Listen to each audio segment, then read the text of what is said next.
Peggy 16.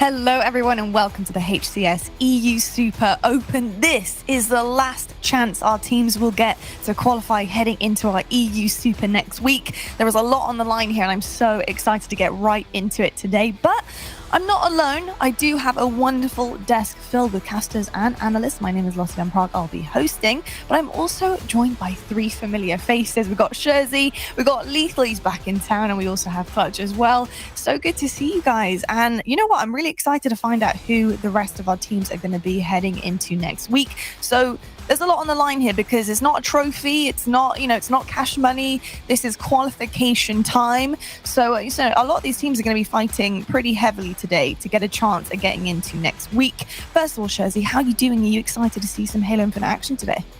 Doing very, very well. Excited to see what other teams are going to join the 12 that have already qualified. 4, of course, today will go through the winner's side, and 4 will head into the elimination side. And going to be pool play up for grabs here, so that's going to be pretty exciting for some of these teams that rub shoulders with some of the best teams in Europe.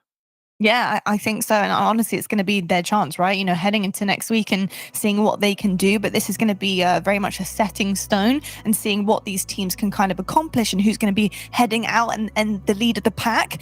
Lethal, first of all, man, it is so good to have you back on our screens. We have missed you so much. Are you excited to get back into it? Because new title, Halo Infinite is here.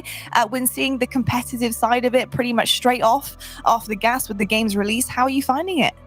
Yeah, it's great so far. Super excited to be here once more. I'm not gonna lie to you. Yeah, it's been a while, isn't it? It definitely has been a long time. I can't remember how long it's been. That's how fast we've been so far. But yeah, I'm super excited to see who makes it to pool play, and of course who gets the scraps into the elimination bracket round 1. So yeah, super excited as always.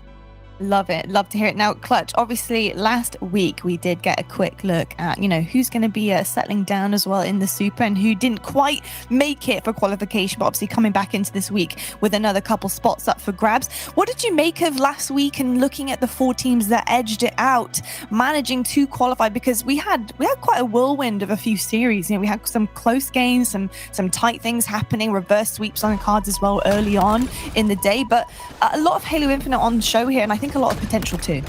Yeah, I think we saw a lot of individual skill last week that is the upcoming next wave of players in the EU scene, hopefully. I mean, ideally, like these guys, qualifying for this was a big step in their careers, probably one of the biggest achievements that they've gotten up until this point, but they're still left on the table. I mean, we have the Super next week, and they don't want to have just qualified, especially those first 4 in. They're looking to break into that top 8 in the EU. They're going to have that opportunity next week. And I honestly think that we'll see some upsets based off the amount of Halo and the quality of Halo we saw. Yeah, indeed. I think we certainly will. I think, there were many instances where we saw teams really going neck to neck here, and anything could have happened. It was very situational. Jersey, with that being said, though, I know that you know these teams pretty well, especially the ones that played last week.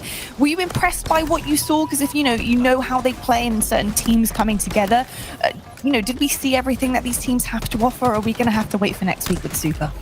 We've seen a lot of teams step up, right? You see on your screens right now, Team Timmy, Funday League were just a little bit off the pace when it came to that final game and qualifying, and they'll be hoping that they can do a better job this week. They have made some team changes. It's European Halo. It's there's no roster lock, so it's freedom for everybody to make team changes all the time. So we're seeing Europe really step up and trying to make the push towards those NA spots. And listen, the Super next week, there's also 4 spots up for grabs for KC, so that's going to be exciting for some of these teams. It is indeed. I mean, I think it's going to be really, really interesting to see kind of who's edging who. And like you said, qualification is what matters here the most. I'm really, really excited to see how the rest of the season goes, especially for Europe. We've been following very, very closely. But this obviously is all leading up to a couple of different events that are happening very soon. And if you haven't seen our roadmap graphic, then take a quick look at this and get your calendars out so that you guys can mark down exactly where we are at in the season. Now you can see we just actually had Anaheim and we have had quite a few different supers now. All of these supers leading up to qualification spots for our next event, which is going to be basically the world stage, our Kansas City Major. This is huge. So we're a quarter of the way, nearly edging halfway through the season, and of course leading up to our Halo World Championship in Seattle, the home of Halo as well. Liesl, looking at our roadmap, dude, it's pretty impressive, isn't it? I gotta say, I'm really excited. But the one thing I want to note here is the world stage, the fact that we get to see all of the regions in Kansas City compete and really give us a show, showing what they can do. Can they edge out North America? So are you expecting some kind of upsets here? Are you expecting some of the regions, based on what you've seen so far, kind of really, bring their best to this stage and show us exactly what they're capable of? Yeah, there's a few teams definitely to name in the top 3, especially for Na'Vi, Quadrant, and Ascend. I watch Ascend as often as I can. I do see a lot of weaknesses which they need to try and iron out. They're not the most structured team, but because they play so fluid, so loose, and they mainly base it on improvisation and coordination at all times. And sometimes you do need a little bit of structure in place. And this is where a coach comes to hand in order to, work on that structure, work on those setups. For Na'Vi, a team like that rely more on structure than playing loose, which is why they're just slowly or just gradually improving, which is why they had mixed placements before. And now there's been a little bit more consistent. So I still feel like they need a bit more time, but like I said, plenty of time for Seattle. So I have to see how they work on that.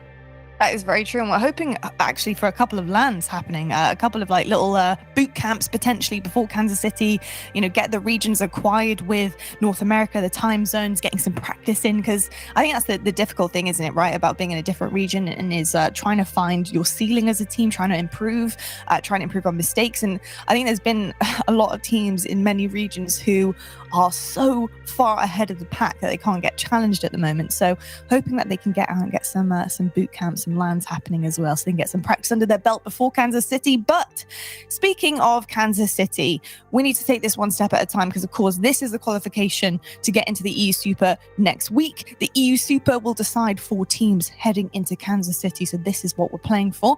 And we need to talk about the format today, how this is all working, the bracket, etc. Now, Shirzi mentioned before, 8 teams will be qualifying for next week. 4 will be in the form of pool play spots, and 4 will be in the form of elimination bracket. We're going to be watching the quarterfinals. We will fill in the gaps as we head on, but as you can see with our brackets, a little bit different. We're not playing for a trophy, we're not playing for a title, we're playing for those qualification spots. So it's going to be really important. Now, last week we already had 4 that qualified. I was really impressed actually with what we saw from Team Timmy, your org here, Potential, and Swedish Vikings. And I want to ask you, Clutch, here, with the 4 teams that qualified last week, who were you impressed with the most? Because there was quite a shuffle between these 4 teams. There were kind of ups and downs for all 4 of them. But who really kind of caught your eye? In all honesty, it was more of individuals that caught my eye along the way. I think like MC versus Arbiter was a name I had never been able to recall up until last week, and having an opportunity to watch some of the individuals play like him. I mean, he really stepped up, made some plays for his team, opened up the map. It was nice. It's refreshing to see players play that quality of Halo that I've never heard of, because it's a good thing in the scene when we have this young talent that's on the come up that's already showing so much promise. Yeah, indeed. I think that is like the big key word here, is like the potential and the promise. And heading into the Super next week, that is exactly what you want to see. And hopefully some of these teams can qualify. There's going to be 8 spots. Just remember that 8 spots we're going to be filling in today. Now we need to talk about something that's pretty cool in game that you guys can get your hands on right this second. That's true. You can literally go in right now and buy our partnered team skins on Halo Infinite. Absolutely gorgeous, the lot of them. And as you can obviously see, Optic Gaming is in the game already in the middle. They are in, so you don't have to sweat. You can get the whole pack now of all of our partnered teams here in Halo Infinite, and all you have to do is go into the store in your game and purchase them and chuck it on your Spartan and look pretty damn cool when you're in the lobby. So make sure you go and do that now and support your favorite teams. And if you haven't seen how good these guys look in action in game, then check this out.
Well, there they are, looking super sleek, and they look even better on your personal spot, and I can 100% attest to that. So make sure you go and grab your favorite team skins right now. I gotta say though, there is something else that you guys can do. There's something further that you can do to support your favorite either teams or maybe regions, and that is in the form of our absolutely gorgeous sniper coatings. You right now can put your sniper coating in your favorite region colors. We have all 4 of our regions here that you guys can support, so absolutely gorgeous stuff. And you need to get those right now, and I'll tell you why. Because we have our super coming up, so you need Europe, of course, for your sniper, and then we do have Kansas City just around the corner. So all of our regions are going to be competing in this, and you're going to have to choose. I'm afraid you're going to have to choose your favorite region, so make sure you do go and get those right this second. But absolutely gorgeous stuff. And aesthetics aside, we need to talk about, of course, our first match of the day, and that's going to be the lads versus Flamboyant, which I gotta say, I love that name, Flamboyant. I hope we see some flamboyant gameplay. That's all I can say about that. I really do hope that they bring it to the screen today, especially the first match. We have high hopes for this one. But both of these teams here, I think, obviously for me, the one that speaks and comes to mind is going to be the lads. And let's start, Sherzi, with you, because we have some known names in Europe on this roster. And I think there's going to be a lot of people tuning in today who are like, hold on a second. Why are they in the final qualifying chance to get into the Super next week? And that is due to, obviously, to some issues with the team, not having the right timing, etc. But they should have a pretty good day today, considering the caliber of team we have here. Yeah, I expect the lads to breeze through this Sunday evening with relative ease. I think they'll backhand any single team that steps up to them. I think it's going to be 2-0s and 3-0s all day long. Not because the other teams are playing against are particularly bad, but because the lads are going to be that damn good.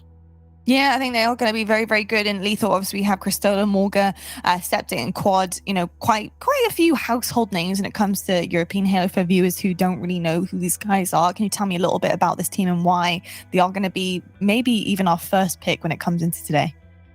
Well, it's funny because when this team first formed and they played second, they were looking super solid. They were fluid, they were loose, they were doing exactly what needed to be done. And it was a nice, could say a lot of potential from this team in order to what they could bring to the table. But they have slipped off a little bit. I think it's because, again, another team trying to add a little bit more structure to the setups and to try and see what they do. Morga is normally one of the prime focus in terms of the player himself, and we have to see what he can do also to bring to the table. But I had a question mark for Cristola and Quadios at one point, especially for Quad, because he was out of the scene for a fair amount of time. Since halfway through Halo 5, he did take a bit of a break, but he just come back as though nothing's happened, which I was quite surprised about. So they need to try and bring a lot more mischief. I think I agree with Rich in what he said. We should be seeing 2-0s or 3-0s, or at least clean sweeps across the board. If we don't, then it'd be a little bit strange, but we'll see. Yeah, I think that will be, I think something that maybe could be picked apart later on, potentially next week as well. So I think it's really important that the lads do make a statement today. We do have names up there that we've seen in Raleigh who had some pretty decent success considering coming into Raleigh. We've got the likes of Morga up there who was on the main stage at LAN doing pretty damn well. Clutch looking at the other side of things as well, compared Flamboyant, a team that I don't know anything about, being perfectly honest with you, and names that I don't recognize in terms of points. 16th in the chart, and we've got the lads as number 1. But Flamboyant making their way through the winners bracket pretty convincingly so far with their best of 3s. So talk to me about this comparison here, and what really do you think Flamboyant needs to do in order to really try and to bring the series home against the lads? Yeah, I think from my perspective, I have a lot of the same information you do about these guys, which is very little. Coming into this, it's going to be very eye-opening to me to see some of these lesser teams and to see how deep the entire EU scene is. I think that's an awesome opportunity we have today, is to find out how good are the rest of the pack. A lot of the times when I've viewed the North American scene, it's very clear that there are tiers to how good some of our teams are. Like, you obviously have Cloud9 in the first tier, and then you have the top 6, and then you have the top 12, 24, and so on. And typically those teams in the tiers can all beat each other, but I don't know how deep the 13 through whatever tier is going to be. Yeah, I know that the lads are actually a top 8 team here in the EU. They've had a lot of success, and at the start of Halo Infinite, I expect this to be a very quick series, like Sherzi said, but it's a best of 3. And if you can win game 1, you have a Slayer, and game 2, best of 3s anything can really happen. So if the upset is possible, it's probably going to be in the best of 3 series. So it's now or never for these guys. It's a great opportunity, but knowing the guys on the other side of of the bracket, I guess, and the lads, they're gonna have their hands full. Yeah, couldn't agree more with everything that you said there. And I think it's really important that we use this time, this EU Super Open to really understand and kind of take a deeper look into some of these teams that are trying to make a little bit of a headway with our EU region, especially heading into next week. Qualification is on the line here today, so there's a lot to play for. I have been told that the game is ready though, so I'm excited to learn a little bit more about Flamboyant and seeing exactly what they can do potentially against the lads and see the lads in full force as well. So I'm going to hand it over right now to Lethal and Clutch. Boys, take it away. Thank you a lot. Well, Lethal, welcome back. First and foremost, hadn't seen you on a broadcast since 2018. That is true. It has been that long, hasn't it? I can't believe 4 years. How dare you all? It's not up to me. I talk about how much I miss you all the time. All right, so people can quote me. Lottie knows. Ask around. People that have been around, I've been saying, we need to get Harry back on one of these things. So it's good to have you here. We have a series in front of us. It's an early one in the bracket, and we have a team that probably shouldn't be competing in today's tournament because of how strong of a team they are. You would think that they already qualified and did all the necessary points to get there. Unfortunately, it sounds like a little bit of a mishap happened, and now they have to play today. What are you looking for from the lads today as far as to show you the potential they have for next weekend at the Super?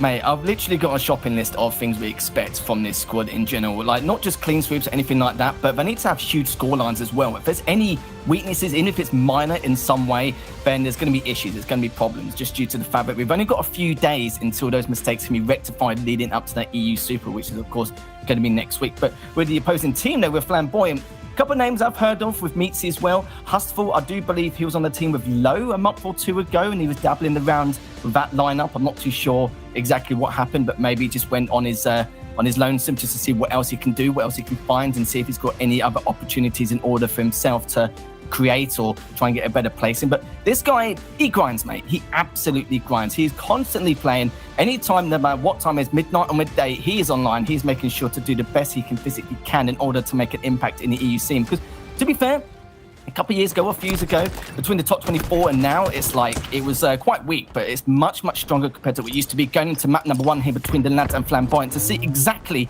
what they can do. All right, gameplay underway. Hope everyone has their coffee if you're in North America. Hope everybody has a Red Bull in hand if you're playing over in the EU scene, because we're going to get this action kicked off. And the lads, probably the best team in the tournament, showing you why as they secure some camo control early on. 3 dev for Flamboyant, and it looks like the lads are in a good spot from here. Certainly are. Morga just on a tear with that camo going 2-0. He wants to try and pin him on fridge if he can. He has not getting any shots in. He's deciding to prioritise just sneaking around the back with that camo. He managed to get one, almost missed a couple of shots here. It is early on the day here, Wes. It makes perfect sense. It still missed a couple more shots, but cleans up nonetheless. Needs to try and survive and needs to give his team a bit of a chance in order to continue to pin him in on that fridge spawn. All right, so far so good. They've gotten the slays they need. Almost a perfect game from the side of the lads. Only Cristola having the first couple of deaths for the team. The flag being run across halfway. An important 1v1 by Quadios is going to be one that's going to allow him to continue running this into the closet. But he's got to get this one secured, and I believe everyone on Flamboyant went down. So that's going to be the lads taking an early 1-0 lead. That was ridiculous stuff. Even at the very beginning, the slays were equal. The lads, it was a little bit of a surprise how the start strategy went, but it seems that they rectified what they needed to do in order to pressure towards top mid. But they are here, there, and absolutely everywhere, as Quad and said, to manage to kill their own. They know that we're 3 or 4 dead. They can just bang it down bottom middle, go to bottom car, and see if they can survive as long as physically possible, making sure they got top mid, and of course P2 just laying down the shot, just keeping them pinned around Carbine if they can. But the flag has dropped. You've got to remember, only one is down, just trying to prioritize the slays as much as physically possible, with Misi only being down, but with Morgan respawn now, he can lay some shots down. All right, can they get this return's the big question, because Flamboyant on the verge of going down 2-0 so early in this game, but it's a double kill from Wizard. That may deny that from happening. Wizard needs to hop on this return, rightfully does. Players on respawn for the lad. Nobody quite there to get the touch. An amazing trade from Wizard is going to get that return secured, and Flamboyant keeps this game at 1-0 for now. So he does, going 6-4 currently. Mixie just behind him with the camo. Let's see what mischief or shenanigans he's going to be up to here, just trying to find anyone around that P2 spot. But you can see they do have their carbine, their utility room, which means it does have free roam. The only problem is he's going to block those fridge spawns, but also the utility ones as well. So need to be very cautious on where exactly the lads are going to be up to once they are taken down. But Mitsu don't. Still looking around, hasn't found anything as of yet. Hasn't laid any shots down either. He's to rely on the call, but finally he's going to be in some of the action. But trying to get a beat down, doesn't really get anything done there. Quad with a huge double to make sure that flag doesn't get pulled, and still trying to stay alive in their base. But manages to get another as Cristola able to help things out.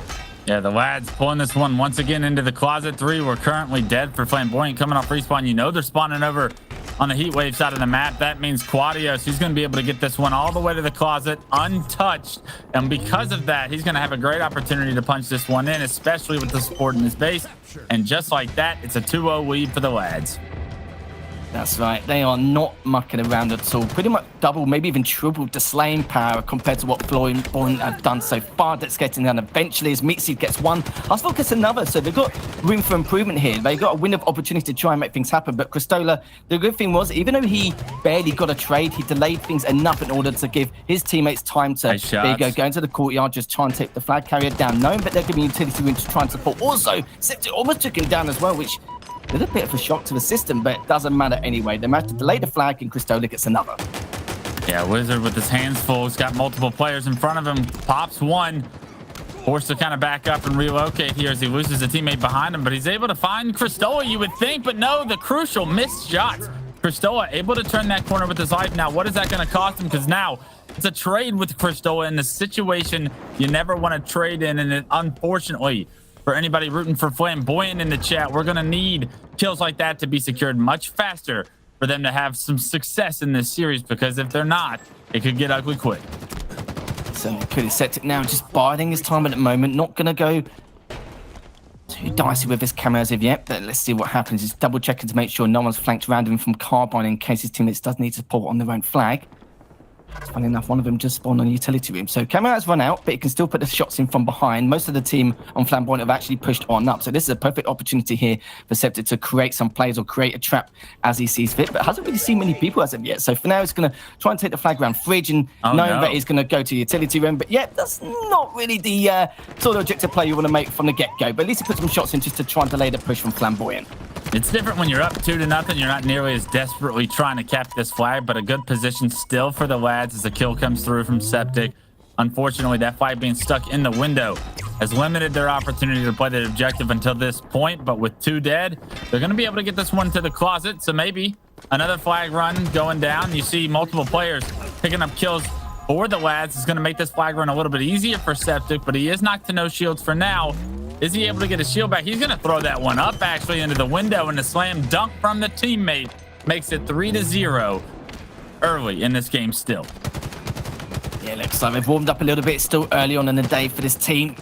Oh, and missed mainly there anyway, but should be able to take it down nonetheless. Mitsu does take down Quad, and Quad did get traded out straight afterwards here. Now Morga, we talked about him a little bit. He's a high flyer, does everything he can to the individual ability. He was hoping to go for the ninja, but his opponent didn't even drop down in the end and still gets cleaned up. And a little bit of a shame, a little bit unfortunate due to the fact that he had the heat wave, which is a huge power weapon to make the magic happen, especially on Aquarius in general. But not going to be the case there. 3 down for the lads, and this could be the opportunity, or the first opportunity here, to try and get that flag pull. And look at that already. One of the players from Flamboyant did get away with that camo. He gets away with the camo, is able to play his life now, immediately goes for this thrust. You want to see Flamboyant get back in this game, and this camo could be just the tool they try to use in order to do so. Unfortunately, this camo being used on the defensive end, trying to hunt down this player Dynamo side of the map. And when you're using that camo in this defensive format and it's a limited time, only 30 seconds for that thing to go out, you have to wonder, when are we going to get some objective gun? Because the camo gets killed, and just like that, Cristola with the double and the kill feed, and all of a sudden another flag run for the lads looks promising. And they got both utility and fridge blocked, which means they should be spawning back flag to try and put some shots down, but it could be too little too late here, as the 4th cap is going to go in favor of the lads, and it's just a matter of time now, really, in case Flamboyant probably make the assumption now they're just delaying the inevitable, trying to have to get 4 back-to-back in 5 minutes. Looking unlikely, but definitely going to give it a try. Remember, this is a best of 3, so still got a couple more opportunities to try and make something happen here.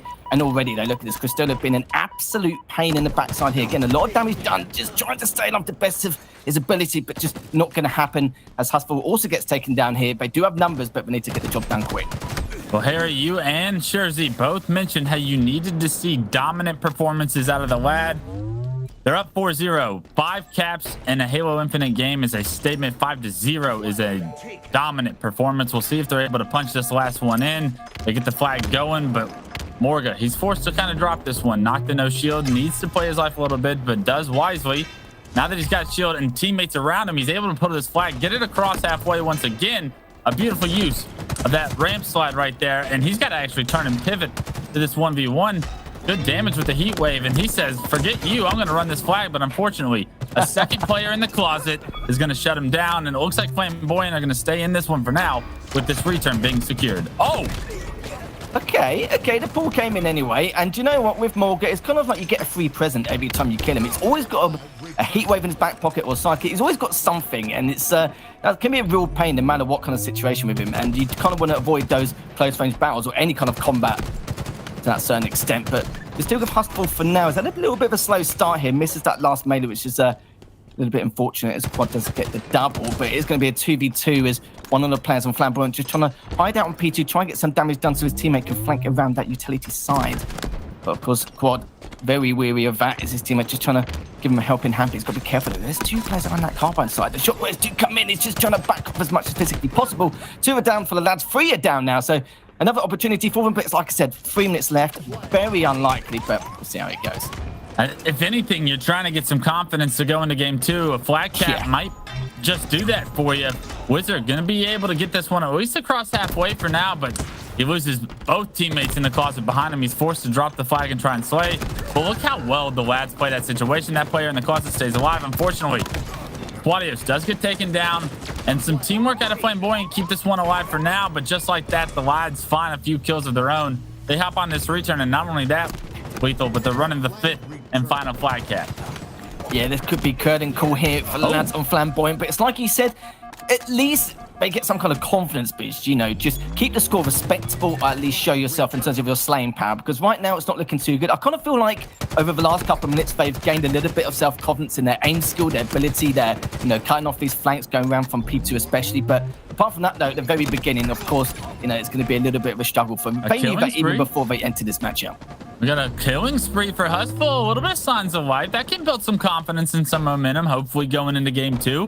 It's a team slayer. Maybe you have a better chance when the objective necessarily isn't something to focus on rather than just slaying. Here we go. Flamboyant, they get a few kills as well.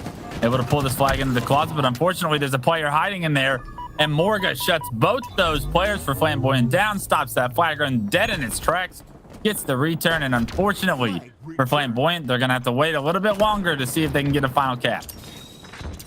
That's right, indeed. Riding that struggle bus here in this first game, but a lot of us did predict this, considered the lads, after all, definitely a top 8 team here, but the Slayers have just been going back and forth. Currently 2 down now for the lads in general.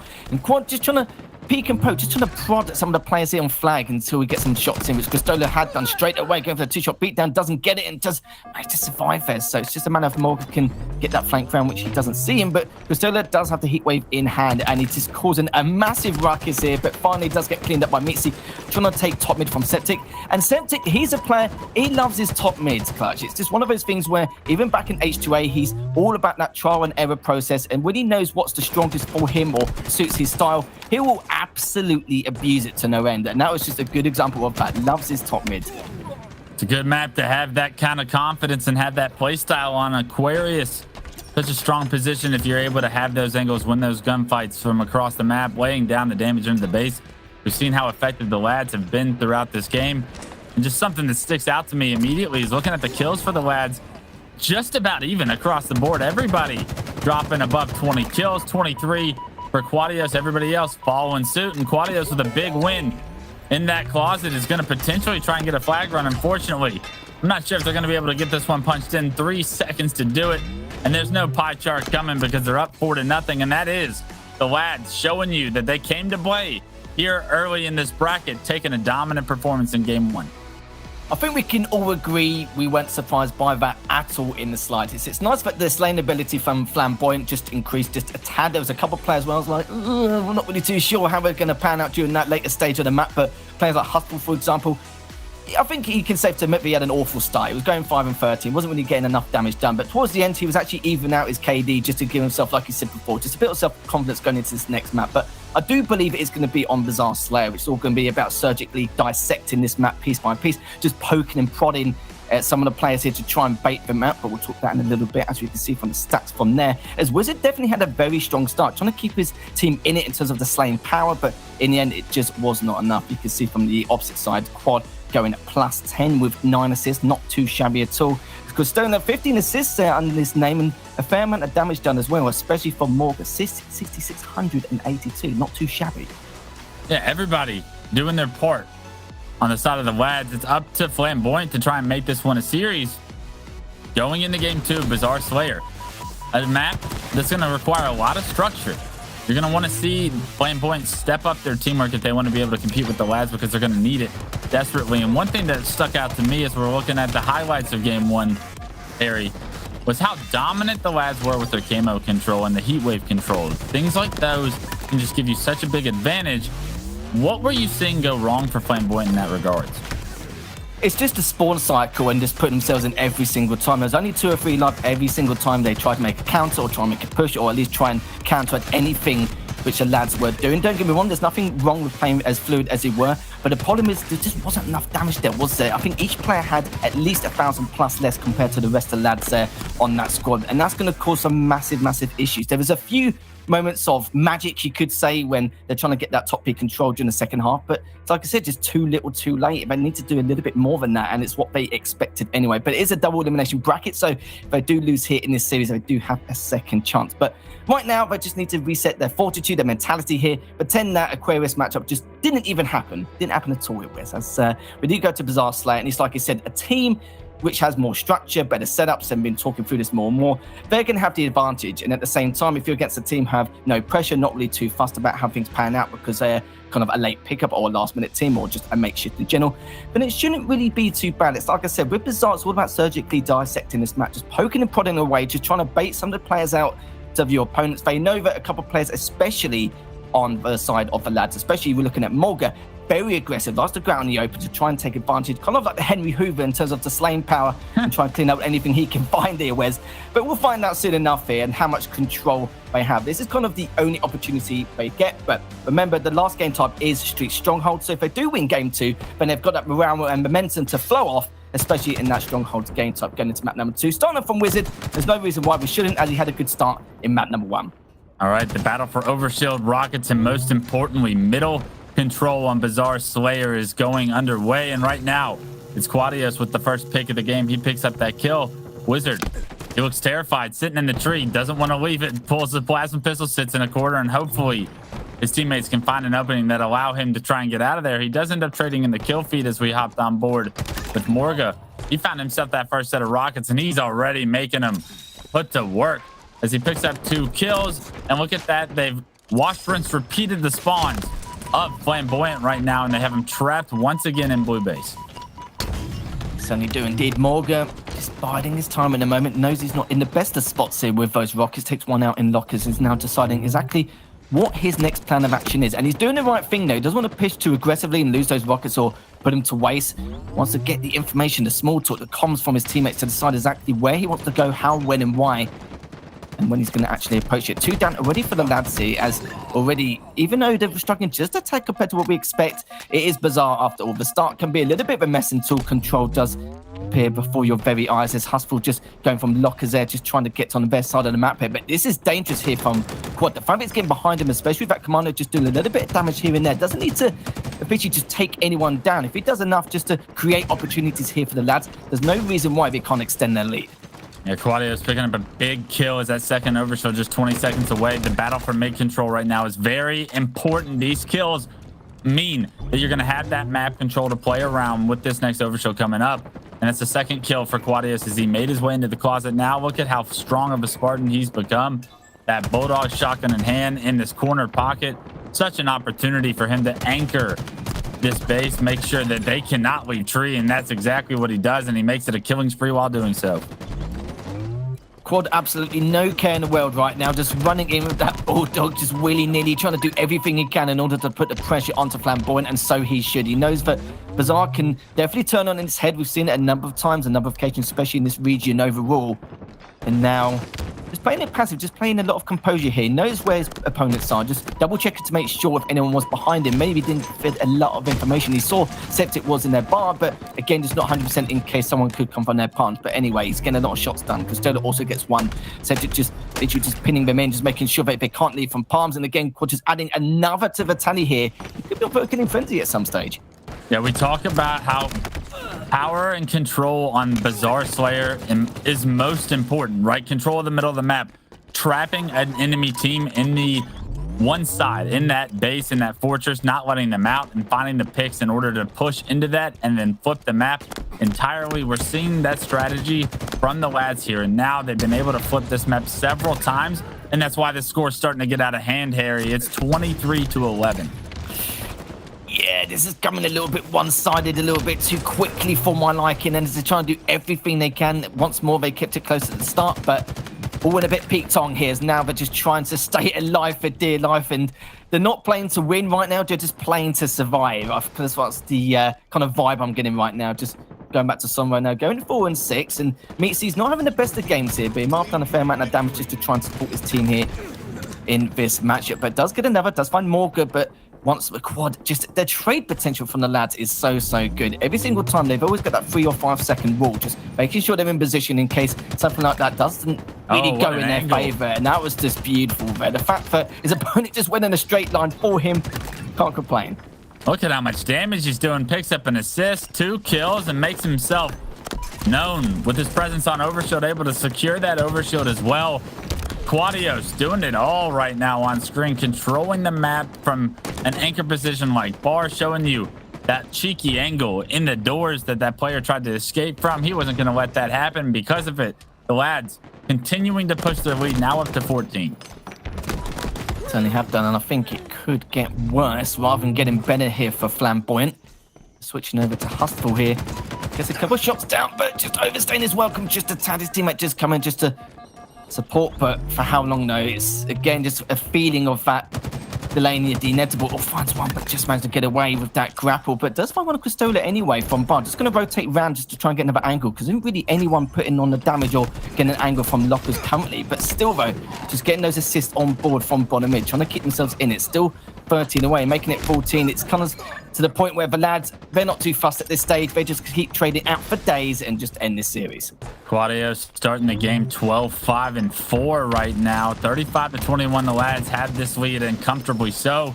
They've had map control the entire game, and with that, they've been able to just trade so efficiently from here on out. We're seeing a battle go down bottom middle, and unfortunately, it's only going to be a trade going for Flamboyant. And right now, you have to figure out a way. If you want to stay in this series, push it to a game 3 to find some kills without going down. And unfortunately, that's what Cristola was doing to you.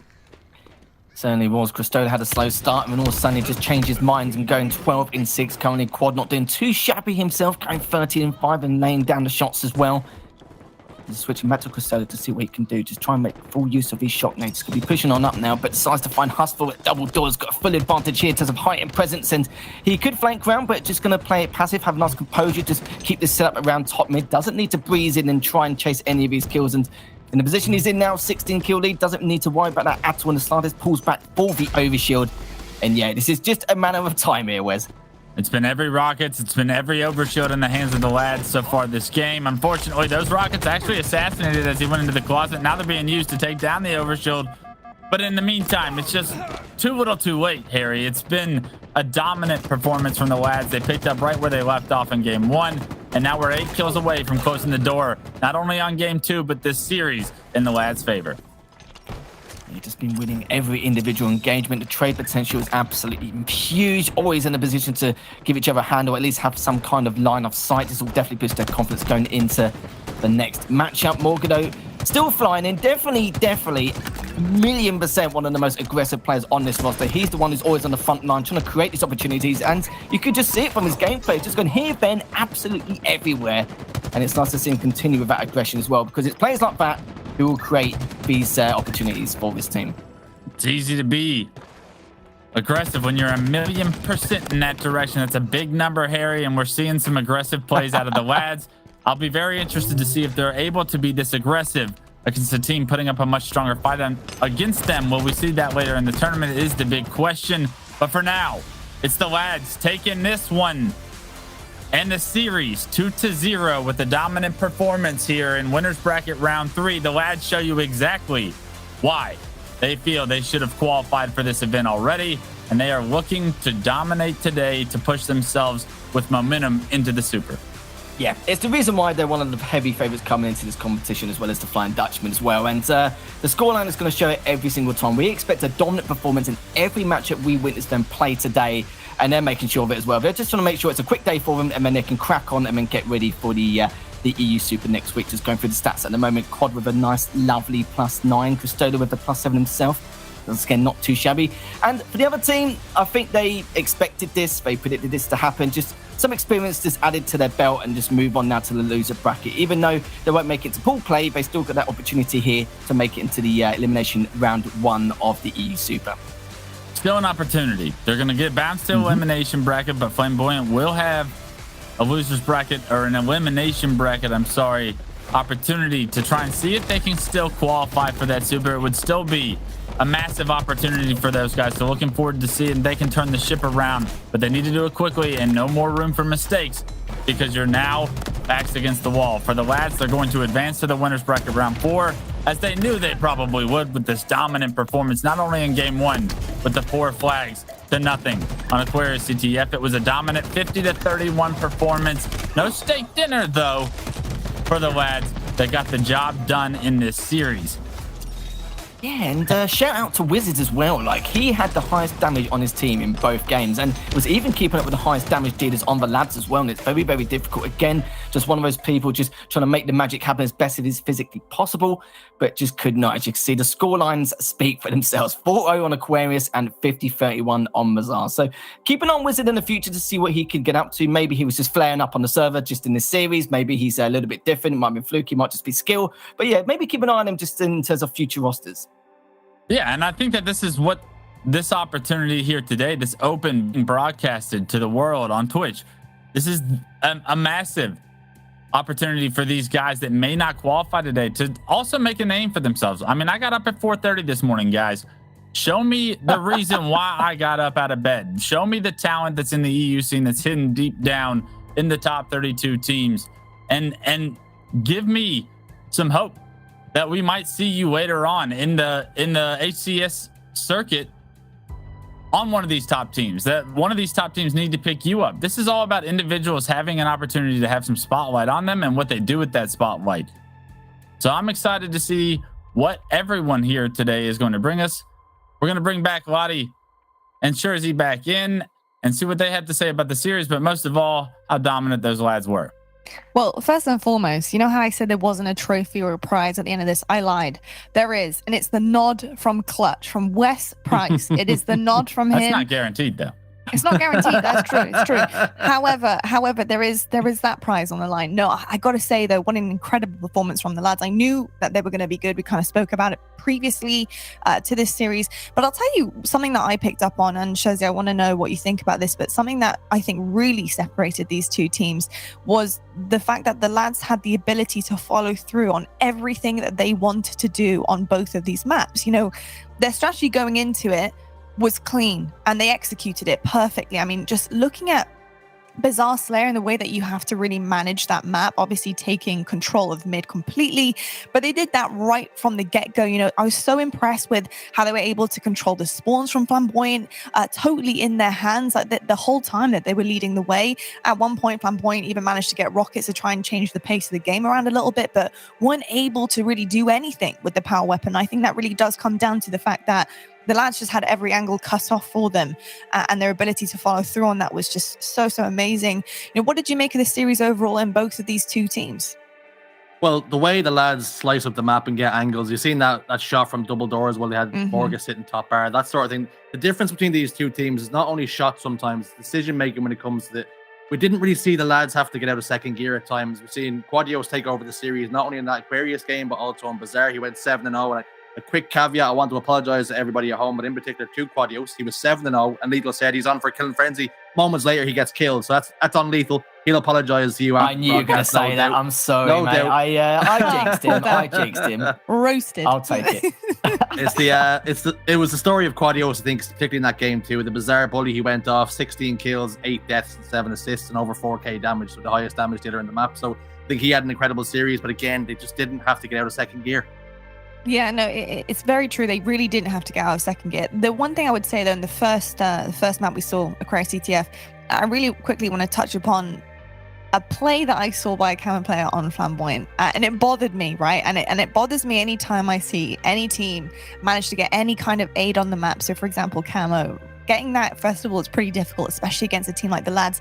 But what you do with it is even more important. And Lethal, seeing Flamboyant, with one of the players here, getting Camo, kind of chasing on this wild goose chase around basically Needle side, and then getting pinched from Closet was really tough on the eyes to see as a viewer, because you just couldn't get anything going, and that can really shift the momentum of a game here. So for Flamboyant and on their side, in order to improve, would you say it's more to utilize what you have in your hands, figure out what you want to do as a team and help one another, and maybe push together a little more to aid in those moments? Yeah, if you've got Camo and Heatwave, you're going to have a whale of a time. It's pretty much your playground. You're on their flag. You can do absolutely whatever you want, and you can just slay to the best of your ability. And if your teammates are there to play support and lay the shots down, fantastic, great. I do agree with what you said, though, like, getting those angles, getting the positions, especially around P2 top car, making sure at least 2 players are pushing for the flag, so you've got some kind of support or backup if one of you does get traded out. But no, I completely agree there. You've got to use everything you have in your arsenal to your full potential. If you don't, then it's just a waste. You kind of lose your momentum or morale just due to the fact that you had everything in your arsenal, and all of a sudden you just lose it all just like that, and you just didn't utilize anything at all. We've seen that from time and time again, and can ruin some players' confidence. But you saw there, like I said, Morga always got a Heatwave in his back pocket, always got a sword, always got a psychic. He's always got something and everything. He's always got a gift for you if you take him down. Yeah, 100%. I think, utilizing the sandbox is the name of the game here in Halo Infinite. You have so much to get your hands on and to help aid in the objective of what you're doing on the map. So that is huge. I think that's also another entirely different kind of piece altogether. I mean, the fact that you can use pretty much every weapon to your advantage is huge.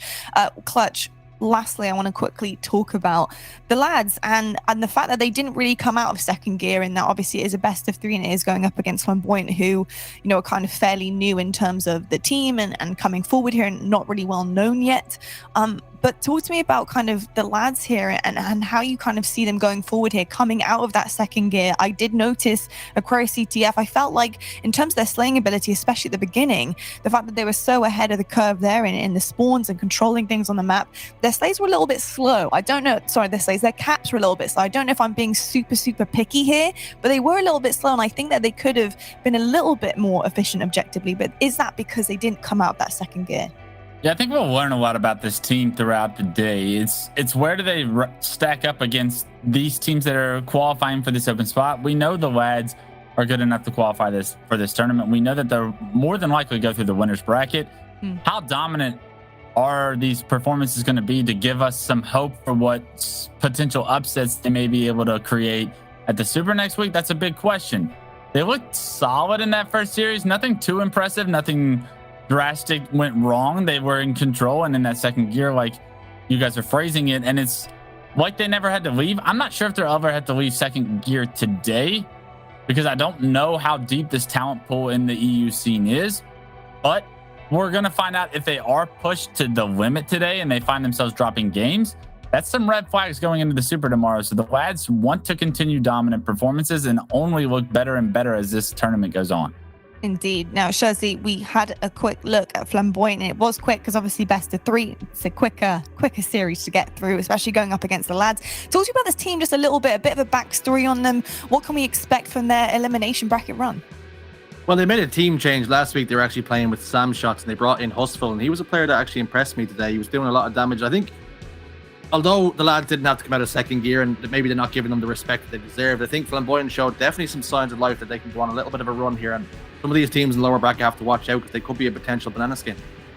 Yeah, I think so too. I think, if they do start heating up, I think, and cleaning up on a lot of their mistakes, showing definite promise around the map with the damage, and the fact that especially in the first game in the map, Aquarius CTF being able to heat up just a little bit more in terms of slays and correct things, I think that weren't going quite right for a couple of the players there, is really big. Seeing that adjustment being made mid-game is pretty big to note as well. So exciting stuff, but the lads, they will proceed on into the winners bracket. Round 4 it will be, and round 4, folks, in the bracket means a best of 5. So that becomes a little bit more exciting because we can see potential reverse sweeps. We can see game 5s that are going right down to the wire. So that's going to be really exciting to see the lads put under a tiny bit more pressure. And hopefully we can get gear 3, maybe gear 4. I'd like to see that from the lads for sure today. So we'll see exactly how that one goes down. But speaking of bracket, let's take a quick look and see exactly what we filled in so far from the winners bracket. Because there is no update. I've just been told there is no update for the winners bracket. So I'm sorry about that, folks. We're going to have to wait for the winners bracket. But I'll tell you what, though, while we are waiting, why don't we go to a quick break, get a cup of tea, get some food, settle down, because we've got an incredible day of Halo Infinite ahead of us. And when we come back, we're going to take a quick peek at the elimination bracket round number 3. And the series is going to be coming up. So make sure you stick with us, and we'll see you right after this.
HCS is presented by Astro Gaming and AMD.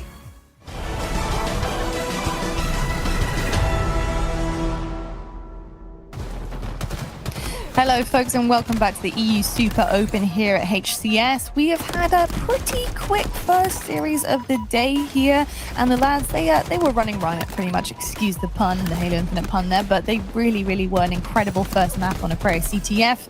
A pretty easy scoreline, didn't quite get the 5th flag in though, just a little bit of a 10-second delay there on that one, but the second map of the day, Bizarre Slayer, was absolutely insane. Incredible positioning from the lads here, incredible control of marketplace and mid-map here, as well as a lot of the power weapons that you see going on here as well, and some incredible, crazy, nutty angles clutch. Pretty impressed overall with what we saw from the lads here, and I'm excited to see them kind of, you know, get even better throughout the day. I think as we get into the best of fives, are you excited to see what these guys can do? And are they your favorite for the West Clutch price nod by the end of today? Yeah, we'll see if they can impress me. They still have a long way to go, I think. But I think the journey here is all about fine-tuning and making sure you're prepped and ready for next week at the Super. I think the lads have their eyes set on accomplishing one of those spots for Kansas City. One of those top 4 spots from the Super will go. They may not be a favorite to get one of those top 4 spots. They're going to want to use this as an opportunity to get some practice, some tournament experience under their belt. And what better way to do that than best of 5? So they've advanced to the winners bracket up until this point. Now they have this opportunity to get some good practice and make sure they don't slip up. Maybe figure out how to get out of second gear, because that's going to be an important quality they'll need next week.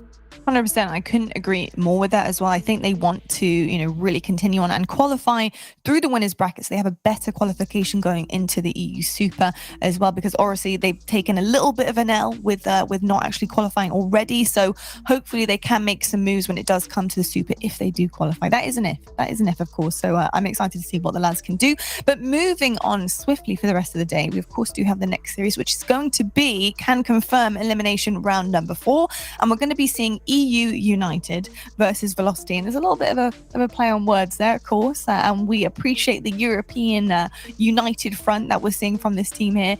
Let's talk about them though. Jersey, EU United, let's talk about exactly what we can expect with this team today. Yeah, we're not going to be talking about Spartan and Ryan Noob so much. Yes. It's more going to be this with Scandinavian friends. It's going to be Crossman, Legend Graham, Pitkey, and it's good to see Amy actually back, a player that I know very well from Halo 5. Has made the transition back. He hasn't got too many seeding points, and will that hurt them in the long run? I'm not too sure. This team could be a shoe-in for getting one of those top 8 spots here today.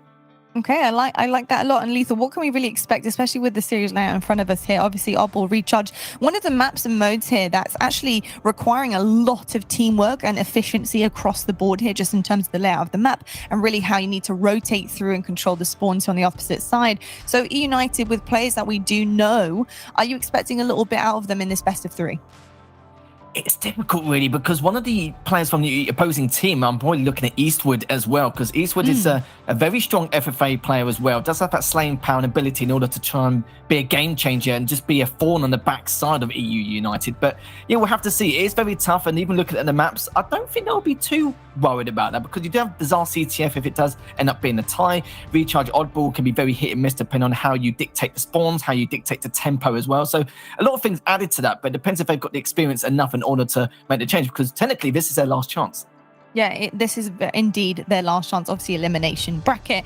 Somebody's going to go forward, somebody's going to go home without the qualification. But United versus Velocity, obviously, in terms of numbers, very different. So I'm excited to see who is going to be really steaming ahead on this first map. But I've been told the game is ready. So, Jersey, Lethal, please, let's get right into it. Thanks so much, Lottie. It's going to be last chance saloon for 2 of these teams. One has to get complete. I was going to say go home, but we're already home here, Harry.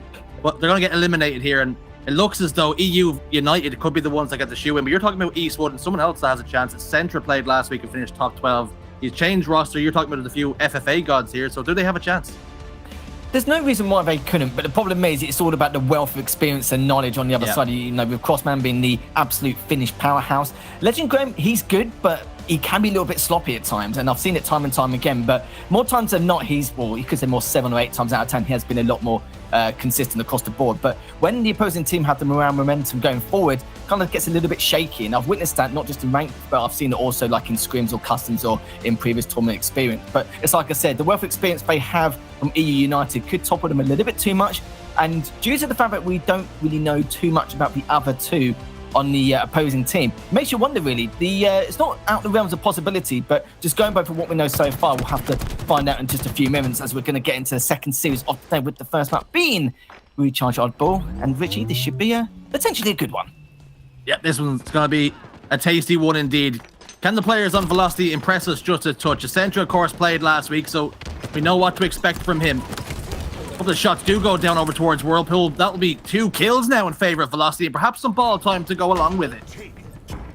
And I've done already 4 down here in favour of Velocity, just trying to get that ball onto the gold stairs. But this is where you've got to keep your eye on pipe, keep it on long haul, find out exactly what they're doing. In ball, you should really be making those fork-style pushes. If you're pushing one side like what they're doing now, you're just going to be in a world of trouble. They don't really have to worry too much about, just keeping them away due to damage dealt by any means necessary. Just force out the rotation, rotate early, and just make sure you keep feeding your teammates the info or the small talk in favour to keep themselves healthy. And already a decent amount of time already. Kingsbury already go in the way of Bubs, one of the players we haven't spoken about yet, and this is why. Nice to see some potential coming from him.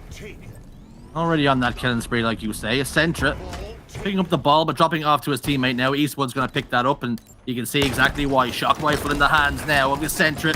Sizzling off a couple of shields. Not going to be able to get the finish on the cross, but here comes that push now. Setup broken, but you see trades go back and forth. Pitke and Crossman have hit the respawn screen. It's a 2v2 here, but unfortunately, you've seen Bubs come off the respawn and try to get back touch tight with his teammates. Bubs going absolutely ham here. He wants his position. He wants to try and qualify for the elimination bracket round 1 of the EU Super. Crossman knows got something to say. Nice little cheeky double from him, just going underneath that elevator. Graham does get taken down, and this is what I said about Graham as well. Is the fact that, don't get me wrong, he's a good player, but when the opposite team have full of life, full of momentum, he can get a little bit shaky. We're seeing that, but over time, he will be able to recuperate. I know exactly what he's like. He can do that one way or another, but Eastwood has been taken down, currently 2 down now on the side of Velocity. Just need to try and stay alive. Add a little bit of support. Just make sure to not put himself in a bad position. But this camo from Pitke here, definitely going to do some wonders here if Eastwood doesn't take him down, and he does in the end. Velocity then. They've gone 3 dead in quick succession, back to back, but we haven't seen any significant score for EU United. They have now picked up the ball. They're rotating it towards pipes. They see they've left the player over towards top A. To hold the cross. Shock rifle in the hands of Legend Graham then. It's all slowed down now. A couple of shots fire across top of Recharge from C-Plat. All the way over towards Whirlpool. Eastwood steps out a little bit, gets his neck shocked and fried. The Centra gets a kill on Pitke, and that could be the catalyst now for this push. Centra goes down the yellow stairs. 1-for-1 trades back and forth. 2 players positioned on yellow stairs. 2 dead now for EU United. I don't know how Eastwood is able to survive in that corner outside top elevator. He looked like he was sitting there having a picnic, and then still 2 people shooting him and absolutely nothing. Wasn't taken down. He's probably thinking the same thing. How on earth did I get away with my life? Nice little shock rifle shot there from Bubs, looking to try and do a little bit more for the triple, but it's already done a bit of damage just to try and force that rotation onto pipes. But he gets his rotation coming from here. Already takes another down. Again, one of the players we have not spoken about and is already putting on the performance. 9 kills. Only 3 deaths to be exact with that performance. No assists to register, but it doesn't matter when you're killing everything that moves. You don't need to assist things. Centra picks up a kill onto Crossman, but will get traded out in the meantime. All the shots going down. It looks as though these 2 teams have GA'd the Mangler. It's always good to see when 2 teams abide by that too. 52 seconds to 30 though, still in favour of Velocity, and EU United are not having this all their own way here, Harry. And it's certainly not indeed. You can see from the scoreline as well. They're only just a little bit above at the moment compared to the side of EU United, but they definitely got, it's not in the realms of impossibility by any way, shape or form. Pitke's now starting to get warmed up. He's looking to go for the camo, but he's got one of the players on blue box making sure to put a stop to that in order to contest best as possible. Eastwood, though, I did mention him, definitely want to be the main slayers here, gets taken down straight away. But look at the random angles he has, the amount of information he can feed to his teammates is both those players just trying to hide around pitches, trying to get up onto blue stairs. But one of them does manage to sneak around on that sneaky spot and now spawning around generator and long haul. Amy then. Shock rifle in his hands, positioned over towards pipes now. Team all full setup over towards A. He's going to be the first point of contact. You see the repulsor comes through. 2 go down then. for EU. Make it 3. This could be a bit of a per man setup now. Picky desperately trying to stay alive. Picks up 2 and does a damn good job there. Can he get one more to add to his tally? Delay is so long there. Milks his life so well that no significant score is put down for Velocity. And look at that crossman off the respawn. Takes down Accenture.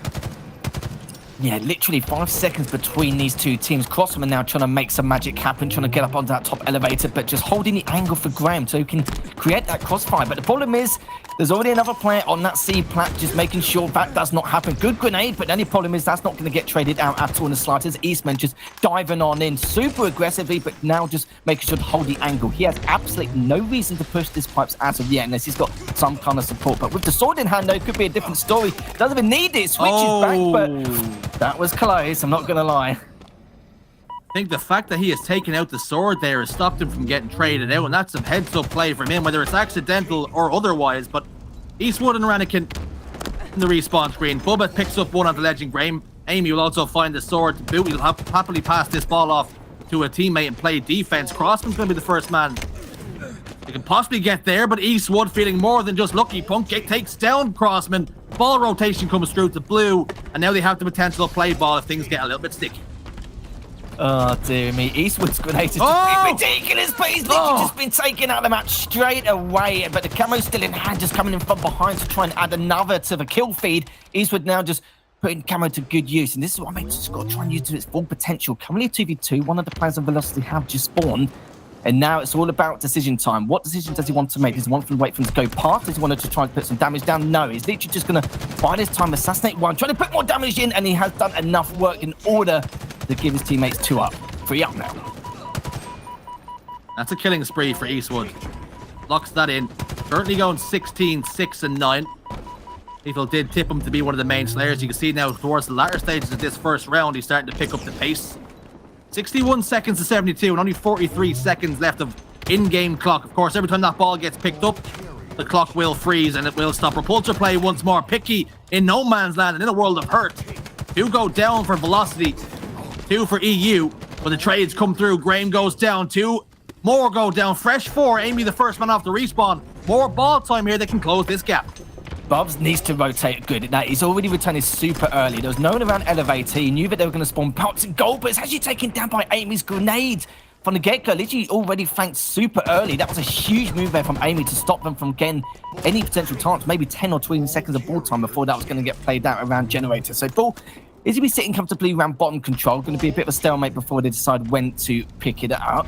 As Eastwood now just trying to go on the back. 19 and 10, 7 assists, most objective time as well. It's just a nice little all-rounder here from Eastwood, just biding his time to see what his teammates can do. And for EU United, though, there's already one down. And the ball wasn't played, Harry. In the end. He didn't get the opportunity to play the ball. It has been picked up once more. They can play Slayer here for 10 seconds. They have got that 5-second lead. 3 dead now for EU. And time will run out here unless someone can grab their hands on that ball. They're playing Slayer around it, setting up, and that will be round 1 to Velocity. Look at the slaying potential as well. +9, +8, +3. I'm surprised in terms of objective efficiency. It was as close as it was. It's just the fact that the spawns were a bit stagnated on a certain degree. There was always a couple down and a couple of trades to stop them from going for the ball. We saw it time and time again. It was a little bit of a nuisance for the side of Velocity, but they got the job done. Maybe ruined the confidence of EU United at some point, but still, that's only the first round. It's still only the first game of the series now to try and punch their ticket into the next round to see if they can secure that spot in the EU Super. And already diving on in from Eastwood. Very aggressive going through pipes to see if he can lay down some damage onto top gold. Well, if United were not sitting forward before, they better be now. Fresh 4 dead then for Velocity. The perfect start here for United. Ball picked up in the hands of Amy. Rotates over towards Bat Ledge. His position we see time and time again. Gonna look to pass this off to a teammate so he can use the shock rifle. Drops now. Crossman set up over towards top glass. That's going to be a great point of the defense, but unfortunately, Legend Graham has gone down elsewhere. Now Crossman's also lost his life. 3 dead after the perfect setup. Amy's last man alive. 1v1 here for the ages, but no, Bubs takes him down and says, thank you very much, I'll have that shock rifle. That's really troublesome. The fact that that setup got broke so easily, even with a shock rifle in hand, it makes you question what is going to happen in terms of the next few minutes of this game. Crossman again takes down one, trying to survive around the turbine. There's actually a player behind him, but he's going to cleaned up straight away. They're going to have to rotate as soon as physically possible. Bubs needs to try and hit some shots if he can. Let's get one, does some damage, but doesn't take down Graham, which was a little bit unfortunate there from him, as Graham pushing back to him on Blue Bricks now, done a lot of damage onto that Mangler spawn. The Accenture does need to pull back, but doesn't matter. He gets traded out straight afterwards here. 2 down now for Velocity. 4 dead momentarily for Velocity, so they've broken that setup once more. Both these teams unable to really dictate the pace of play. We're seeing control shift back and forth, and we're going to see it once more with Camouflage about to pop up in 20 seconds or so. So we'll see a bit of a scramble down bottom middle. At the moment, though, scoring going in favor of Amy. Finds himself last man alive in that exact same position again. Can he put up more of a fight this time? Picks up one. Player scampers away on the bottom of yellow stairs, but Eastwood shots on him in the back. That'll take him all the way down. Just going to keep an eye on him for a tad just to see what he's going to get up to with this shock rifle. Just daring for them to peek out from top control, but nothing as of yet. And it's not really a bad thing wasting all that ammo either in case he gets taken down around pipes. He knows at some point someone's going to make that push. The first grenade is good. He managed to take him down straight away. That was huge from him in the end, but just stood out a little bit too long. Just overstayed his welcome around those top pipes. Overstayed his welcome and was evicted eventually. Central though, top glass, 1v1 with Legend Graham. Shots will be exchanged. Both players back down. Will live to fight another day. Of that day, that moment, and that hour is right now. Graham's going to lose his life. Teammate bait and switch, perfect there. Eastwood picks up a double kill in the feed. Pitke and Amy going to be at the hands of his wrath. 2 more now. Eastwood 6 and 3, having another impressive round off the start here. We will see a lead change very shortly because E United are not in a position to break this setup.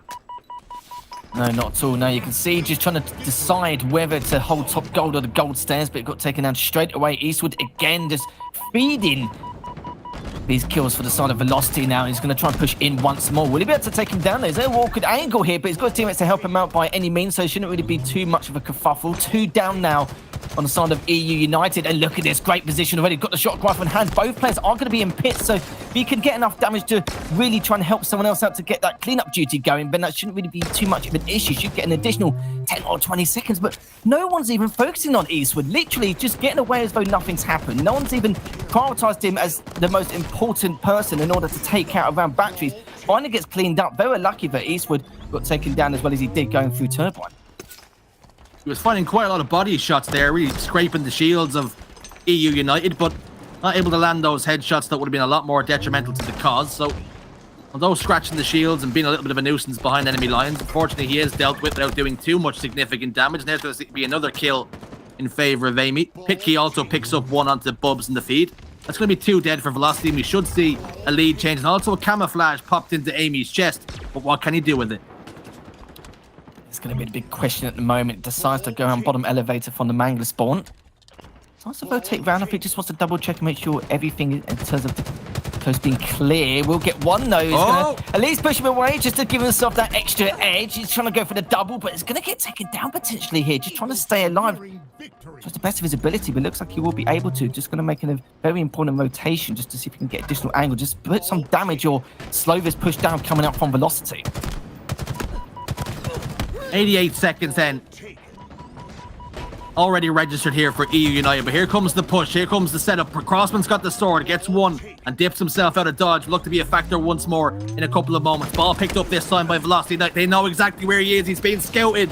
Eastwood picks up the kill, but oh no, he's got the sword grapple as well. He's got menace and danger in his eye. Pitke shuts him down.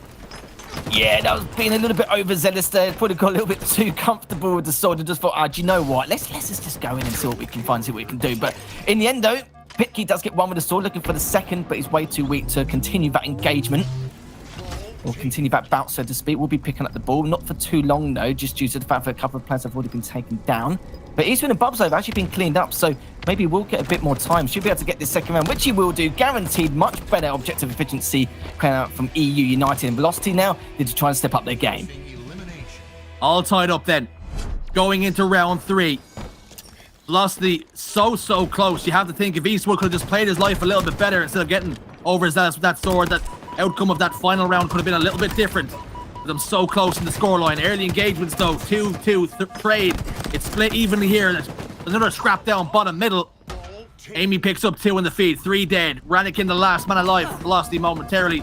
And Amy scampering away with that ball, but unable to get too far away. Yeah, good job from Eastwood. Just Ferrari peeking above that box, just making sure to get the best out of a bad situation there. Doesn't stay alive, but of course gets enough damage done for that trade earlier on in pick. Central, though, just going to switch back to him to see how he's going to counteract this setup and see how he's going to make this push. Just trying to put a few shots onto bottom elevator. We'll find another, though, top go. Will he be able to survive it? Yes, he does. In the end, though, but the problem is it does get traded out straight afterwards. So it's going to be a 2v2. Eastwood's going to see if he can establish some kind of map control. Does have the shock rifle in hand. And now let's see if he put on a better performance already. Good job again on that top control. He knows there's another in pit, but the problem is there's eyes on him already. Gets the deadliest catch medal, but no crabs in the net. Only nothing but headshots. And Eastwood will back down, reload accordingly. Do you want a little bit more trouble than in pipes? Set up towards bat edge with his teammate. Bait and switch will come through. Bubs isolating Amy all alone in that box down bottom middle. He's in no man's land. Picky gets tagged up by that nade. He's down to no shields now also. 2 dead now momentarily. Amy will be coming off the respawn. McCrossman trying to scamper away with the ball, and it's a successful move for him as he does get away. Now 2 members positioned over towards pipes. Another repulsor play. Not going to be enough though. Crossman has to back down. Eastwood has got menace in his eyes once more. Eastwood's doing so much work at the moment. He's trying to write his own esports fan fiction here, just with his team just doing so well in the first round. Second round is a little bit sloppy, but this time man's just trying to make all this magic happen, trying to get all these angles, trying to create this opportunity here for Velocity to try and keep himself in this matchup here. Do have the lead, but it's momentarily here. There's already a push coming on forward, and poor Amy literally just ran into the middle of 3 players of Velocity. I don't think he even expected 3 members to rotate round so quickly here with the ball guy, and of course one more is going to be taken down. That's going to be Crossman here. So it's going to be a 3v4, currently a 3v3 here, as now we're going to stick with Eastwood to see exactly what more he can do with his shot rifle. 11-second advantage, so a slender lead here for Velocity in round 3. Graham will take care of business, but will lose Crossman in the process. 2 go down now. Camouflage in the chest of Legend Graham. What can the man do? Pick up 1 with a clean 4 shots, but Eccentric comes back for more, and he makes him pay. Gets that kill, gets that clean up onto the camouflage player. That could be significant come the latter stages of this round. Slay's going back and forth, but again, Harry, nobody able to take real control. Yeah, not at all. It's just weak improvisation from both teams. They're just struggling to establish any kind of control, as you already mentioned, because the angles which both teams are counteracting with is also really, really good. So it's not that they've got a poor defense. It's just the fact that their attack's been so strong. They're trying to keep the matchup as chaotic and, you know, just cause as much mayhem as possible, to not really give them room in order to create a setup, and instead just try and force them to make a rotation or make them feel like they need to make a rotation here. It's already 2 taken down, and for Velocity not looking too good. This could be a perfect opportunity for the potential setup. And there's already 1 already just trying to get so we're trying to clean up here onto blue stairs. Finally gets taken down. Eastwood just trying to be an absolute menace here, but Amy does clean that up, does have all in hand. Camo coming up surely in the next 20 seconds here, which could be the turning point here in this matchup. 3 dead then for a moment for Velocity. 3 dead once more. Fresh spawn are going to be bumped to join his teammate Eastwood. They have to stay together and have to try and stay alive on the map together to make a coordinated push here. Not going to be too much time mounting up here though for United over towards this turbine area. A couple more points. They have got a bit of a setup. Here comes the sword player though, soaring in. Bubs takes care of 1. That plasma grenade at the doorstep will take him down. Straight 1v1 engagement. Trades come through once more. But it's going to be a 1v1 on the map now. Legend Graham up against Eccentra. But it looks as though Eccentra's going to get to the ball quicker than Graham. That was ridiculous. That was literally an H2 sword lunge right there. He was just trying to back away for dear life. Graham takes down 1. Graham does have the camo as well. So, again, this is definitely a huge win condition once he passes this ball over. Just double checking to this information feed, but it does get taken down there. Very debatable. Don't know why he was sitting there. I can understand he's got sword wave for someone to come from top control, but surely from where his teammates were positioned, he knew there was a good chance that someone was going to come from turbine. Oh, heads up play from Picky. Being hassled, being harried by that sword player. Repulsor and a plasma grenade on the way out the door as well. A little fadeaway plasma grenade sticks to the shields and takes him all the way out of business and decommissioned him. Great players out of Picky. What could have been disastrous after Crossman handed over the camouflage sword combination. Picky's done enough just to spare the blushes of his teammate, but Ball time racking up for United here. Bottom elevator, but Graham's in a world of hurt. Tries to play ball, and it is successful as it will just roll off in the bottom middle. Accenture has to go down, scrambling for it. Trade comes back and forth. 2 dead apiece. Yeah, good stuff from Accenture there. Just good trades, good play ball, forcing it out from Graham. And good job from Graham just trying to do that as soon as physically possible as well. We had a feeling that someone's going to be behind and just relying on those audio cues. Speaking of Graham, though, he's going to have shock rifle in hand. Depends on how he wants to go about it, though. Someone is on goal. So 2 fantastic nades there. Good prediction there. Once more, just relying on those footsteps just to see exactly how he's going to approach with those nades. Just going to rotate around. And this is what I like from Graham as well. It looks like he's kind of feeling himself a little bit. Got a little bit more self-confidence for what we saw compared early on in this matchup. Bubs just trying to stay alive. Doesn't in the end. Amy's going to get a crucial flank going on. He's not mucking around here, Richie. Just trying to drop down and see what he can find. Eastwood just trying to survive to the best of his ability here. Just valuing his life, and he has done so far. Just trying to waste as much time as possible for his teammates to then catch on up. And once more, just still laying down the damage. Amy did a good job there. Now collecting some ball time with 3 down on velocity. Last few moments, the pendulum has just swung ever so slightly over towards United. They have had the most recent engagements, and that's now starting to be emphasized by the scoreline here. 65 seconds to 37, and only 23 seconds left of in-game time also. So if that ball plays, they can then just play Slayer around and play a little bit of defense. They no longer have to pick up that ball, just milk as much time as possible. Eastwood and Bubs, the only 2 left in the map that can be a factor here. Eastwood has picked it up along with Bubs, but he's in a world of hurt over towards goal. Stairs! Amy picks up 2, locks in a killing spree to boot. 5 seconds left on the clock. Nobody from Velocity able to get their hands on that ball. Round 3 will go towards United, but they made a meal of it. Amy needs to have a day off, didn't he? Jesus, that was absolutely unreal in that last round alone. Go 19 and 9, and he had 2 minutes 10 objective. Much more compared to the rest of his own teammates. But, you know, he was always in position. He's probably thinking to himself, I'm slaying it out of my mind right now, but the ball's just always there in front of me. I can't just, of course, you know, just let it go and just pass on to my teammates. He's just going to hold it for himself. But, yeah, just good all-round play. As pressed by Bubs especially, just came out the gates really strong. Not something we expected. It's not something we really touched upon from those 2, just due to the fact that the lack of experience and lack of knowledge we have from them coming into the competition. But it's nice to see trying to make a name for himself. Don't know if anybody's seen in the graphic, it said EU United 1, which is correct. But then it had the player names underneath it, which was Ryan Noob, Spartan, Nick, and the boys. So, unfortunately, that's not going to be the ones we're watching here. They're still very much in bed over in North America. It's going to be the European players, Legend, Graham, Picky, Aim, and Crossman, who've gotten the job done in Game 1. But it was too close for comfort at times there, and that makes me think that Slayer over here on Live Fire could be a real banana skin if EU United do not come out with the same sort of vengeance. Yeah, you can see as well, Amy plus 10, most ball time by an absolute mile, as we already mentioned just as that series finished.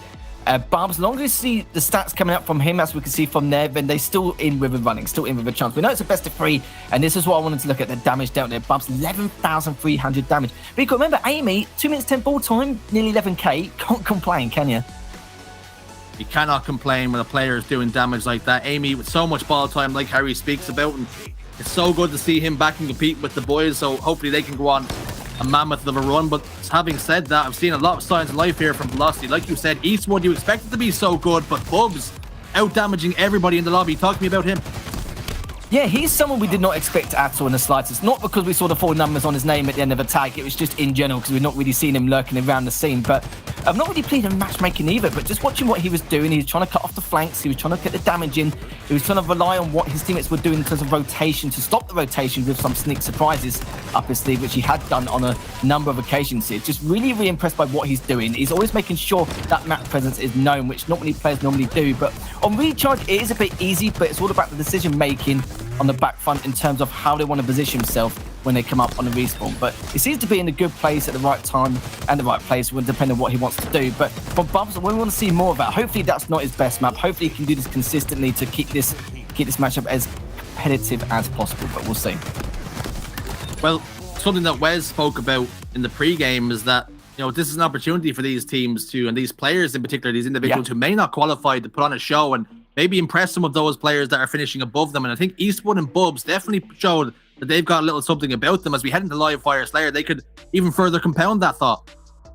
Yeah, this is a accident waiting to happen. I kind of feel like Richie with Live Fire Slayer. We know it's just absolute carnage and mayhem on this map. It's just very back and forth. It's all about the heat wave in the snipe. That's depending if it's G8 or not. And yeah, it's going to be very, very difficult to comprehend what we're going to expect from this team as well. But as long as they just high fly what they're doing at the beginning of that first round and that first matchup there, just continue what they were doing strategically with that strategic aggression which they had, should be fine. Shouldn't be an issue. Of course, with Crossman and the boys, they've got a little bit more structure to their setups and dropping the ball when required, especially with those play balls as well. We saw there's a couple of accidents here and there coming out from Eastwood's squad, but it's just one of those things. Like I said, lack of experience, and then they'll gather it as time progresses, especially in that Halo Infinite that progresses in this competitive field as well. But yeah, again, this is something they need to say to themselves. They're not to worry about. They've got nothing to worry about in terms of pressure. Like, they're not the favourites coming into this. We have heard of Eastwood. We've not heard of Bubble. We haven't really heard too much about the other two.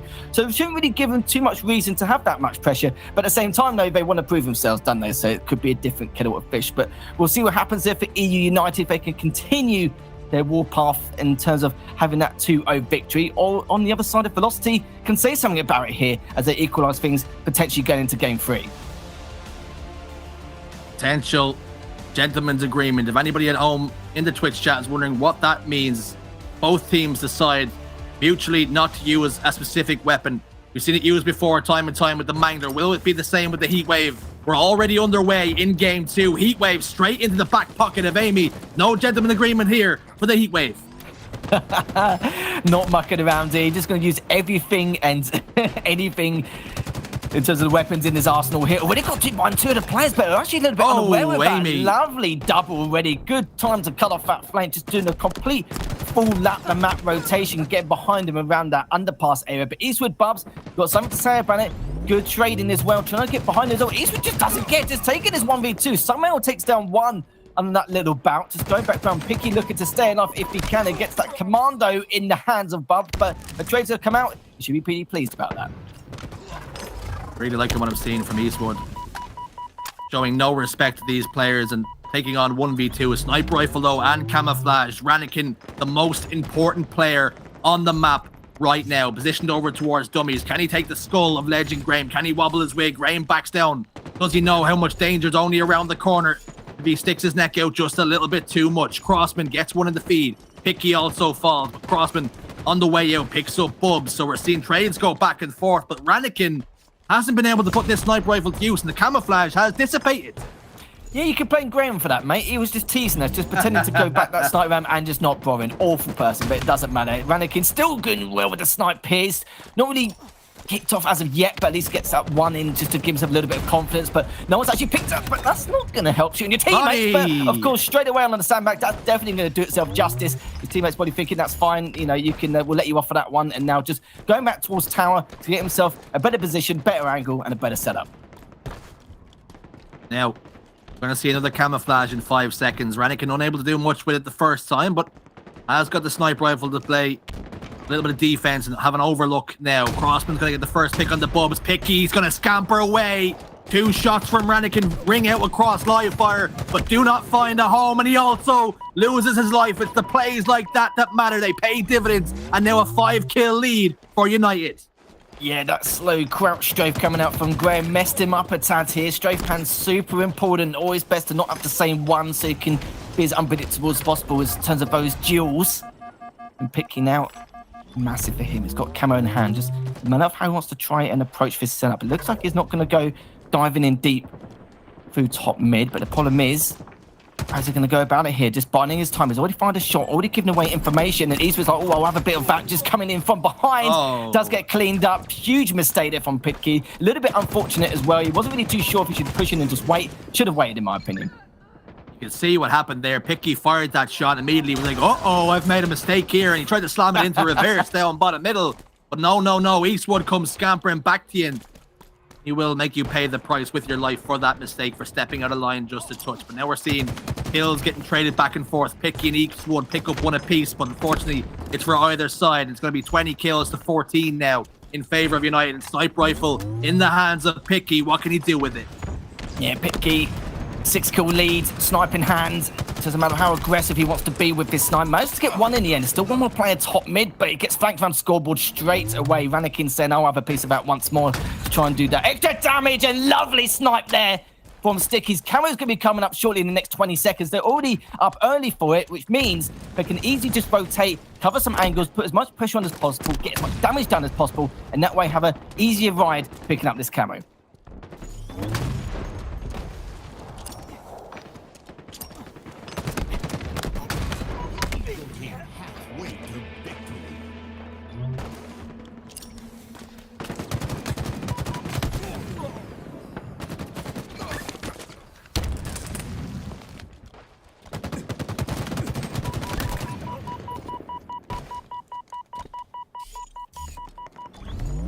Yeah, this is going to be huge here now as Crossman, only with a 7-kill lead, wants to try and increase that, of course, gets a bit of damage done, but needs to back away as soon as physically possible. Actually decided to double back and see what he can find. Good play from him, good reads as well, because his opponents have actually rotated all the way back around to bottom mid, back to the tower now.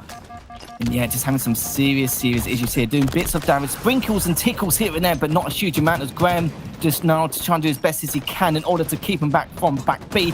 Eastwood, though, has Heatwave in hand. Opportunity now for the side of Velocity in order to come back. What was a 5-kill game, now cut down to just 3. What can Velocity do here then to close the gap even further? Pitke trying to get away back tower. He's been isolated by the boys on Velocity, and you can see Rannikin will lose his life, as will Eccentric. Bubs and Eastwood answer back in anger, though. They pick up 2 more. Pick up the pieces. Still a 3-kill game, so not much has been done this time around. Eastwood over towards top nest. A couple of shots over towards Crossman, but will not connect. Warning shots is all. Top middle seems to be the stage. It's been set. Rannikin picks up Graham. Amy also falls. It's a 1-kill. But then again, every single time they close the gap, they lose members at the vital time, Harry. Oh, Crossman, 14 and 5 currently. Trying to make it 15 here in that little scuffle against Bubs. Good stuff from him already. Just continuing with his destruction and looking to go for the flank. But also at the same time, the camera's coming up in the next 10 seconds. Need to really start prepping for it early in order to create some cover. Maybe someone go bottom mid round to the scoreboard side. Maybe someone just get on dummies and just have a bit of cover there also. Just get as many angles as possible. 2 down now for EU United. And again, 3 down now for Velocity. Very back and forth, but it's going to be Amy. He's going to want to get away with the camo. Just trying to sneak away if he can. Heatwave just to complement this camo. Managed to get 1. Looking for the second if he can. One of the players try and get behind. That doesn't matter. That's going to be shut down instantly. He needs to get round the back of tower straight away and does manage to survive here, Richie. Was a sniper rifle down on that door, but Amy's also going to get eliminated. Done enough damage though. 41 to 36 now, the scoreline. And again, they've closed the distance once more. A 3-kill game, but every single time they get close, United step on the gas. They spread that distance again. They extend their lead. Graham, shields popped out towards dummies. He has forced it back down. Excentra on hand to clean up that kill. Crossman takes down Rannikin. Amy also takes down Bubs. Another 1v1 top middle. Amy will lose out this time. It's a 2-kill game. Oh, they're just doing everything in their arsenal, aren't they? Just winning all these duels and these bouts outright in order to try and tie this lead. But every single time, it's been shut down with some of his flanks. Bubso gets to trade on Pitke. Eastwood now, all eyes on him to try and create some magic here. Still got 3 shots. Gets 1 on the no-scopes here down bottom mid. Does get cleaned up eventually here, and that's going to be massive for him. Just now a 1-kill game as Eastwood just has his eyes on that nest area, realizing that most of the names are currently going from bottom mid and around that garage side again, being trained out back and forth. But the problem is, even though it's a 1-kill game, it's getting very, very close to that 50 mark, and it's going to be causing some issues. 48-46 in favor of EU United. Can they secure this? Cannot afford to frivolously throw away any more lives. Crossman going to be the first point of contact here. Top sandbags finds Eastman, but will get tagged up by a grenade. Down to half shields now. Trying to play a little bit of defense, shooting that frag grenade just to put a bit of distance between him and Eccentric, who tries to scamper away bottom middle. Miss melee. Will it pay dividends? It's 49-49. Next kill wins. It's going to be Amy. He gets eliminated. Eastwood gets that final kill. Series all tied up. Velocity are on the board. As if it was Eastwood of all people. I'm not really surprised about that in the slightest. It was just an absolute bloodbath, wasn't it, from the very beginning to the very end. And It was weird. It was interesting. We didn't really see many flanks. It was just a lot of stalemate situations. People just overstaying where they were positioned in terms of taking a BR fight, just taking it to the very end, no matter how many deaths they take, and then creating those flanks afterwards. Most of the flanks, of course, coming from nowhere near Nest, not B at all, just always around the camo side, the power up side, and from bottom middle as well. As you can see from the stats, it was 50-49, so we'll be going to map number 3, Eastwood with the +1, Accenture with the +4. Didn't see much from him coming from that first map, but looking much better compared to what we saw previously. And Coursman, though, he was doing so much work for his team. Probably a little bit flustered, a little bit frustrated, but it's all right, though. Still got one more opportunity here to keep himself in this matchup, as you can see. On the damage dealt, nearly 4,800 coming from Bubs. Not too shabby. Crossman, if you get 17 kills, only die 11 times, you count yourself very unlucky that you haven't come out on top and your teammates just have not pulled their weight accordingly. But heads up plays we've seen, not the traditional live fire Slayer that we expected to see. It was a lot of like gunfights top middle, a lot of gunfights bottom middle, but not much flanks like you say, not much coordination from the team. There's just an all-out brawl, and I'm all here for it. Of course you are. Why am I not surprised in this line? But that's the issue, isn't it?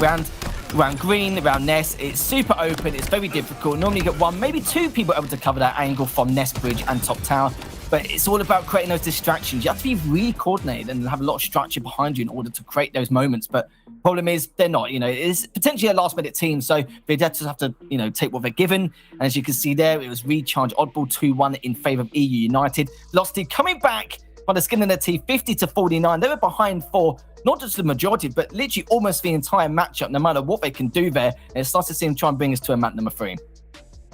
So we're 2 games deep. We've seen enough from both teams, the good, the bad, and the ugly. There's another Eastwood. Look, I'm making references all the time. I'm so good at this. Bizarre CTF, though, is going to be our game 3, Harry. So with the way we've seen things, who do you think this maybe favors now as we head into game 3?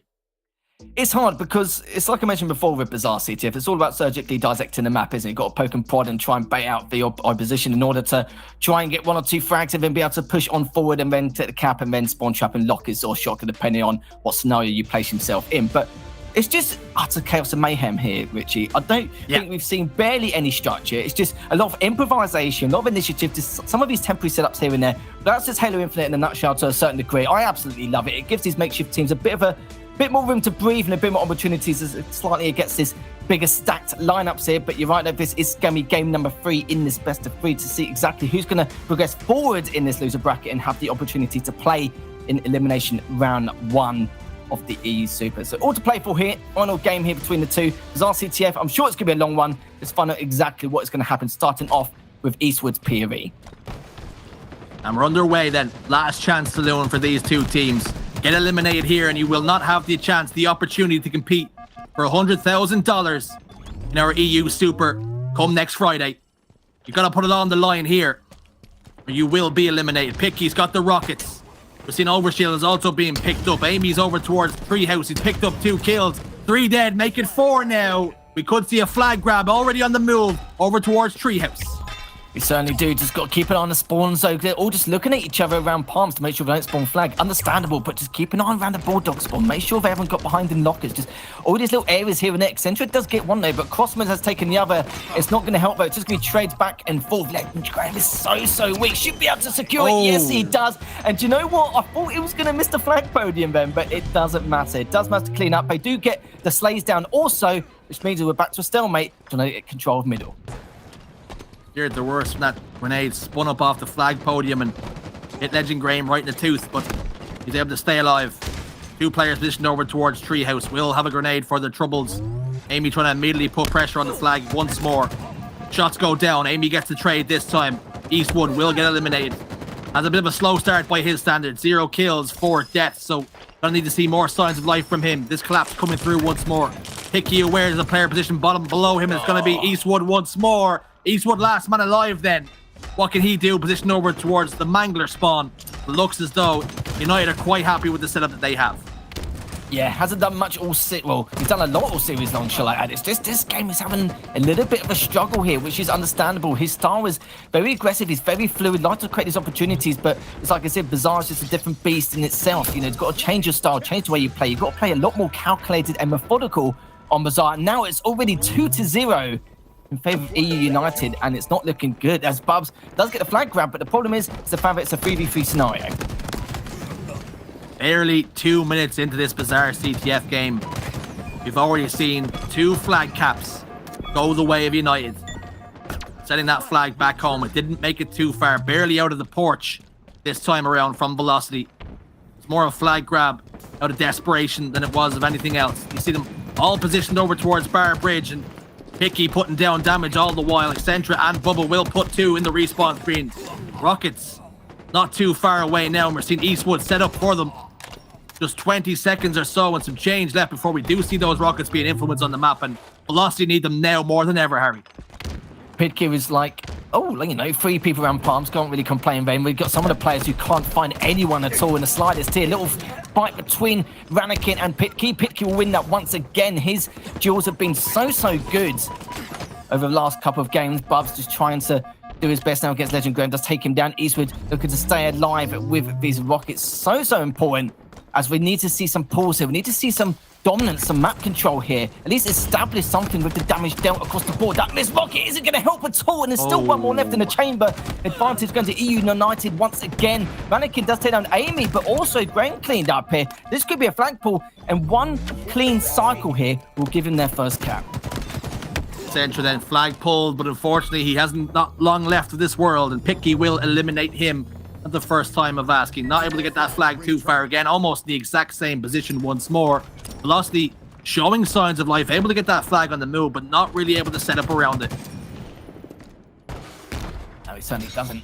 Picky, 13-4. I don't know where he's been the last 2 games, but this game he's been on an absolute tear. So he's just trying to keep one of the players back on that rocket side, just at least delay any pushes coming from Velocity in order to secure this overshield. Not really contested that hard either. I don't think they're really in position to do it, but just dealing with a lot on their hands anyway with the opposition coming from EU United. But Picky, though, taking a lot of damage, does get a double for his troubles.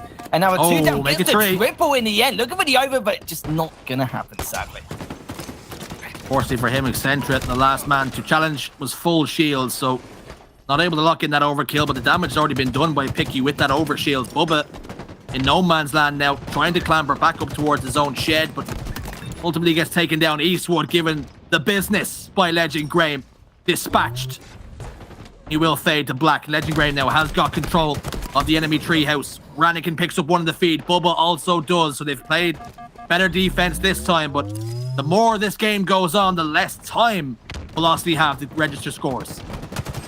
The defense from EU United is just looking so clean. It's the fact that they always create these nice little crossfires, making sure that in terms of everyone being on spawn, just rerouting, repositioning himself, creating paths and cycles, which Velocity just struggling to get this flag out, or even just approaching the flag here. But finally, another flag pull. They've barely got it over the halfway mark at this stage. But now let's see what they can do. The problem is one of their players is already down. Eastwood, one of their main slayers in the previous 2 games, not having the best of games here in map number 3. And now just trying to survive in this 3v4 scenario. They realise that even though they've got the flag out, they've got the flag pulled, still need to get one more clean set of slays in order to get something done here. But 2 down, it is going to be a 2v2. Not a body smack there from Crossman. I'll see you. I like that. I like that. Crossman just making sure he was dead on the way down. Make sure of it indeed. Flag did get sent home though in the meantime after Accenture recognised numbers weren't in his favour. Dropped the flag on the porch, but fortunately for him, numbers never did flip back around in their favour. Crossman then putting pressure on the enemy base. Up to the double back here. Bubba has no idea he's there. He takes him down. Thank you very much. Eastwood gets into an engagement and Crossman takes him down as well to lock in a killing spree. All the slays are going the wrong way. Certainly is indeed, as Pitkin has also got rockets in hand. It's just even more trouble now coming from Velocity. They're just completely dismantled right now. Look at every single member of EU United just on their side of the map, just being absolute terrors across the board. Graham to take down 1, so that's going to be their cue. That's a window of opportunity now to try and push in through bar. Lovely stuff from Pitkin. Nice BR shots as well. Good strafe pan coming out from the opposition, but again, just not enough to at least change things or change the outcome of that last bout. But Grano, good flag pull, 2 down already. Keep an eye on shotgun. Make sure you've done at least some damage to keep him away, keep him at bay in order to try and do something. But Crossman and Amy already on top of things already. This should be a guaranteed 3rd cap. 3 flag caps that have successfully been ran up towards Treehouse. Not something we see. Normally it's double doors as they're out the avenue that these teams like to explore, but the pressure and the control that United have had during these flag grabs has been telling. They've had the freedom and the comfortability to run the flag wherever they like. Ranakin and Accenture will pick up Picky and Crossman respectfully in the feed, playing defense, but weakened from that fight. Accenture will get taken care of. Graham's in the world of hurt here, in trouble, faced with a 1v2. Will ultimately lose his life, but the damage has been done here. A 3-0 lead for United. It certainly has done. And at this level of play, we know how difficult it is to get or bag some of these flag grabs anyway. And I think you can see Velocity also feeling the pressure as well. Every time they try and create something or to try and make something happen, they just can't. Constantly got numbers from EU United, constantly getting flanked around or having their flanks cut off every single time and losing some of these bouts, which is not something we normally see from Velocity. It's actually been them who've been winning some of these duels across the board, but this time around it's been a completely different story. Total role reversal coming into this matchup here, as Eastwood's stats is a good example of it. He's been staying across the board beautifully the last two games, but this time around, Bizarre just not been his day. Speaking of Bizarre being somebody's day, though, Pitke, 26 kills, 8 assists, and only 9 deaths. It's been the Pitke show in Game 3, and when you need big players to step up, Pitke has made sure that he's put this game on his back and sure that he'll be the man that steps up to punch United's ticket into the next round. Still a little bit of time, but you almost need an average of 1 flag capture a minute now, Harry. Certainly will indeed. His Bub's now just going to push straight on in. Needs a cap a minute, but the question is he going to be able to do it? Got an opponent just literally spawning straight in front of him. Sadly for him, just outside that spawn radius, so it makes perfect sense. But the percentages was low from the spawn there, but it doesn't matter. Bubs managed to make sure to win that little bout on the thrust. So Accenture now may get the first cap here, but the problem is it is going to be a 3v4. Need to work out exactly where they've gone. They're both of them actually just trying to push on across. Ranakin managed to get one for his jump. Looking to see if anyone around that Bulldog area. 2 already down. Amy and Pitke are the only ones who are able to at least put something down or put some damage down to try and slow this cap. Flag has been taken, just again delay it. But do you know what? Even if they don't cap, or at least they got the flag out, the more time they spend just wasting it, the better it's going to be for them in the long run, especially with that 3 cap advantage. Ranakin done his best impression of Darth Vader, tried to make the transition to be a bit more Sith, and then as a result of that, they've managed to cap 1 more flag. That is in keeping with the flag cap a minute. They've got 2 more to get 2 more. Pitke back down into bar, but not before getting a kill on the way out. Now we're seeing Accenture in a world of hurt, positioned over towards his flag. Pitke will reach out.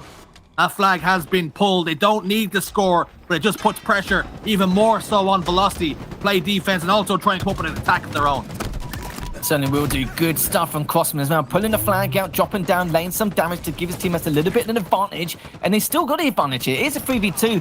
They could have run it a little bit further, but instead just prioritising the slays.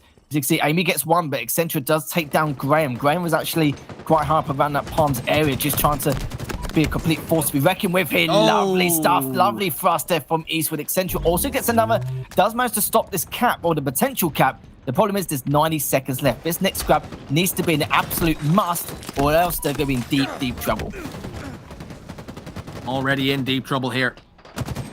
I'm very much against them. It's become an extra teammate now at this stage. Eastwood desperately trying to stay alive, down to just a sliver of health. Flag has been pulled, so there is hope.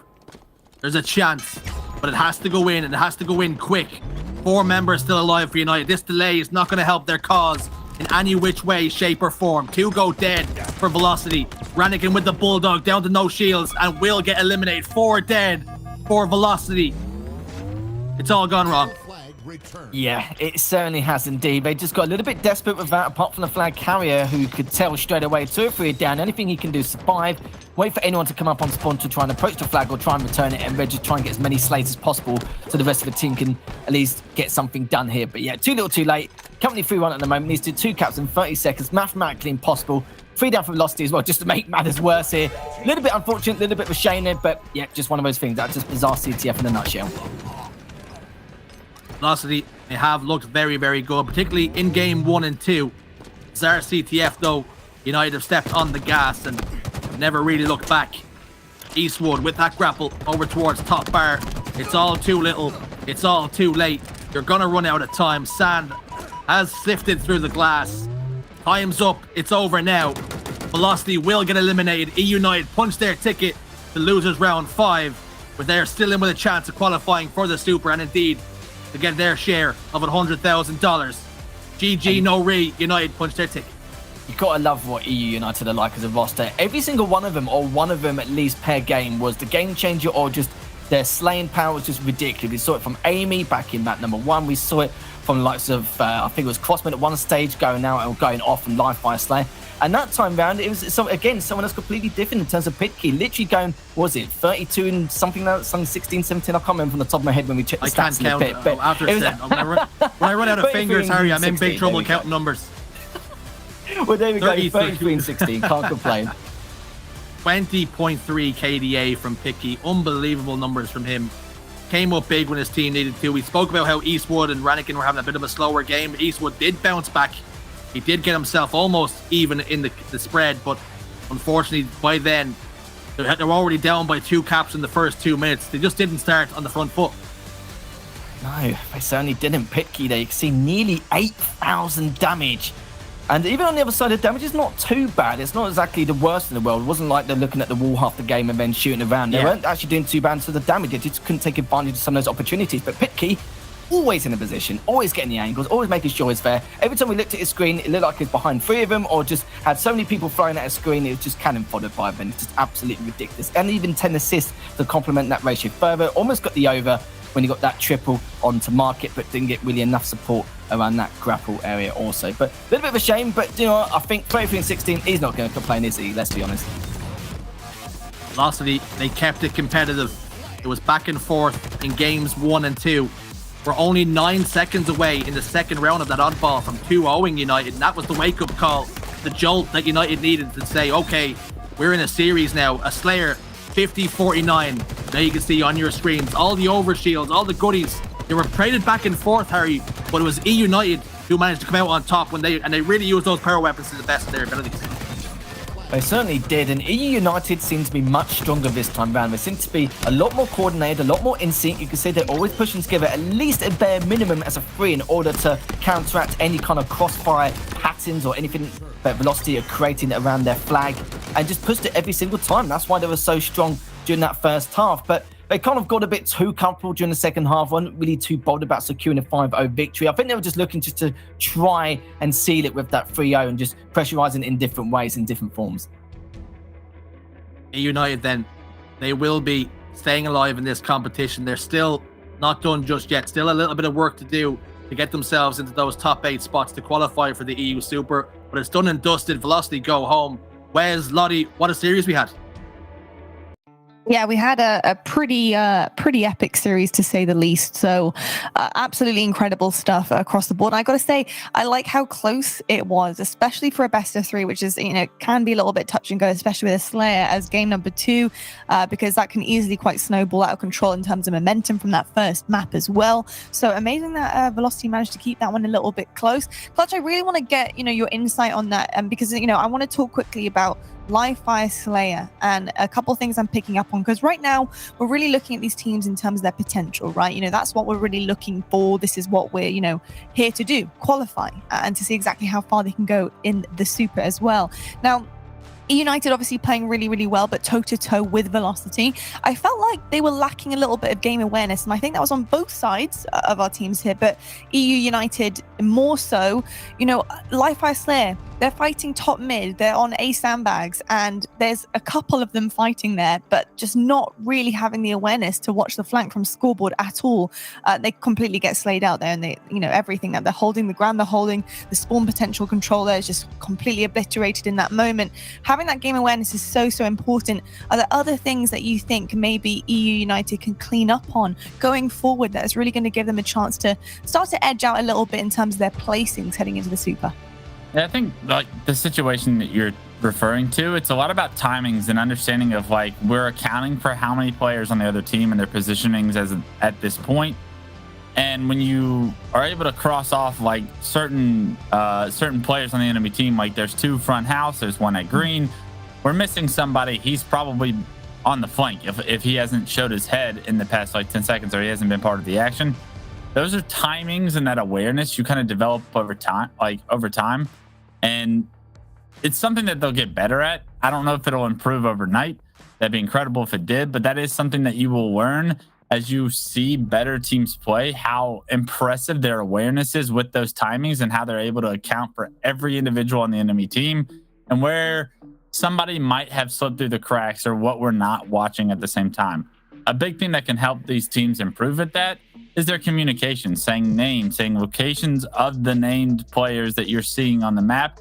And when you're able to do that, you're able to clearly identify, I saw this person here last and it was about this long ago. And then from there, you hopefully are able to transition that to where could this guy possibly be coming from next.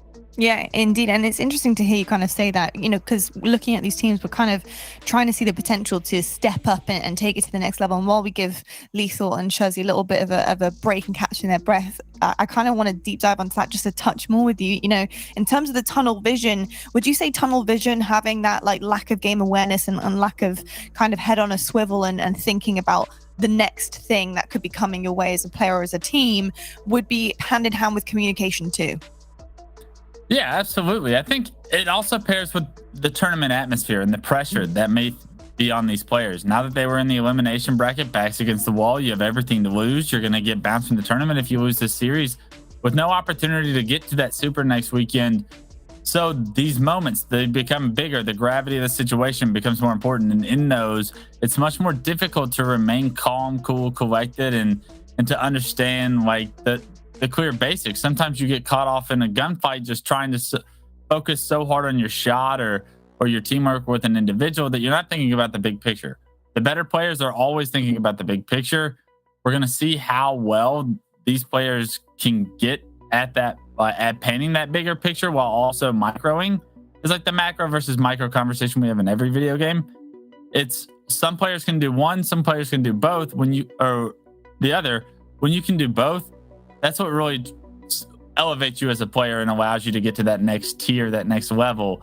Unfortunately, we didn't see enough out of really either team for me to be like shocked as of yet, but I think that there's a lot more on the table and it comes with practice first. Well, I'd love to hear that because that's exactly what I'm now going to be looking out for as we continue through the day. So I appreciate that so much. Let's take a look right now, though, at our winners bracket and see exactly what we filled in. The journey some of these teams have to go on. As you can see, our winner quarterfinals are pretty much set up. They are ready to go.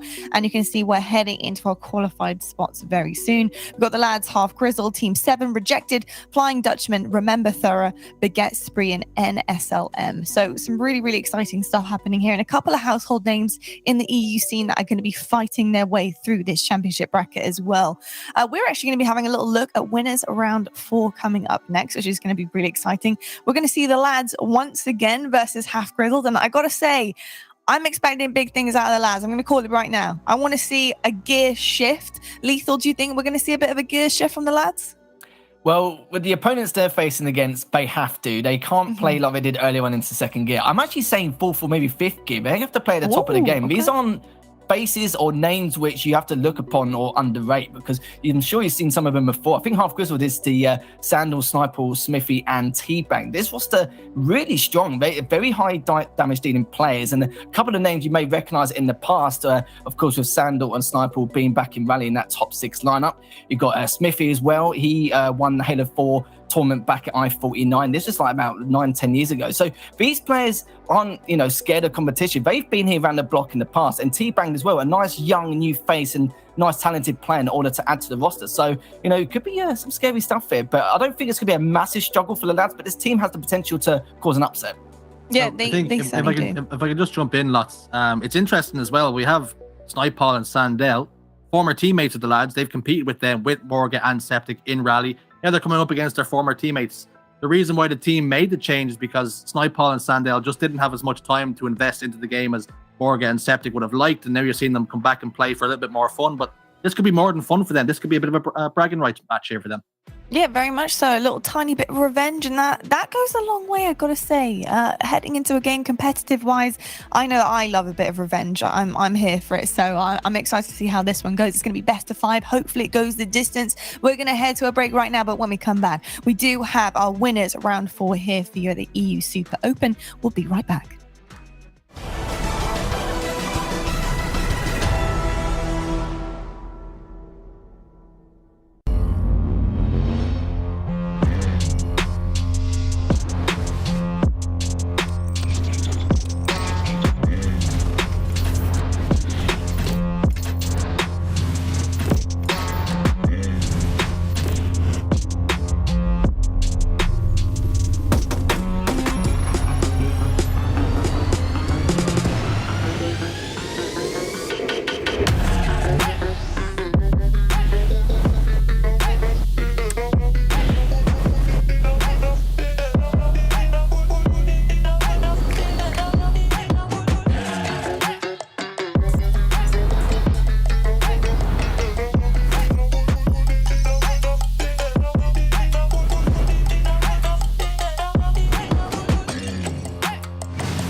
Hello everyone and welcome back to the HCS EU Super Open. We're here to find out who is going to be joining all of our teams that have qualified for next week's Super. It's going to be absolutely amazing.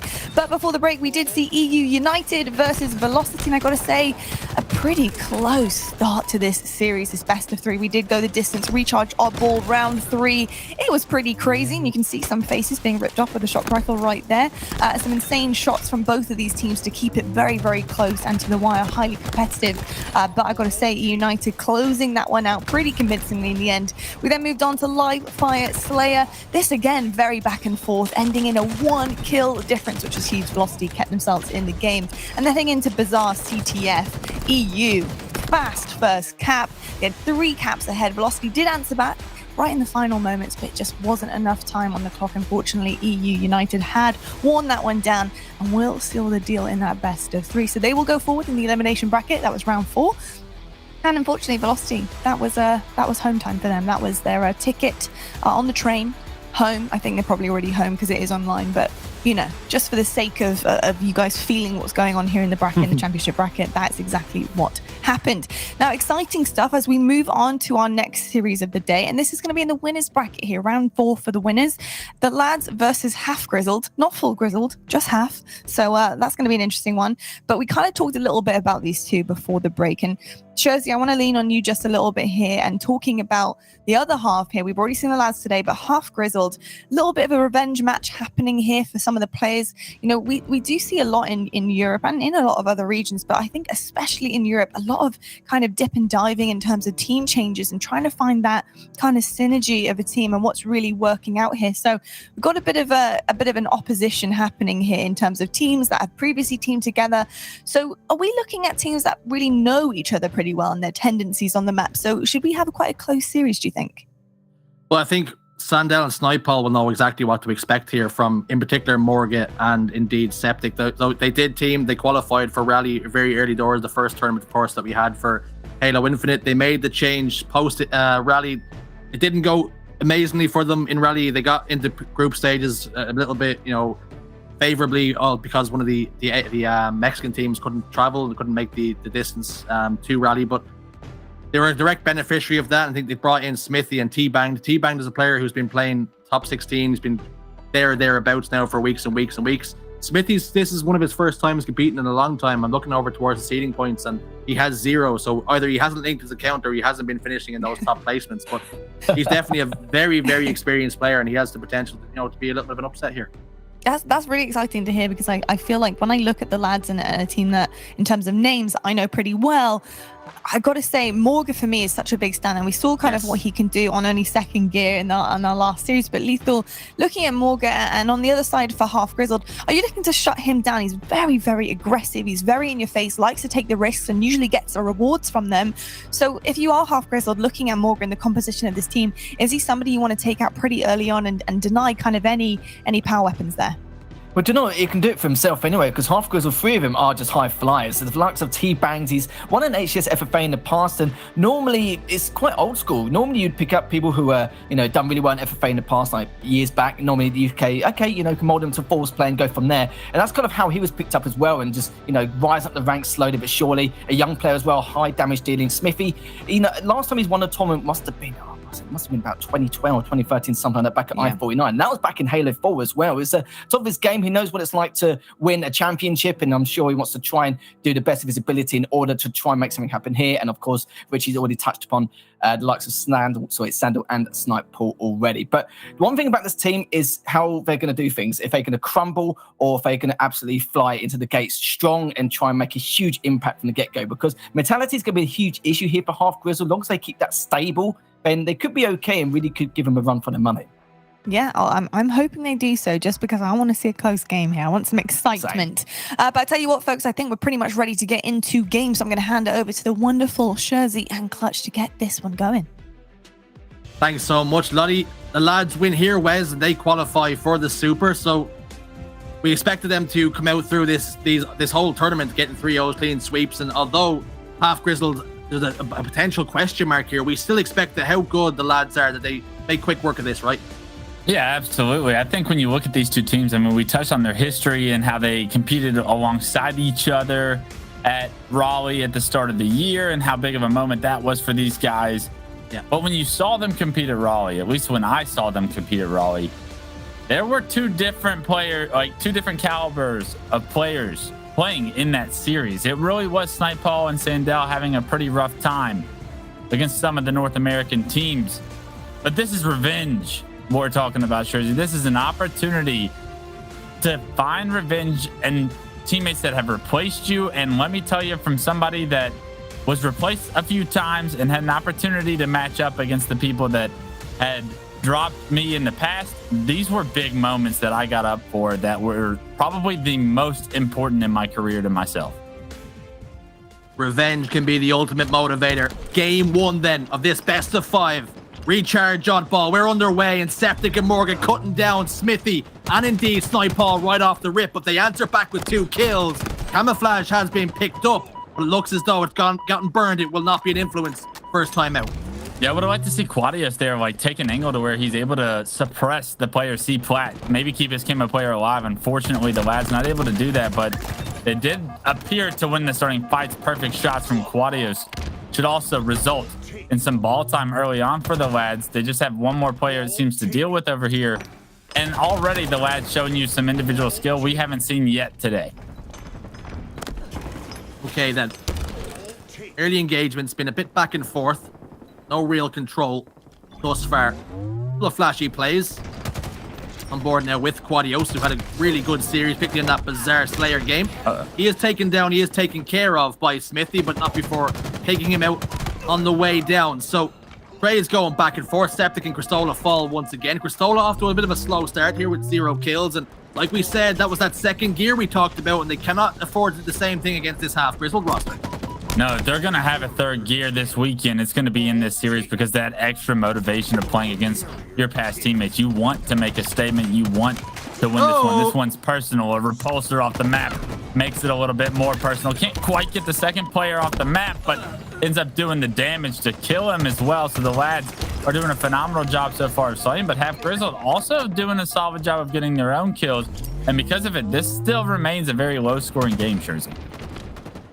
Still 11-6 to be exact, that low score. 3 minutes and 30 on the clock. Ball has not been touched in a very, very long time, but we will see a camouflage about to pop up. 2 players of Half Grizzled positioned down bottom middle to pick it up, and you can see Snipeball not aware that he had that repulsor in his back pocket. As a result of that, he's given away his position. 4 dead now for Half Grizzled. Camouflage will get taken care of, and now a setup in pipes, the worst position for Half Grizzled to have to try and break. All right, so here go the lads with their first opportunity at a real setup. They got ball and pipes. Quadios with 7 kills to his names already, and he needs to play his life here as he gets back down and suppressed into this pipes region. If he goes down, that's going to be the Half Grizzled opening to break this setup. So he really is that point man for this team, and a big kill from him to lead this point for his team to have the opportunity to build up even more of a significant early lead.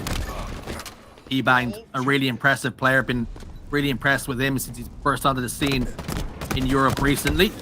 A couple of shots go down though. Smithy will take care of Septic, but unfortunately Cristola will trade that one out. So it's a 1-for-1 trade. 41 seconds to 10.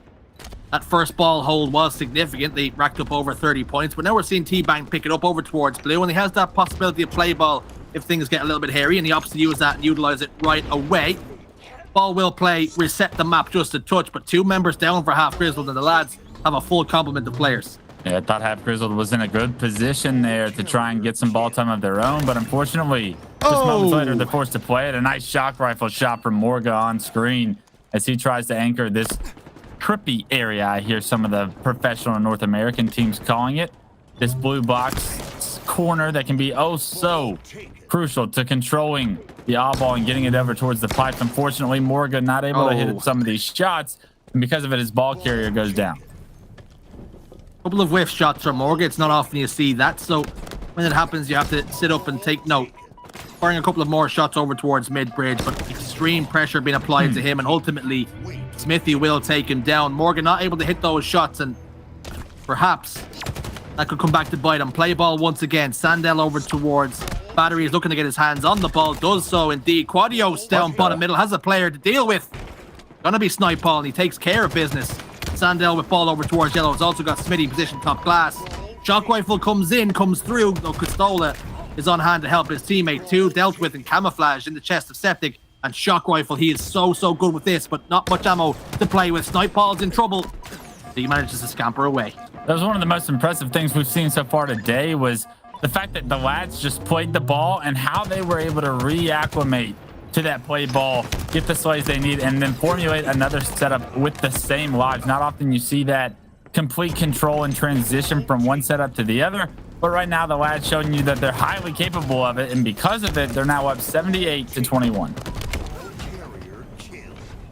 Snipe Paul has picked up that ball.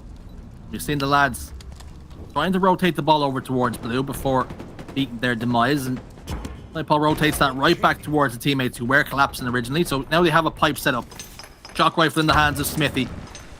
Not too comfortable with his surroundings, aiding that stairs. Hasn't got a player to watch his angles just yet, and that's why he's a little bit nervous to clearing out those corners. As he fries Cristola mid-bridge. Quadios could be lined up here as a second, but good trade. Trades out though. That will stop any sort of push as the lads are down 2 members, but mid-bridge is going to be the point of attack in the first line of engagement. Quadios gets handled by T-Bang, positioned down. Bottom Mangler now, and Cristola gets that clean up there. 79 seconds to be exact, 62. We're seeing Half Grizzled rotate that ball once more. Yeah, look at this. Grizzled right back in this game after being down 60+ points. Just down 3 now that you saw a couple of plays being made from the individual. Smithy found those 2 that allowed the rotation over towards Elevator. Now Half Grizzled still with this setup control. The lads starting to struggle as far as how are we going to break this one, because there's not a ton of time left in round 1. Not a ton of time. 2 kills though. Snipe Paul and T-Bang eliminated. Sandel trying to play defense, set up around that ball. It has been dropped down towards bottom elevator. He's trying desperately to still be a factor here, Wes, but has scampered away and played his life. But possession now of the ball over towards bottom A, in control of the lads now, and they have got a bit of a per man setup. Yeah, unfortunately, it wasn't really a great play ball situation for Half Grizzled, and because of that, they've now given that final setup to the lads over here in the elevator. But they do look to have broken in with a big double kill from Sandel. And if they can finish off this last player standing on catwalk in Morga, they may be able to close this one out, because all they need is 12 points. 10 seconds remaining. They're going to take the lead here in the latter stages of this round. A couple of slays go in.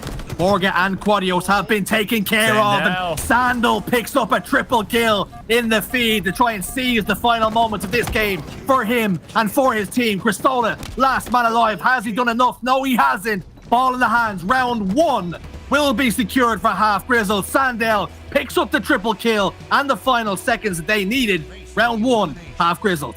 Sandel killing all 4 of them there. He didn't get quite the overkill as he was taking his time hunting that player down that finished off the ball carrier, but killing all 4 players is a massive momentum swing for Half Grizzled. What looked to be a round heavily in the favor of the lads immediately was reversed after Half Grizzled found their first comfort setup there late in that first round. An amazing performance by them to crawl back into that one and steal it, and now they have the lead here in game 1. Quadios with that camouflage then. Tried to get away towards recharge and into the whirlpool, but ultimately thought the better of it, spun around and taking care of a stray nade. Will eliminate him. No camouflage at play right here, right now. Snipe Paul picks up 1. Smithy will send the Dutchman Morgan to the respawn screen. Also 4 alive for Half Grizzled, 2 for the lads who have to wait now for their final teammates to spawn back up again before they make that push. Smithy, shock rifle in his hand again, pops the shields of Quadios, trying to get clever up towards top glass. He will die though. In the meantime, 2 go down now for Half Grizzled. Ball is played over towards batteries, and you can see now the lads have woken up. They're looking to play. Yeah, unfortunately, Smithy just not able to find the same success he was in round 1. That same situation, he found a double kill in round 1 that awarded his team some ball time. Unfortunately, the lads break right through. Smithy not able to get a kill with that shock rifle, and because of it, this setup was shortly lived. But still, Half Grizzled having a phenomenal start to round 2, which bodes well for them to close the door before round 3 rears its head. Half Grizzled this entire time have control of the ball over towards glass, and not too much pressure coming their way. Cristola is looking to change that right here, right now, and combination of him and Quadios have taken down 1, but it's 2 members down. Snipe Paul and Sandel, the former teammates of Septic and Morgan. Quadios picks up the ball then. The replacement has the ball in his hands. What can he do now to be a factor on the map? 4 kills in this round 2. But 30 seconds to 10 the score, and Half Grizzled are making this a really awkward day out for the lads who thought it was going to be an easy peasy. Oh man, T-Bang can't quite finish that kill with that commander rifle. Sometimes that bloom can get out of control, and you can see how difficult it is to land that final headshot once that happens. And unfortunately for Half Grizzled fans, that's going to result in potentially the lads being able to accumulate some ball time, but the ball remaining neutral in this time period as the lads were getting sliced. You want to see them focus a little bit more on the objective, because right now they need to be desperate to get this to a round 3. All down on double stack. Cristola not paying too much attention to it, opting to prioritize slaying instead, and was face to face with 2 members of Half Grizzled. Ultimately has to back down, trying to help his teammate survive. Does so successfully, but ultimately Morgan is taken care of. 4 fresh shots from the Irishman in Cristola, sliding over towards pipes. Ball has been picked up finally by the lads, so starting to influence the scoreline in that regards. T-Bang, top A, dispatched by Cristola. Smithy again trying to get clever, top gold. Ultimately, he's taken care of. Snipeball, last man alive. Cristola hunting him down, but the Englishman backs away and plays his life. Will live to fight another day. He needs to make sure he stays alive. That could have been a massive overextension if he goes down, and with numbers, you know, this setup in pipes would be shortly lived, but fortunately, he is able to stay a little bit longer, buy time for his team, and as the push comes through for Half Grizzled, this is a massive 1v1 and perfect shots from Septic. Reward the lads with some more ball time and an opportunity to rotate that ball towards Elevator, and that's all on the back of Septic's perfect shots. Septic, he's been there, he's done it. Big game player. Pressure did not factor him or affect him whatsoever. Fresh 4 shots put into the dome of Smithy, who tried his best to put the wiggles on and maybe get close enough to dispatch of some sort of melee, but unable to do so. Score now, 68 seconds to 32 in favor of the lads. They roar back to life here in round 2. Trying to show and convince everybody that round 1 was a fluke, but Half Grizzled momentarily put 3 in the respawn screen. Morgan, Septic, and Cristola all taken care of. Quadios last man alive. T-Bang pick up the shock rifle. Camouflage, it looked as though it's in the hands of that ball player also, who might look to drop it off to a teammate if he can, because you want to see this camouflage be a factor somewhere else, but it has just dissipated. No more camo to play with. Shock rifle and a full pipe setup here for the boys on Half Grizzled. Yeah, T-Bang trying to do too much in that situation. Needs to make sure he's watching that turbine push, and unfortunately he just focuses over towards the blue plat a little too long, and because of it he pays for it with his life. That means Morgan and the boys have figured out a way to break this setup from Half Grizzled once again and continue to extend their lead, and it doesn't look like they're going to choke this one away like they did in round 1, because Quadios, once again with shock rifle in hand, has this hallway on lock. Quadios doing perhaps T-Bang should have done before, exactly what Wes pointed out, holding that turbine push. You can see now exactly why it's so effective. They do not have to worry about it whatsoever. Snipeball and T-Bang in the respawn screen, and because of that, round 2 back towards the lads. They restore parity, all level here, heading into round 3. Will round 1 be a fluke, or can Half Grizzled step up here and now and take game 1 and really apply some pressure? Cristola down bottom middle, looking to get touch tight with that camouflage. Snipeball is going to be the first one to step out of line and pick it up. Cristola makes them pay for it. 3 dead. T-Bang last alive on double stack. He will get taken care of by Morgan. Camouflage is still down and will be a factor in play. Good. T-Bang does everything he can to try and deny that camo. Unfortunately, just not enough. And it's the lads that jump out to an early round 3 lead here with the ball in hand. Camo as well. And look at how aggressive Morgan wants to be with this camo. I love this play by him. He's going to try and find that shock rifle, but little does he know, his eyeball carrier, he's getting pushed from long haul, but he's going to shut down the turbine player and make it a double. Oh my, don't hit the triple. And that is Morgan showing you a little bit of why this lads team is so renowned here in the EU scene and why they're looking forward to that super. T-Bang tried to play Septic instead of the ball, but unfortunately, Repulsor just didn't have the legs. Septic takes care of him. And Morgan, one of the best players at abusing the sandbox, but look at this, the Swede, Sandell, finds the skull of his former teammate. Here comes the push and here comes the pain. Morgan desperately tries to play that ball and is successful in his attempts. Ball has been played, map has been reset. But 46 seconds has been the result of that play ball. The lads are already halfway there. Yeah, the damage has been done. 46 points lead in round 3 for the lads, and we've seen Half Grizzled have a miraculous comeback in round 1. We're not able to do it, but kept it close in round 2. Unfortunately, they're going to need to come back once again. All 3 rounds, it seems that Half Grizzled have started slow. What round will we see this finish out as is the big question. Will it be similar to round 1 or round 2? And unfortunately, Septic making that answer himself by landing that kill, making it 3 dead for Half Grizzled. And now all of a sudden, the lad's going to jump out to even more of a lead here as we cross the 4-minute mark. Septic asking Smithy on the way in, why are you so in? What's the hurry? You're going straight to the respawn screen as he sends another one there. T-bang! And Smithy sent there once again. Septic is popping off. Septic with the massive double kill, damage onto a 3rd, and because of it, the lads now just potentially 1 push away to take game 1. We criticized them for being in second gear. Septic again finds the skull of T-Bang. Smithy over towards Whirlpool takes care of him as well. 4 dead for Half Grizzled. They only require 22 seconds. Septic meleeing the air in celebration almost. He knows he's playing well. Yeah, he knows he's on. Look at him. You can tell the micro is there. He is feeling himself, trying to hold this doorway. Backs that first player down, and he actually wants to get on the aggressive end here, finds that kill, gets out of dodge with his life, and that could be the opening for the lads to get this ball secured. Unfortunately, throughout this entire process where those Half Grizzled players were just 4 dead, the ball remained to be top middle, so no lead continued to be extended. But with only 22 points needed, Shurzy, I mean, the lads have just got to figure out one more way to get 4 dead and get the ball into a secured area, and you can guarantee they punch their ticket here in game 1. 2 go down then. Nightfall going to be the last of the team to spawn back up, but T-Bang has died again. It's going to stagger those spawns once more, and that's the mistakes that they're making. They're dying at the worst possible times. They need to try and keep a full complement of players.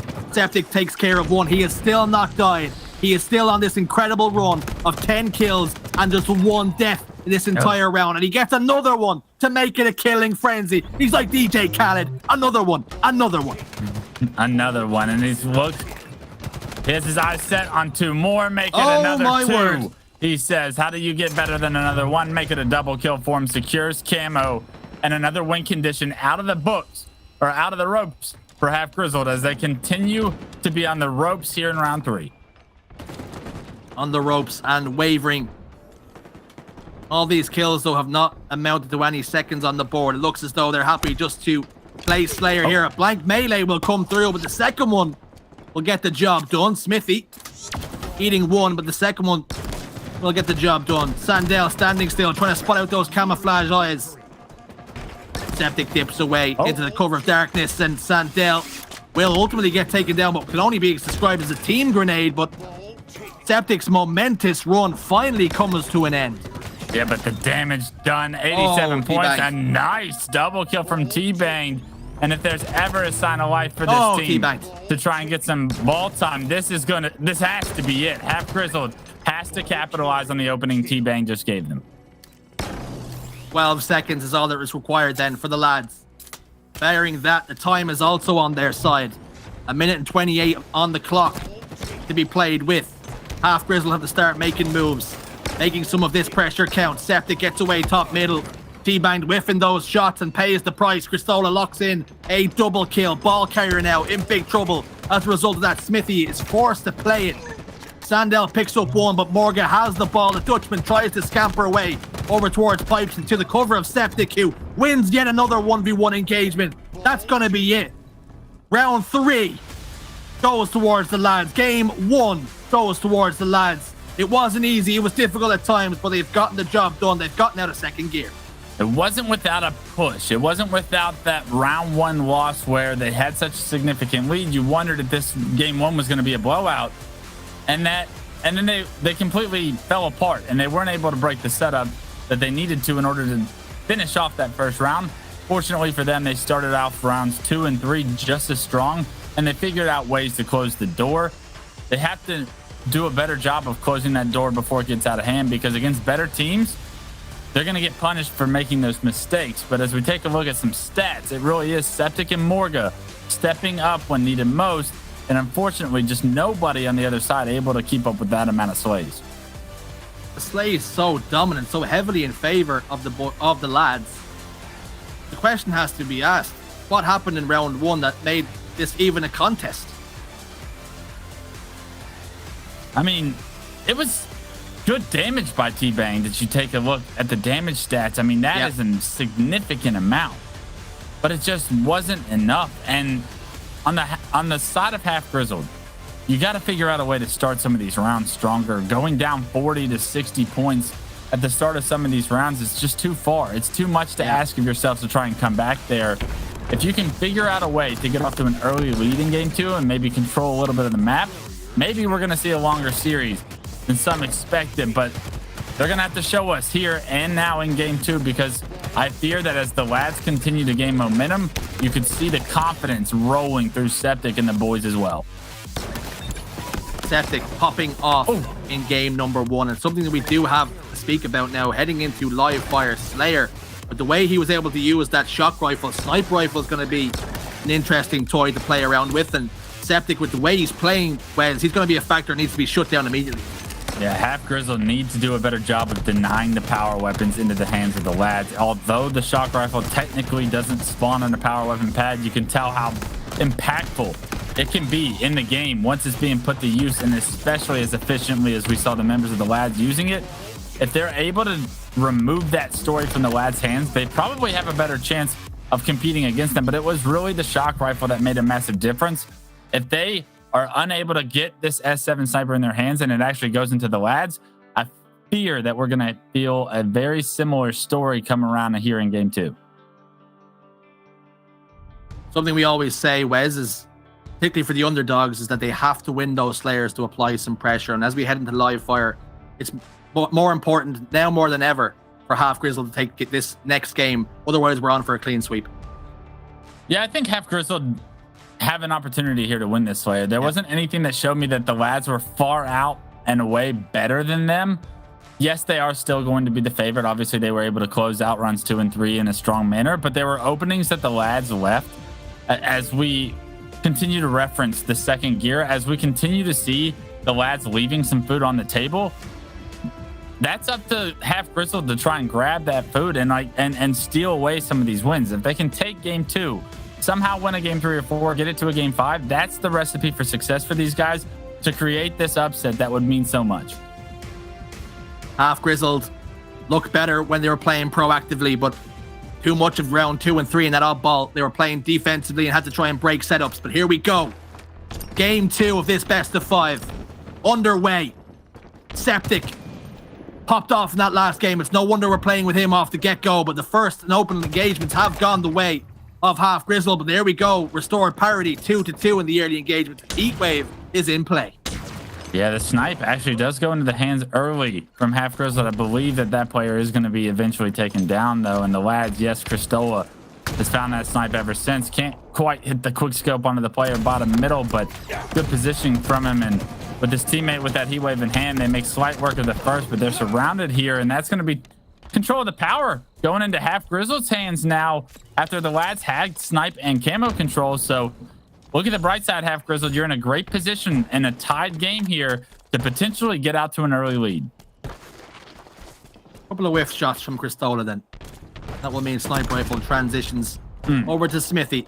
He rotates towards bottom tower now, and Cristola isolated over towards Nest. He's in a world of hurt, and he gets taken down accordingly. 3 dead momentarily. 4 dead now. You'll love to see for that. The lads. A triple from Snipe, Paul. You'll love to see that in the kill feed, and I like the positioning from Smithy here. He's in a great position to anchor top tower and put some serious damage on anybody pushing brutes. We'll see how well Half Grizzled can hold this setup now. 9 kills to 6, the advantage as they do try and hold that setup. Smithy desperately trying to lock somebody on to his scope, but nobody peeking out. They know exactly where he is. They have that information. They will not give him the angles that he requires. Here comes Morga soaring through the air, though, like a clay pigeon. He gets taken care of. Cristola now with the flank back tower, finds 1, 2, and the snipe. It's going to go into the hands of Cristola and maybe out of ammo, but the damage, it's been done from Cristola on this flank. He's made this just a 3-kill game, and with camo coming up, he's got himself a great position to try and defend it. With the Mangler no longer in play, both these teams opting not to use it, makes the heat wave that little bit more important and has so much more of an influence now that it doesn't have a direct counter in the Mangler. Cristola top middle, couple of shots down. Smithy pops out of a hole. Where was he hiding? A little cubby.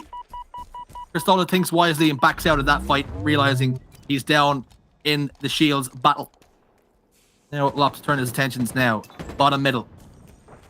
His teammates play around him. He's going to be the first point of contact if he rounds this corner.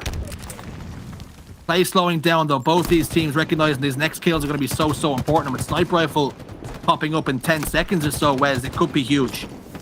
Half Grizzle not really in a great position to try and defend this one. They do have tower control, which is the advantage, but unfortunately 2 players out towards the overshield. One of them loses their life. And because of that, the lads now with numbers advantage, they look to push. They tie this one up, and not only that, they get snipe in hand. They take over the tower completely, and with a clean wipe, they make slight work of Half Grizzle, gain the lead, and put themselves in a position now to run away with it. Septic fires that warning shot, fires the second one. Both shots connect to players' shields, so maximum damage output for him, helping his team secure kills. But Snipe Paul somehow steps behind enemy lines with a backstab and gets one. Morgan with the heat wave connects with a body and evaporates Smithy to dust particles. His position back tower, recognizing there's another player to deal with, and Repulsor comes through this time, and that's going to send the Dutchman flying, but not the kind of way he would like.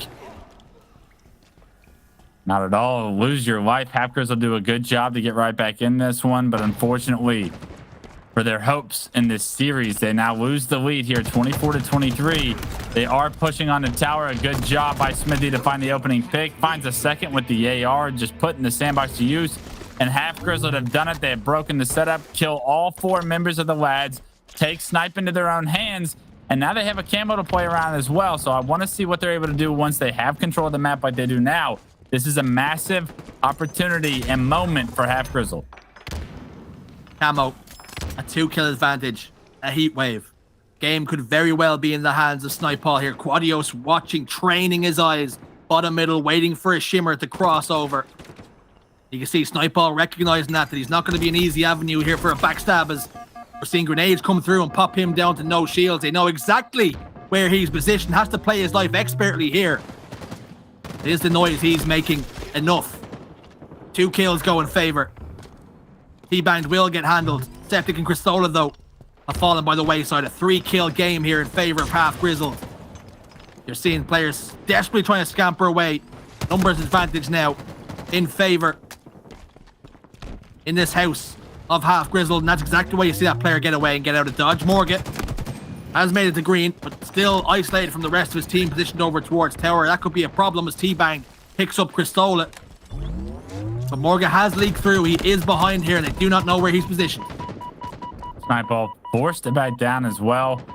Not the greatest, most efficient use of the camo, but Half Grizzled have had success by achieving that camo, keeping it out of the hands of the lads, and maybe that's all it takes, right? Getting the power weapons and the power-ups out of the hands of the lads in order to be able to compete with them. And they now find themselves up 3 kills with great control of the map right in this moment. With Snipe coming up, they can close this one out with just a few more kills if they're unanswered and build a significant enough lead. But just like that, 2 of them go down.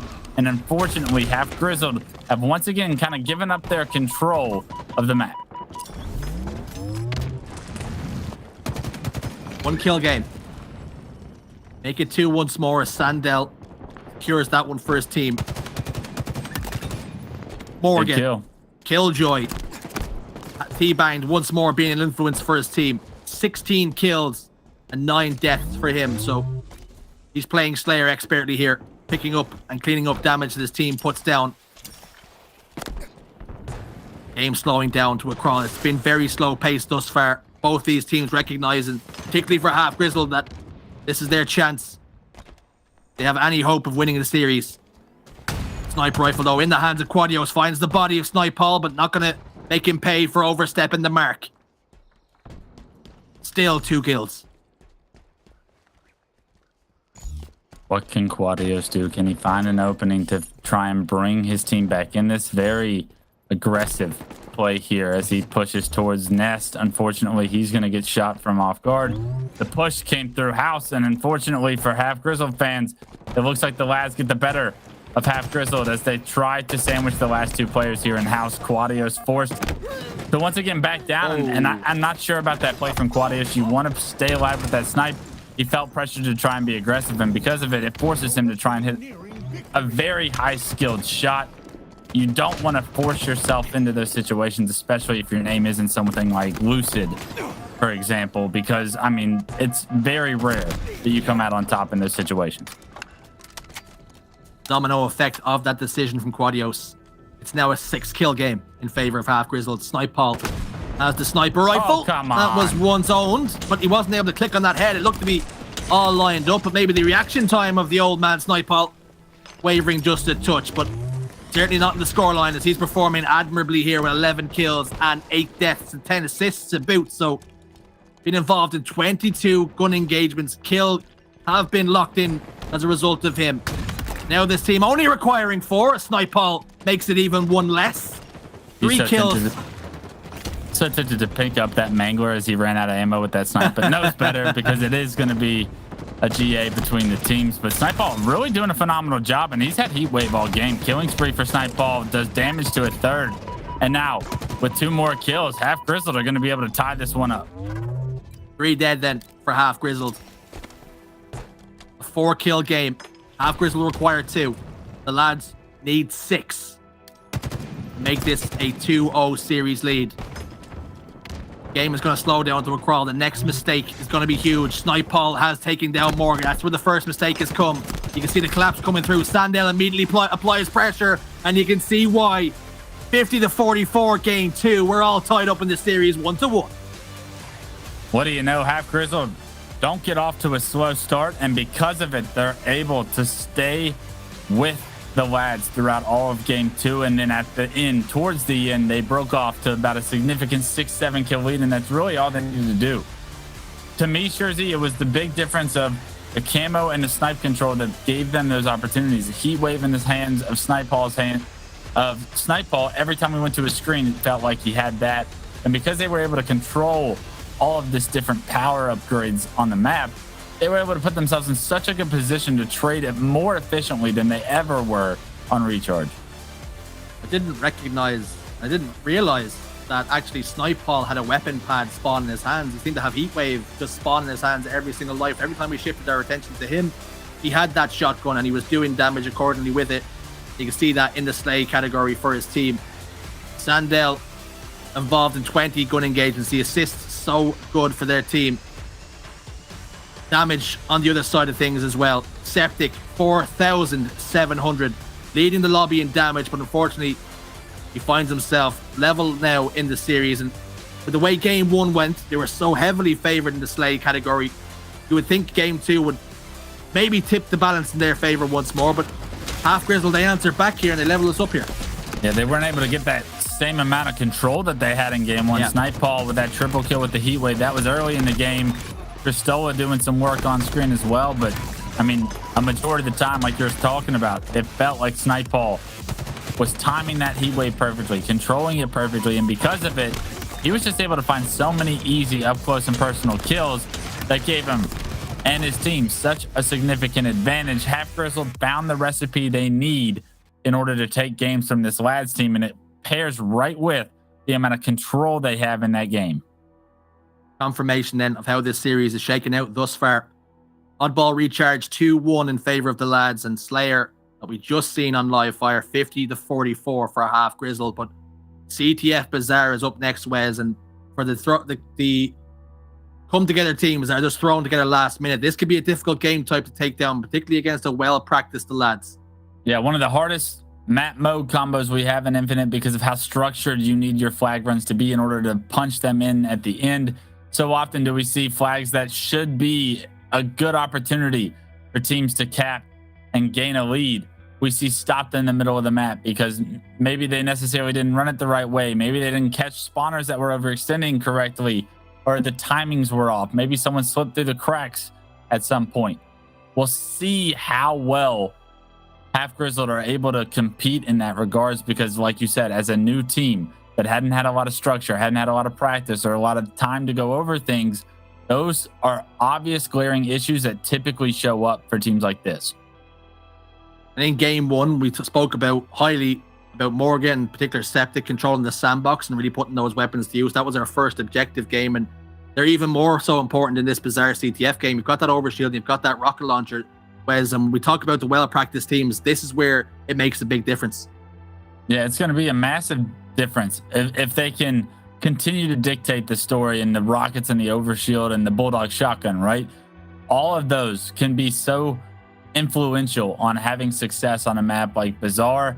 We'll see how the lads kind of rebound after letting that story be dictated so one-sided in game 2. I don't expect them to allow that same level of control. This will also be the first game of the series we don't see a sniper rifle type weapon on the map, and we've seen how influential that snipe can be. Now it's going to be strictly much more around the battle rifles, the rockets, and the overshield play, and we'll see which team better plays with those weapons instead. Typically, the teams with more teamwork benefit from the battle rifle eccentric gameplay.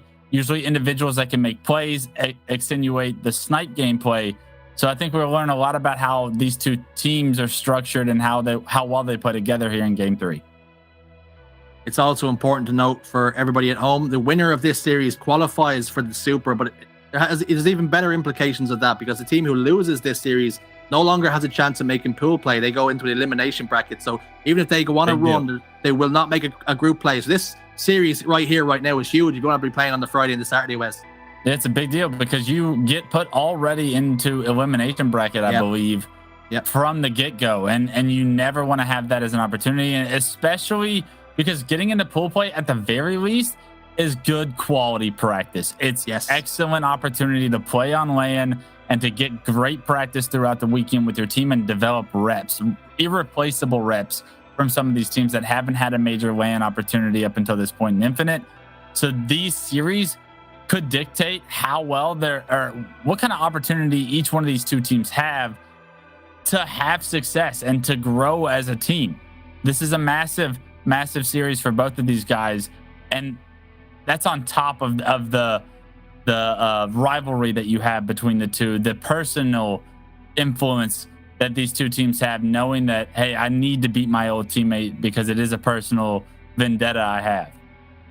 It's interesting as well because we spoke about briefly how Snipe Paul and Sandel teamed with Morgan and Septic, and although things ended very amicably, there was no falling out. It was simply that Septic, or I believe Snipeball, actually had some work commitments and couldn't put as much time into the game. But that doesn't matter, Wes. When you get dropped by a team, it doesn't matter. There's always that personal level of things. You spoke about very briefly how you were dropped by a couple of teams and how it lights a fire in your belly like no other. Trust me, looking back on my career, a couple of my favorite wins were at the end of Halo Reach when I got to play against Maniac and Cloud when they were BTH and I was on Warriors with Snakebite and Roll 2.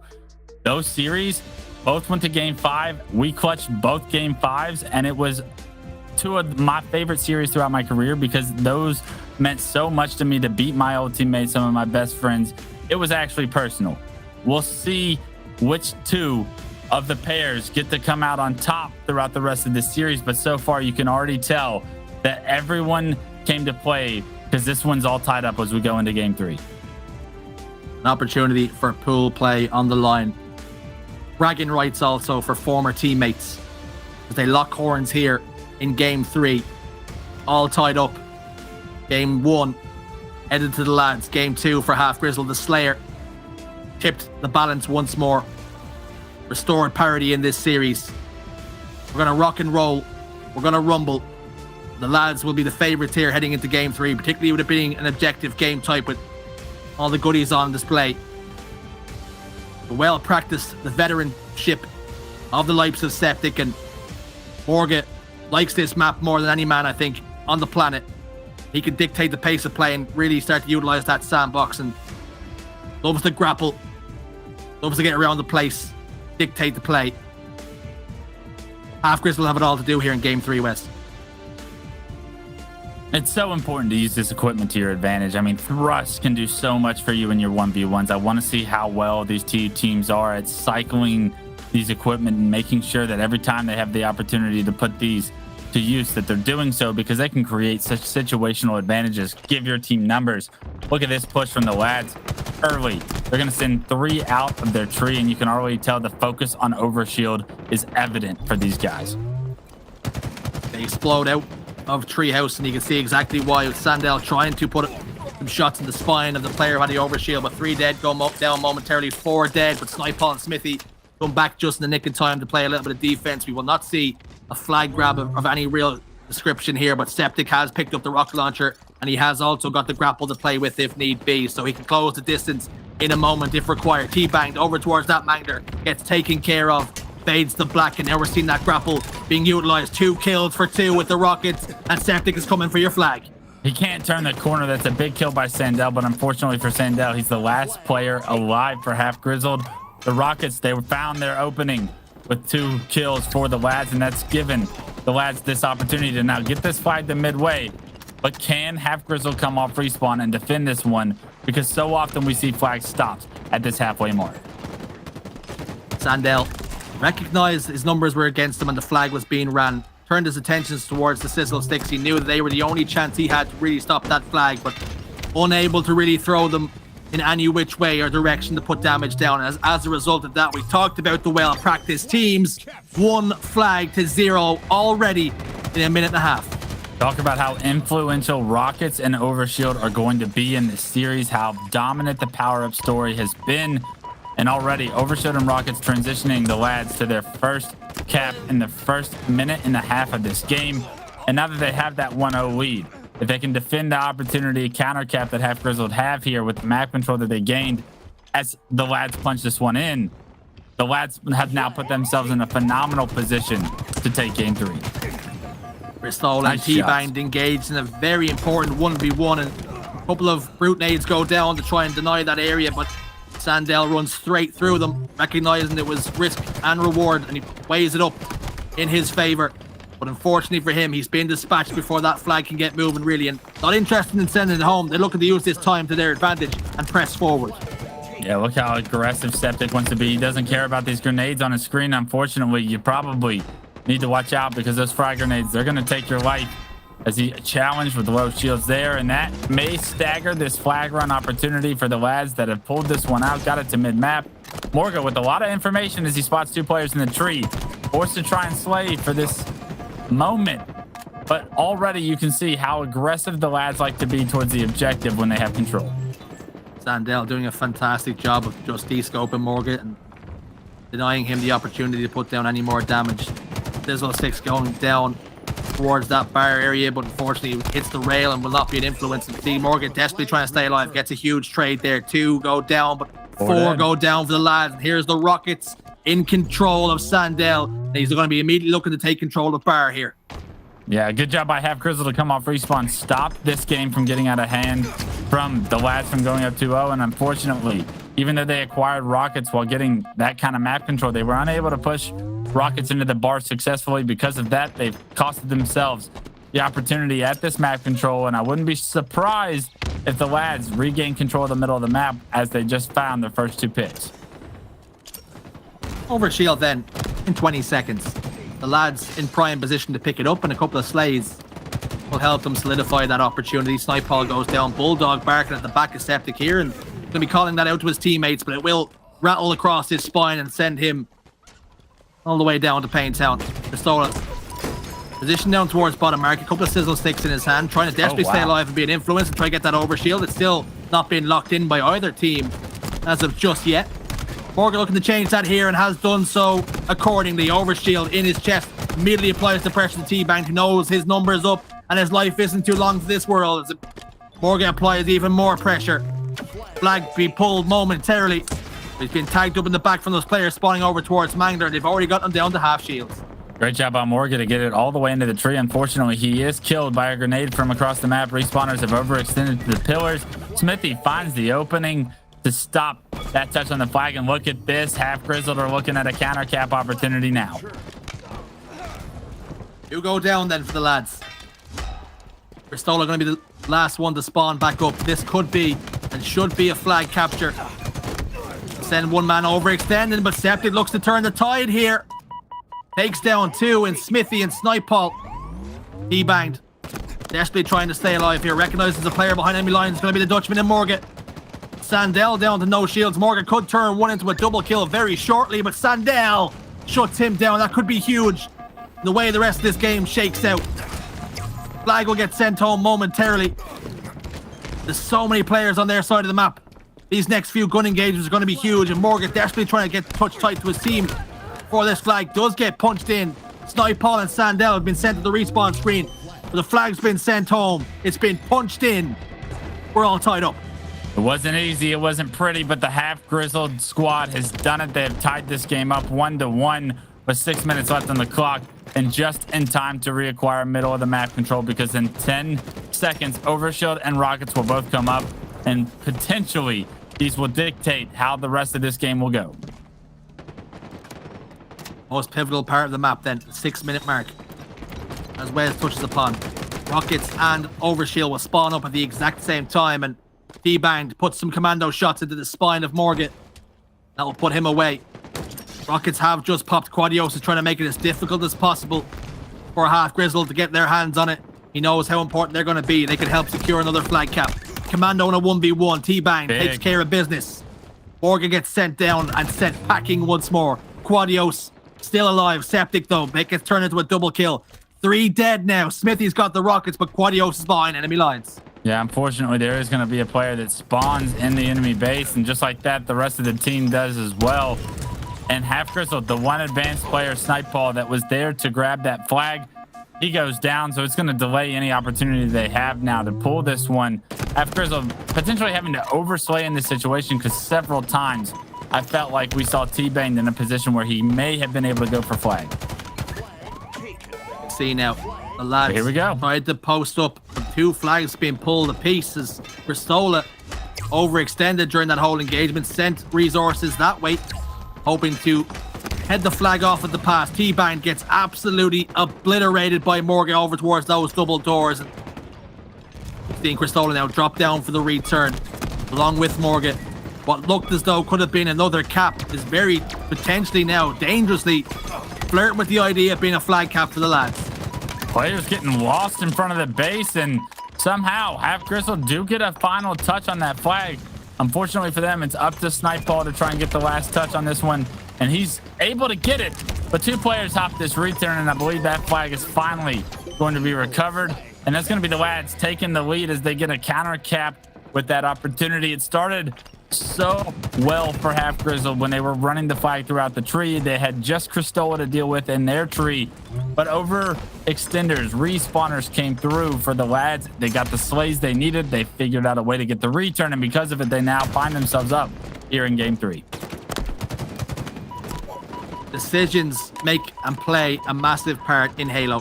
That what we just seen there was the potential flag cap for Half Grizzled get completely flipped on its head. A flag cap for the lads. Map control momentarily as well as they got the overshield, but Smithy done a fantastic job picking up the plasma pistol, recognizing the overshield player was potentially going to rush. Septic though, set up there. 2 kills go in their favor. 1 man left alive for Half Grizzled. It's going to be Snipeball, but only 3 minutes and some change left in this map. Snipeball getting into a 1v1 engagement, make it a 1v2. He will not survive those engagements. He gets handled, and now we're all reset. Map all to play for. A good defensive stand. Rockets coming up in 4 seconds, and unfortunately, these are going to be the last set of rockets in the game, and Half Grizzled not really in a great position to try and compete for them. But you're seeing a big door angle try to influence the lads' ability to pick those ones up, but unfortunately for Half Grizzled, they're now going to have to deal with these rockets, as someone on the lads should have been able to acquire those, but just like that, Half Grizzled actually find 3. Quadios, the last guy alive on his team, slowly places. Look at the information he gets. Unfortunately, he's spotted out and is forced to return fire. Looked as though Septic was the one who managed to get his hands on those rockets, grappling towards himself, but then rushing through double doors along with a teammate was not the recipe for success, and those rockets not able to have the impact that they would have desired. And that, as a result of that, We're now seeing Smithy pull a flag of his own. He's got a teammate positioned over towards bar also. And I think Sandel just sort of towards top bar with it. Look to be the outlines of a rocket launcher in his back pocket. I could be wrong, but that could help be a bit of an insurance policy on the way home here, as they're going to have to handle business. And T-Bang, the snipe ball, do just that. Still getting tagged up in the back by Quadios or Morgan. But with seconds away here from being tied up once more, and we're seeing Quadios try and do the best he can to stop that flag, but not enough. We're all tied up here with just under 2 minutes to play. A massive kill from Smithy as well to make sure that not only do they get that cap, they don't risk any opportunity of the counter cap. And Half Grizzled have done it with 2 minutes left. They tie this one up, and we're looking at a potential overtime situation between these two highly contested teams, and it's very similar to what the rest of the series has been. Trades go around back and forth then, 2 apiece. Sandel and Smithy for Septic and Cristola. Now we're seeing Morgan putting damage down. He has that information that there's 2 players set up over towards Bulldog, and that'll be all the information he needs. Pick up a sizzle stick and launch it towards the bar, and another one over towards a teammate, Cristola. Not going to tag up anybody with either one of those grenades. That should be information that a player has at least overextended during the meantime. Snipe Hall has died though. Has Morgan also. Now Sandel also hits the respawn screen for his teammates. All tied up here with just under a minute left. These next few slays are going to be pivotal in what way this game shakes out. We could be heading to overtime. Yeah, very surprised to see Seth to kind of give his position away front this base. He had a good opportunity to maybe play a sneaky route and deny some potential map control from Half Grizzled, but unfortunately he pays for it with his life. Morga, he's going to go down as well in 25 seconds. And this game will be going to overtime. The next cap on the board, I can almost guarantee you, will be the final one we have in game 3. But it's going to take that overtime round in order to get there, because with 12 seconds and respawners coming up, neither team has a great opportunity here to try and get a flag run. Half Grizzled have kept this scrappy. They've kept themselves not only in the game, but in the series all game long here. They've tied it up against the odds, 2-2. The real underdog story here for Half Grizzled. Can they take the series lead? Can they be the one to get the better of the opening engagements, get their hands on the rockets or indeed the overshield, to really be the first team to punch home that flag and take the series lead for the first time? Much different start here in overtime as we see Half Grizzled jump out to an early opportunity at some control. It was the lads that broke open the map in the first minute and a half of regulation when they punched the first cap of the game on board. Big kills coming through for Septic though, as he denies the overshield play from Half Grizzled to push into their base.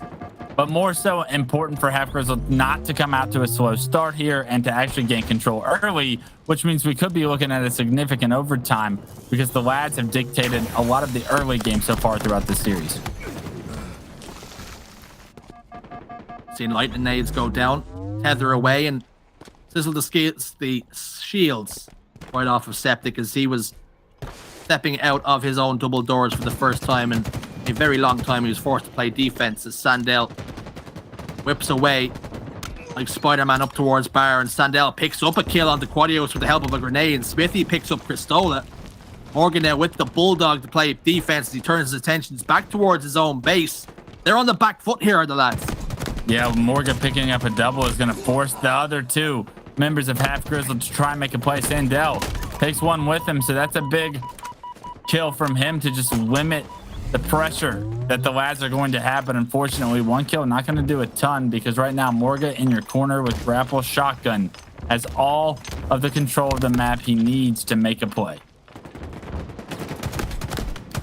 Game will slow down. Morgan's happy enough with the position that he's in. Lights up Sandel. Good teamwork. Crispy shots. Bait and switch. Wes likes exactly what he's seeing here. Morgan locks in a killing spree. Only 1 man left alive. It's going to be Sandel. Quadios doubles back to get that overshield. Really up to wait for his teammate to spawn back up so they have a full complement of players. Doubles back once more. Pick up the dynamo grenades. I've seen Smithy. He's waiting for that overshield player. Will they send in a sizzle stick? Yes, they will. They know exactly where he's positioned. This push is going to come very shortly. Do not send in the overshield player first. Has to be Quadios. It is Quadios who eats that plasma pistol. Heads up play from them. There goes the slay. Smithy and T-Bang get taken care of. Sandell, the last man alive once more. The Swede desperately tries to scamper away as Smithy spawns back up. It has to be stopped here. It's Next Cap wins. Next Cap wins, and the flag getting to halfway. Overextenders all ready for Half Grizzled as they come off respawn in that shotgun area. Everybody in the map knows they spawn shotgun, but how can they contain them? Smithy has gotten behind enemy lines, and he may just have the game in his hands. He pulls the flag. Not sure if his team's able to get the slays they need. They do find 2, however, so Half Grizzled with an opportunity to try and maybe get a counter cap if they're able to get some kills. Unfortunately, Half Grizzled losing multiple members now, and rockets in the hands of Septic are going to be the start to the end here as the flag continues to move. Septic single-handedly almost in game 1 clawed them right back into his series lead. He's done it just here, right now. Game 3. We'll head over towards the lads. It was not easy. The underdogs almost got the job done and taking the series lead, but now they find themselves going into a game 4, down a series game once more, Wes, but Half Grizzled are looking good.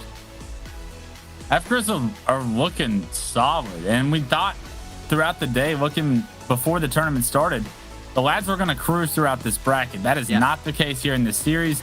They do, to appear, have stepped it up from the previous series, but even so, we're seeing Half Grizzled really bring it to them, and it's on the back of T-Banged and Sandell right now. T-Banged having a phenomenal series statistically so far. Unfortunately, they just couldn't get the job done there, and it's because Septic has really been the player of the series to watch. 29, 22, and 15. That's a most, stats don't matter, most assists, and you can guarantee he has the most damage when stats like that are popping up.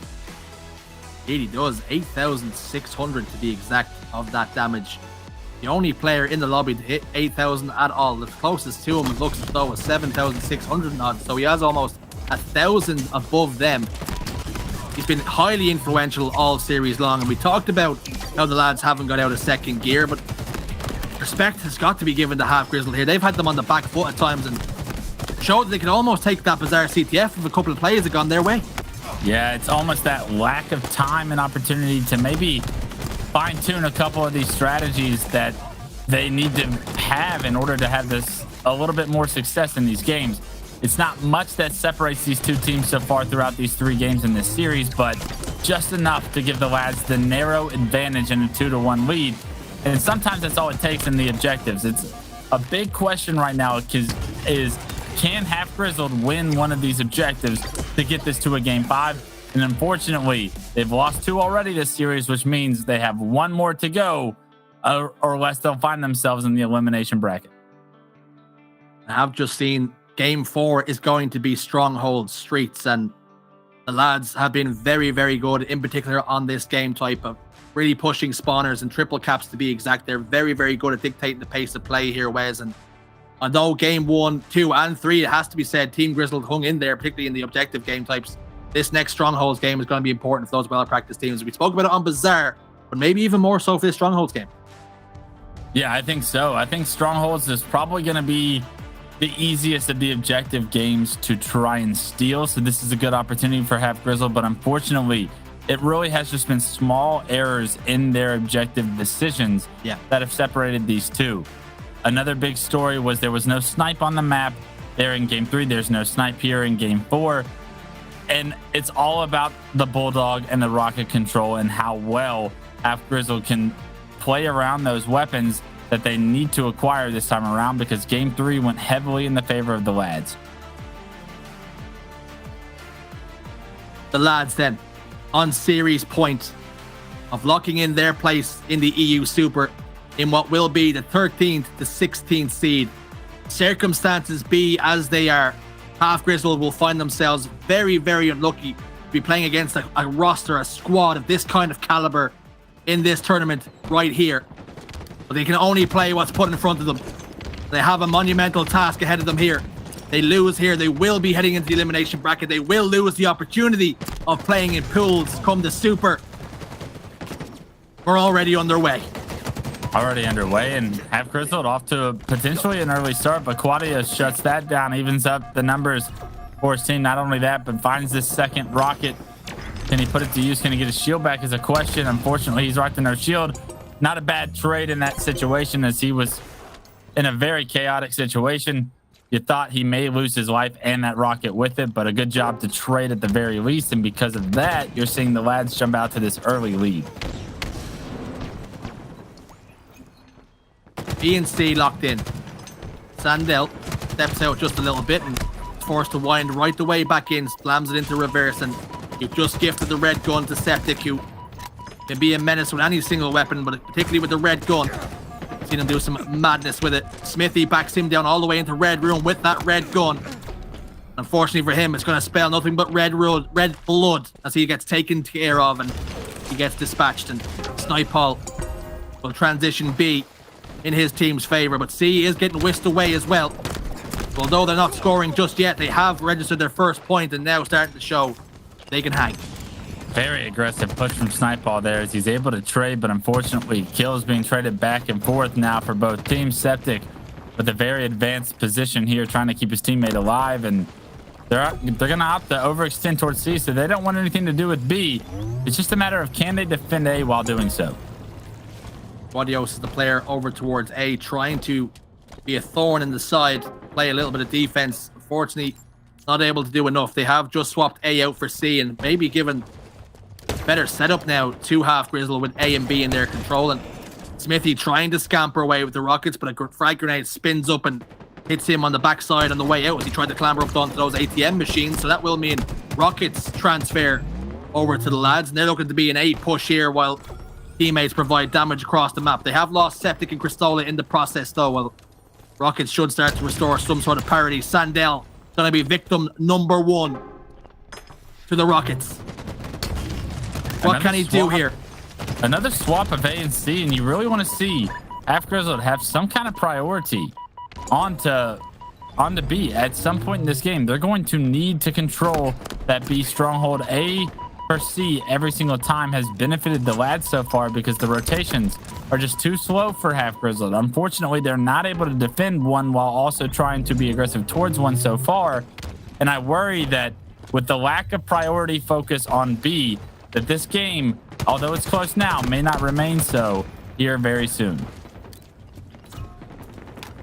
B and C then momentarily in control of the lads. They're starting to get transitioned here, but Cristola and indeed Morgan looking to turn A to their attentions and to their favor. Snipeball, the last man alive here. A and C now in control. 4 dead as Wes touches upon. Bulldog in the back pocket of Septic as well. They've got all the goodies they need to really start to solidify this triple cap. Yeah, this is a dangerous situation for Half Grizzled. How quickly can they get rid of this trip cap? Unfortunately, they lose one, and just like that, we're going to see C transferred over, so the trip cap not in effect any longer, but the pressure still continues for the lads. You're seeing multiple members pushing into that tram, making Half Grizzled play defense instead of being able to try and push for a second stronghold. C will flip back then for the lads, but they have lost A in the process. That single spawner has ran straight into Septic's Bulldog, and it's vicious. It bites hard. Rockets though spawned up. Septic slides out, gets a back whack, locks in a double kill. Septic, stop it. These kids have families. Triple kill for Septic. Bulldog, rockets, it's disgusting, but I love every bit of it. The triple kill from Septic, doing so much to create the 60-point difference now for the lads. Smithy has a bite of the cherry then. Didn't last long. Didn't even get the bite down. And those rockets were whisked away once more. They have got control of B and C, but only have one member left spawned up. And Sandel's positioned back tram. Morgan has no idea he's there. Will transfer a back whack as a result of that.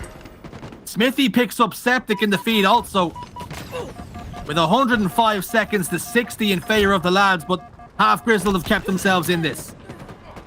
They need to hop into A. This is a chance at a trip cap if they're quick enough. Unfortunately, players did spawn over towards Cafe, so they're going to have to get a few more slaves, but they do just that. They put that rocket to use, and now Half Grizzled looking like they have an opportunity here to run away with it. How long can they keep the trip cap in hand? We saw the lads and how quickly their trip cap was dismissed, but Half Grizzled now, with a little bit of pressure, can push this score a long way. Half Grizzled looking 3/4 Grizzled right now, if you ask me, with the way they're playing. A and C, though, have been whisked away. Septic and Cristola, though, not able to maintain their lives on the map, and as a result, A should go, will not go, as Quadio stands strong, but gets taken down, which will only delay A getting transferred over a little bit. Can Morgan? Yes, he can take down Smithy and co. Sandell and Smithy then in the respawn screen. What can Snipeball and T-Bang do to maintain some sort of presence on the map for their team? They're going to wait to spawn up and make a coordinated push. Talked about how maybe these two teams lack, or maybe Half Grizzled's lack of practice, loss of time as a unit together, how it could affect their play, especially in the objectives. They have total control, and unfortunately it resulted in them losing complete control very shortly after. That's a hole in the structure and the setup of the strategy, and because of it, you saw an opportunity missed.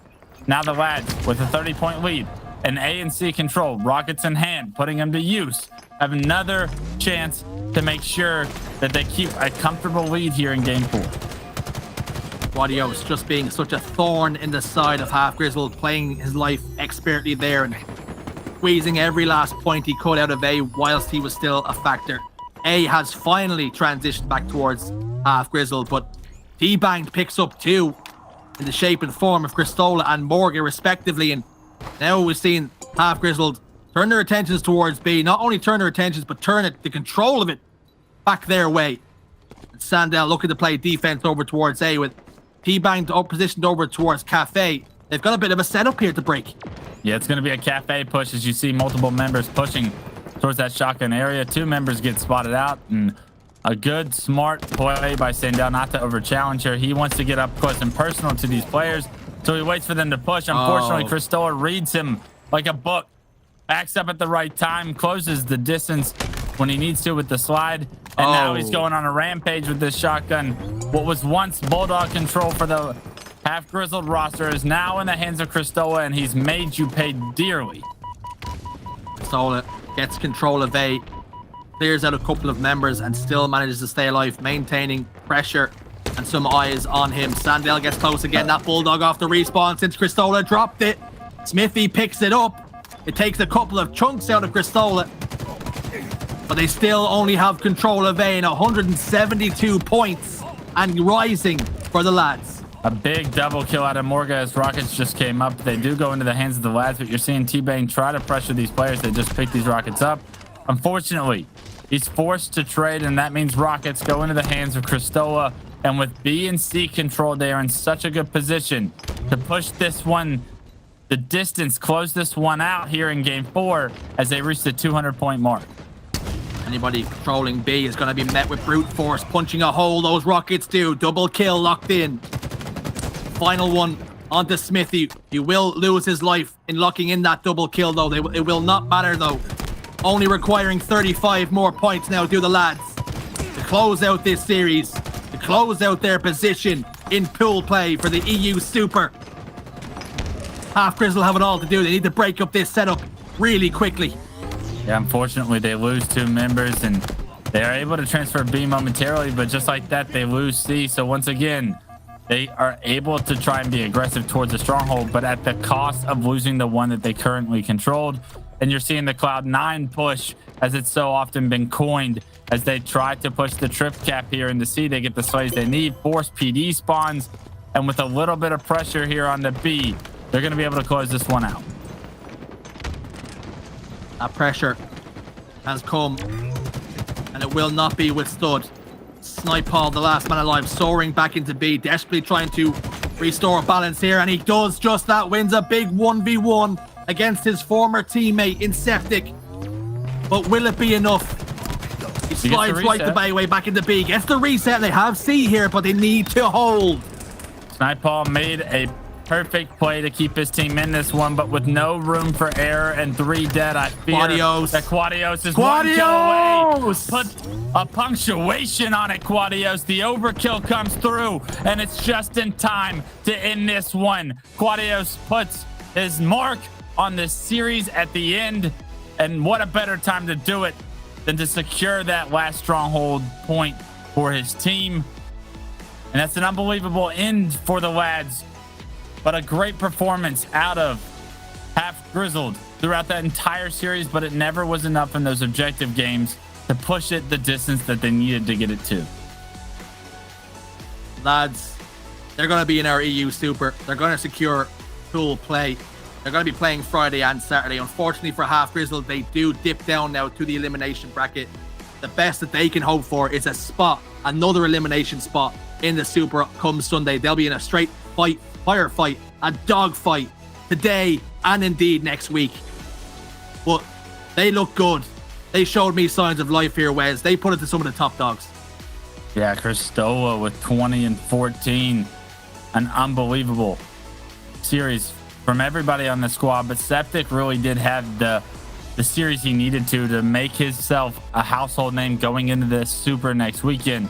He's going to be one of those players to watch, having such a strong performance in this series, knowing what was on the line. A little bit of pressure can bring out the best in players, and we saw some of the best we've seen from Septic so far. Paul and Sandel do not get their vengeance, but at the very least, they have earned the respect. They didn't have it before. They most certainly have it now.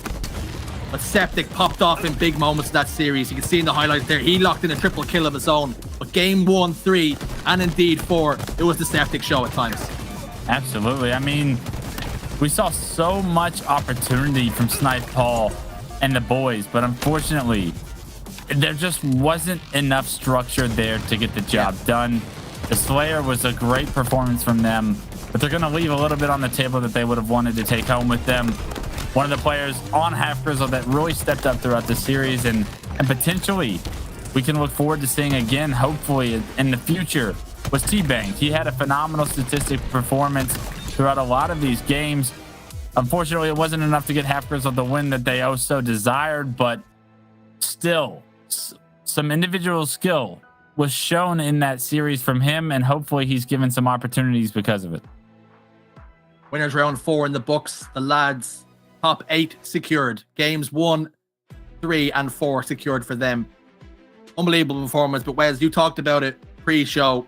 You talked about how these moments, you get to go on stream, you get to give a good account of yourself, maybe some impress some players that are finishing above you more than likely. So players like T-Bang that you spoke about, he's helped his cause no end. Absolutely. And I don't think this is the last we've seen of T-Bang or any of the boys that were on Half Grizzled. I think that there's an opportunity there to grow as a team, or if they decide to go in their separate ways like a lot of amateur teams do between tournaments. This is some good tape to show, hey, I have some individual skill. I have what it takes to play with some of the best in Europe. Give me a chance. Lottie, Lethal, it's over. Give us your thoughts. It certainly is. I got to say, though, just adding on to what you guys are saying there in terms of a showcase, I think Half Grizzled, I'd be very, very surprised now bumping down to the elimination bracket if they don't qualify going into next week. The fact that they can put up the numbers, the fight up against the lads, which arguably are the best team in this qualifier so far today. I mean, I would be very, very surprised that they don't take something away from that and then qualify off the back of it too, because that was incredible in terms of a fight, in terms of what we saw in the series. I'm actually shocked it really didn't go to game 5. I could have definitely seen that happening, especially with the fight and control of the strongholds there. Lethal, talk to me about both of our teams here, because it was very back and forth. I got to say, the first map, Oddball being on recharge, I think the first couple of rounds were a little bit like finding their feet as teams. I think both of them kind of were flip-flopping around. I mean, round 2 was very much just a battle of getting control in pipes, and we just kind of saw breaks and pushes and holds, just very, very small holds there. So it was a little bit scrappy. But round 3 was a totally different story when it came to the lads. And really, the main character was Septic. I mean, just unbelievable showing from this guy in the entire series. But more importantly, in that round 3, and it kind of shows you what you can do when a player is popping off like that. Talk to me about the difference that you saw from the lads throughout the series in terms of circumstances that were kind of pushed by individual players. Well, you saw from that, I even mentioned it beforehand, that this team isn't going to be a walkover at all in the slightest. This is some of the best FFA players we have in Europe, just coming together to try and be a force to be reckoned with, and we've seen that. And going back to what you were saying about Septic, this is the problem. You need to prioritize certain players at certain times, and when you use that forking method in order to break certain ball setups, that's great, it's fantastic. But the problem is they kept pushing to one side about 2 or 3 times in a row around long haul, and the one problem was Septic was top elevator. No one was going for him, no one was doing any damage towards him. And then we saw Smithy, one other player, eventually, after 2 or 3 times of making that attempt to push the ball guy without breaking that setup from Septic, they were like, right, let's actually sort Septic out. Let's actually put a stop to his shock rifle shenanigans. And we saw it time and time again, didn't we? And then eventually they did stop it, but it was just way, way too late. That was the real issue there. But I like what I'm seeing so far from Half Grizzled. It's just very minor errors, very few major mistakes created. But I kind of felt like every time the opposing team, in terms of the lads, they had full power weapon control, no matter what kind of disadvantage they had, they were able to make the better of it, which was not something you normally see every day, but it's also a good sign of some great players and great players to come. Sandal had a couple of good matches or good games here and there. The only thing that let him down was his damage dealt. He needs to show a lot more map presence. T-Bang went off at least in a couple of those games, which was just ridiculous in itself also. And you got to remember, even though we expected the lads to be better in terms of the objective game types, it was very, very close. Like the ball game, 1 round. We saw Bizarre CTF, sudden death. It was so close between the two. And I think one of the 2 main points was the fact that they were a little bit slow collapsing on their opponents when they were weak. And of course, in terms of the objective, everything else, it's just a bit of a struggle from there. But we'll like to see how things go. Like you've already said, like, it's the fact that you'll be surprised if they don't make it through. I'd be surprised. I've put them in my top 8 to at least, at a bare minimum, make it into the EU Super and the elimination round 1. So, like I said, shock to the system if we don't see that. I think in a different world, right? Listen, the lads and Flying Dutchman, they shouldn't have been here. An error on the part of one team or the other. So I think if timelines were different, if Doctor Strange was here and you could rewind time and we'd have a different strain, I think this team qualifies for group play. So they can find themselves really unlucky. They've matched against one of the top 6 teams in Europe. Yeah, you know, I couldn't agree more with that statement. And I think it just really showed what Half Grizzled have to offer. And I think in terms of individual skill, but also as a team, definitely there are holes in the gameplay as a team for sure. And I think if they had those holes already kind of fixed, I think that would have been a little bit of a different story. I think going game 5 and potentially even edging out the lads there at certain moments.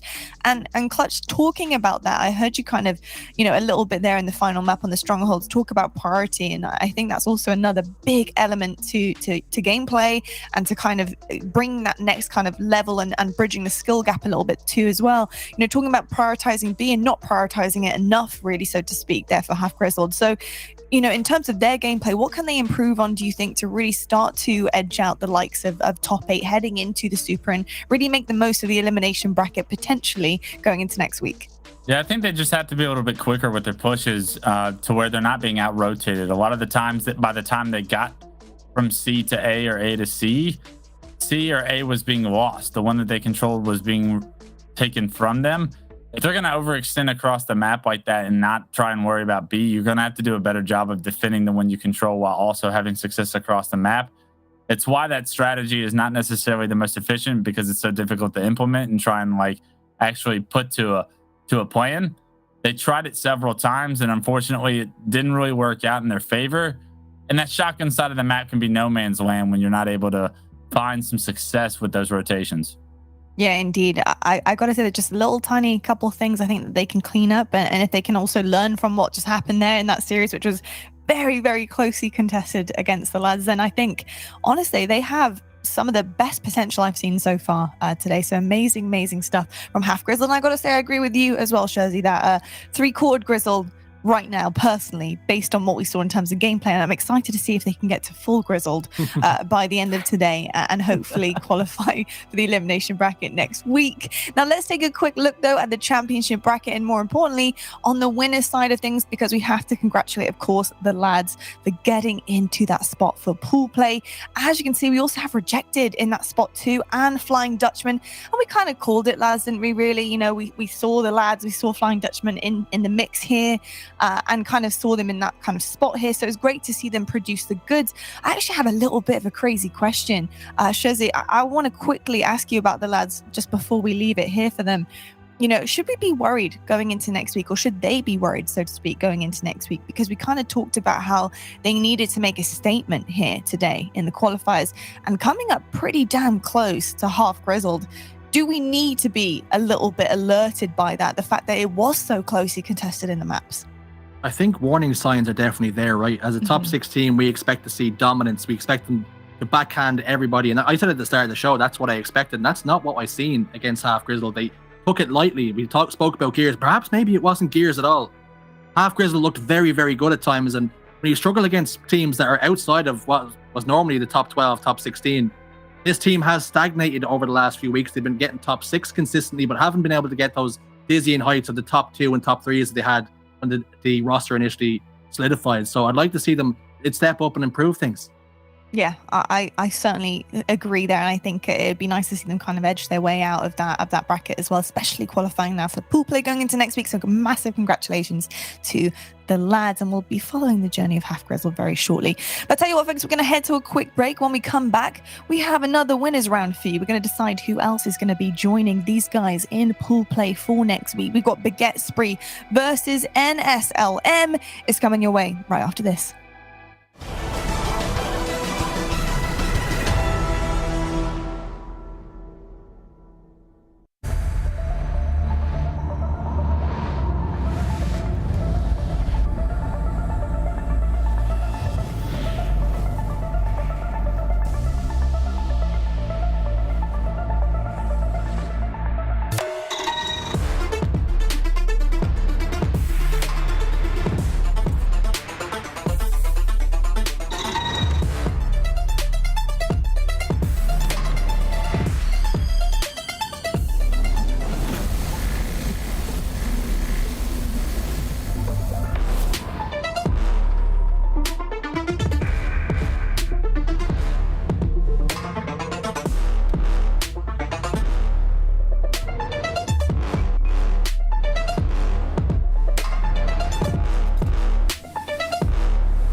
Hello everyone and welcome back to the EU Super Open. Now before the break, we actually saw the lads secure their spot in pool play. Going into next week, they will be one of the 4 teams in the pool play position.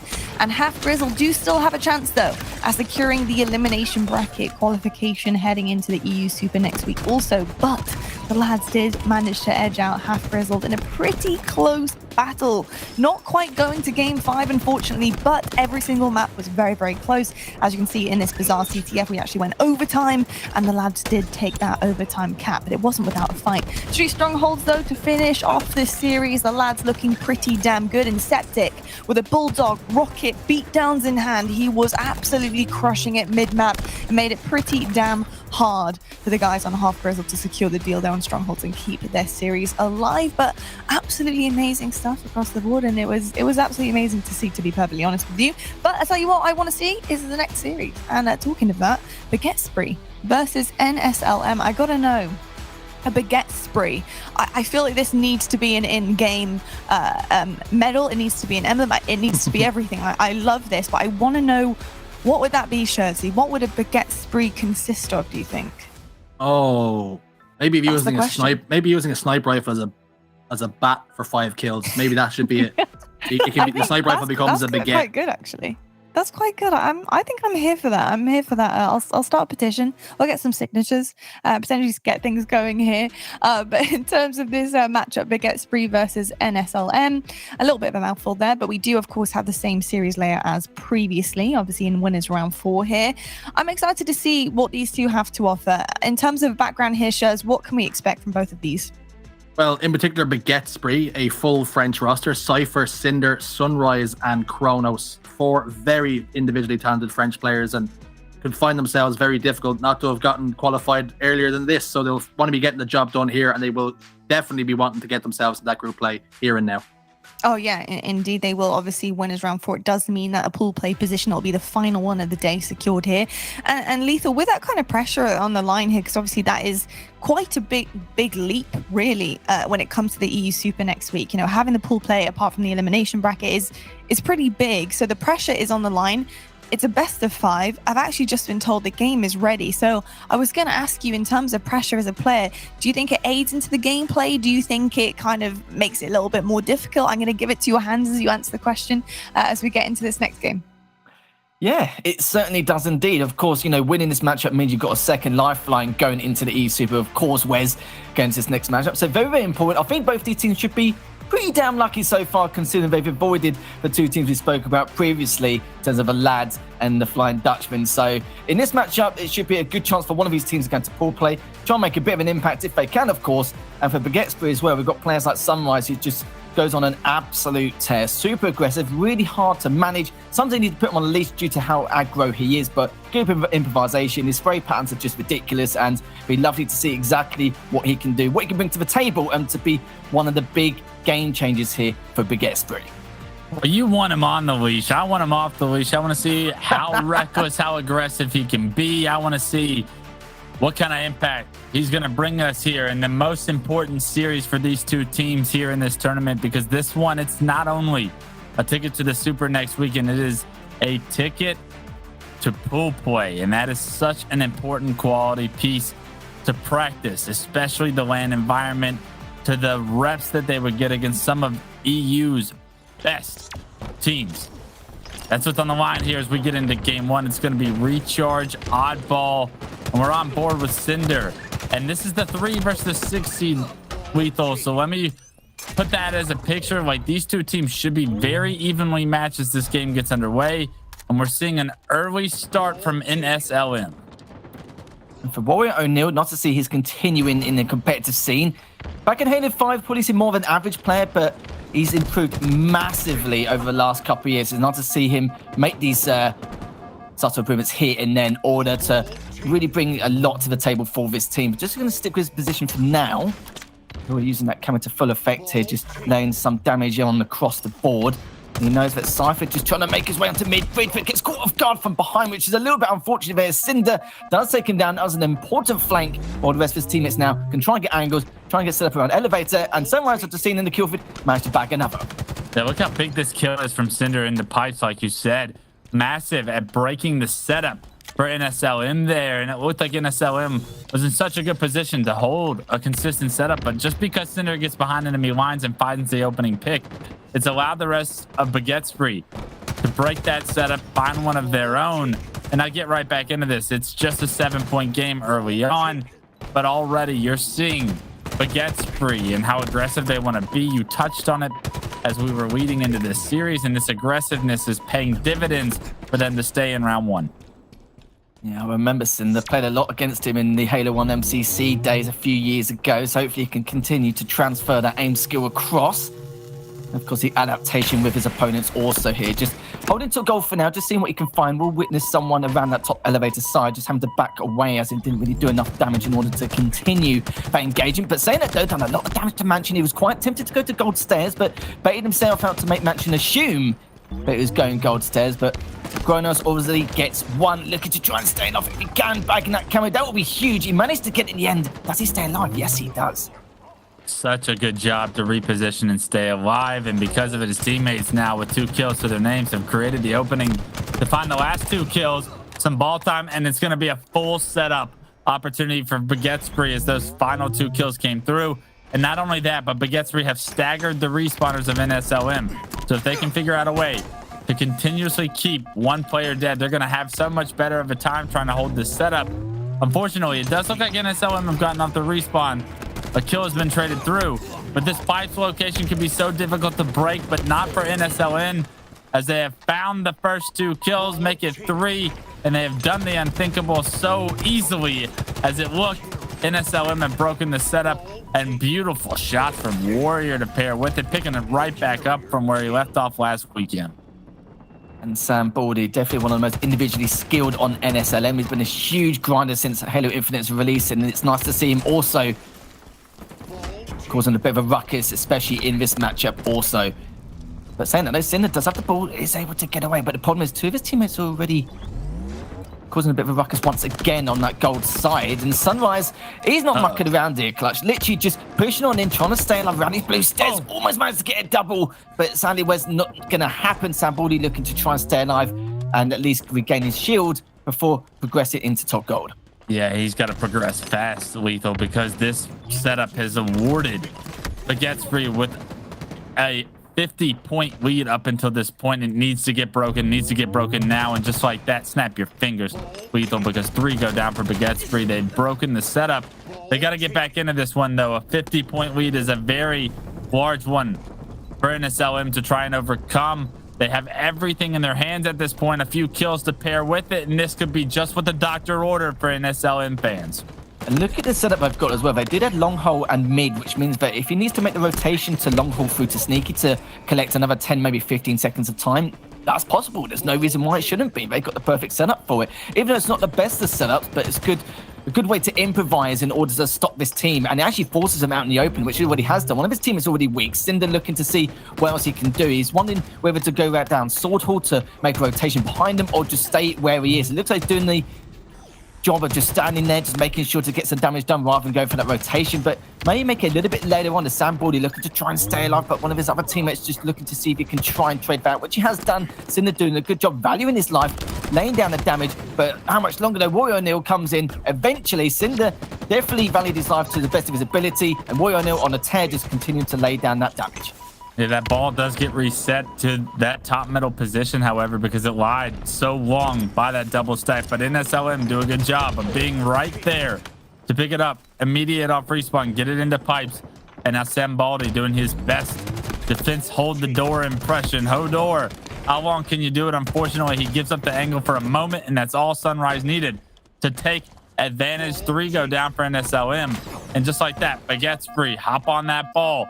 They have cut such a significant cut into this lead that Baguette Spree have gained, but unfortunately NSLM now on the brinks of elimination with 4 points.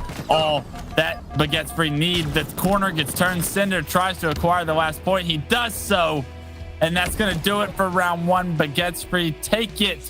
It wasn't pretty. It wasn't the easiest run. NSLM had such a good job of coming back, but it wasn't enough at the end.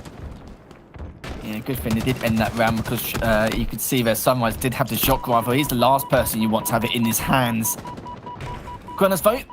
Just look and see exactly what is going on in pit. A bit of a scuffle there. Does back away while doing a bit of damage onto bottom control. Enough to at least push Mansion back. But the problem is Sambody, Warrior O'Neill, they both get one of their own. And he has camo in hand once again. Here we go. So it does mean that Warrior O'Neill must have just used the same start strategy and just not been counted. NSLM doing a phenomenal job of controlling camo throughout this game. Having a lot of their success in the first round with that camouflage in hand. With the ability to rack up some significant time and find the advantage on their opponents. Unfortunately, ball carrier is under pressure, but he drops it. He gets a kill. That's created Warrior the opening for him to find a trade. 3 dead for Baguettesbury, and Sam Baldy doing a phenomenal job of racking up some early time here to get NSLM off on the right foot.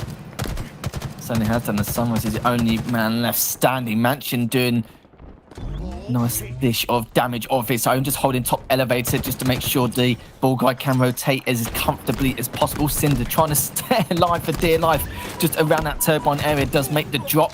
Quinna does get one. Cinder gets 2 of his own, but Warrior now just trying to push on forward, but Cinder just doing his best to stay alive. It's currently a 3v1. Warrior just needs to make sure he has that numbers advantage just by spawning his team well, spawning around top gold, try and make that push if he can. Cinder almost gets taken down, but lucky for him, just stays alive. Leaves him at pipes. Mansion gets a trade, an important trade to say the least, but Sunrise also gets one onto level 50. Cypher takes their Mansion. There's be room for them to push.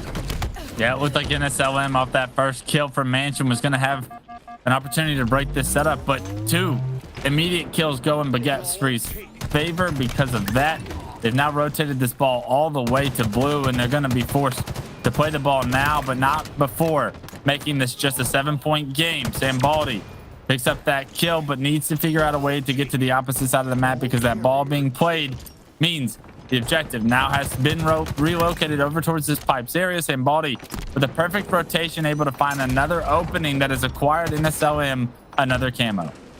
And this is what I was talking about before, halfway through round 1. Sam Baldy, keep your eyes on him. Eventually, he will feel himself and just get into the game nicely. Currently going 8-2. The most objective time as well. We can't really complain there. Just a complete all-rounder, but level 50 needs to be cautious about the decision he wants to make here and what flank he wants to try and show up. It looks like he's going to jump up to top gold. Doesn't get traded, which is good, which means he can continue this aggression as he sees fit. Does find one, but in the end, it does not matter. His team has already cleaned that up. At least gets a beat down. Will he be able to take him down? Yes, he does, just barely. But very, very important now, just getting those numbers, continue with the slays here, and just try and get better objective efficiency across the board. And that was 3 dead for Baguettesbury. So NSLM do a phenomenal job of using that camo to find a way to get the slays they need. With that, they have this setup here. Now they have a ton of information that there's multiple weak players over towards the turbine, but these players flanking the glass are going to be difficult for level 50 XD to deal with. He finds some good damage onto one, but unfortunately can't quite finish that kill. Mansion on his team, however, has found the second, and if Warrior O'Neill can finish this player in the turbine, he may be able to get some time, but all the while, this ball remains in a neutral position. So it looks like NSLM won the battle for slays, but it's actually Baguettesbury that have now gotten the ball. They decide to play it because of the lack of control they have, but it's a good job by them to make sure they've neutralized the objective, even though the slays necessarily weren't going their way around it. So unfortunate. Sunrise was there for such a long time. Managed to get the shock rifle into his hands, but assassinated straight afterwards. Now Sambaldi already doing a huge amount of work in the slaying department, but wants to continue that if he can. Puts a little bit of pressure onto bottom elevators. Another guy bottom control who was looking for the trade, but of course wasn't punished enough in order to make that happen. Sambaldi's still got the shock rifle in hand. Does find anyone around the pit, but will find one eventually, but misses that shock rifle shot. So important here. It's coming in 4v3 Cypher with camo. They've been looking to do some work. Yeah, he needs to spot this player on the right, and unfortunately he doesn't, and because of it, Warrior O'Neill and Sam Baldy work together to eliminate that camo. The first camo really for Baguettesbury here in round 2 is an ineffective one, as NSLM now capitalized with some ball time. And look at this, Lethal. They built themselves a 40-point lead to take this one to potentially a round 3. Something they can do here. 3 down there for NSLM. It's going to be a 2v1 scenario here. Good shot from Sam Baldy, looking for a second, but in the end, a double is all that matters. He's already done the damage he needs in order to keep him back from Turbine, but now spawning directly behind him. Good awareness from Sam Baldy, because you've got to be honest here, Wes, in this position around batteries, it's not the best of places to stand to make use of that shock rifle. Still able to stay alive. This guy should have been taken down 10 seconds ago. Yeah, but he needs to find a way to get some ball time, and just like that, he grapples it to himself. Unfortunately, this batteries area is such a difficult place to try and stay alive, especially with this ball indicator over your head.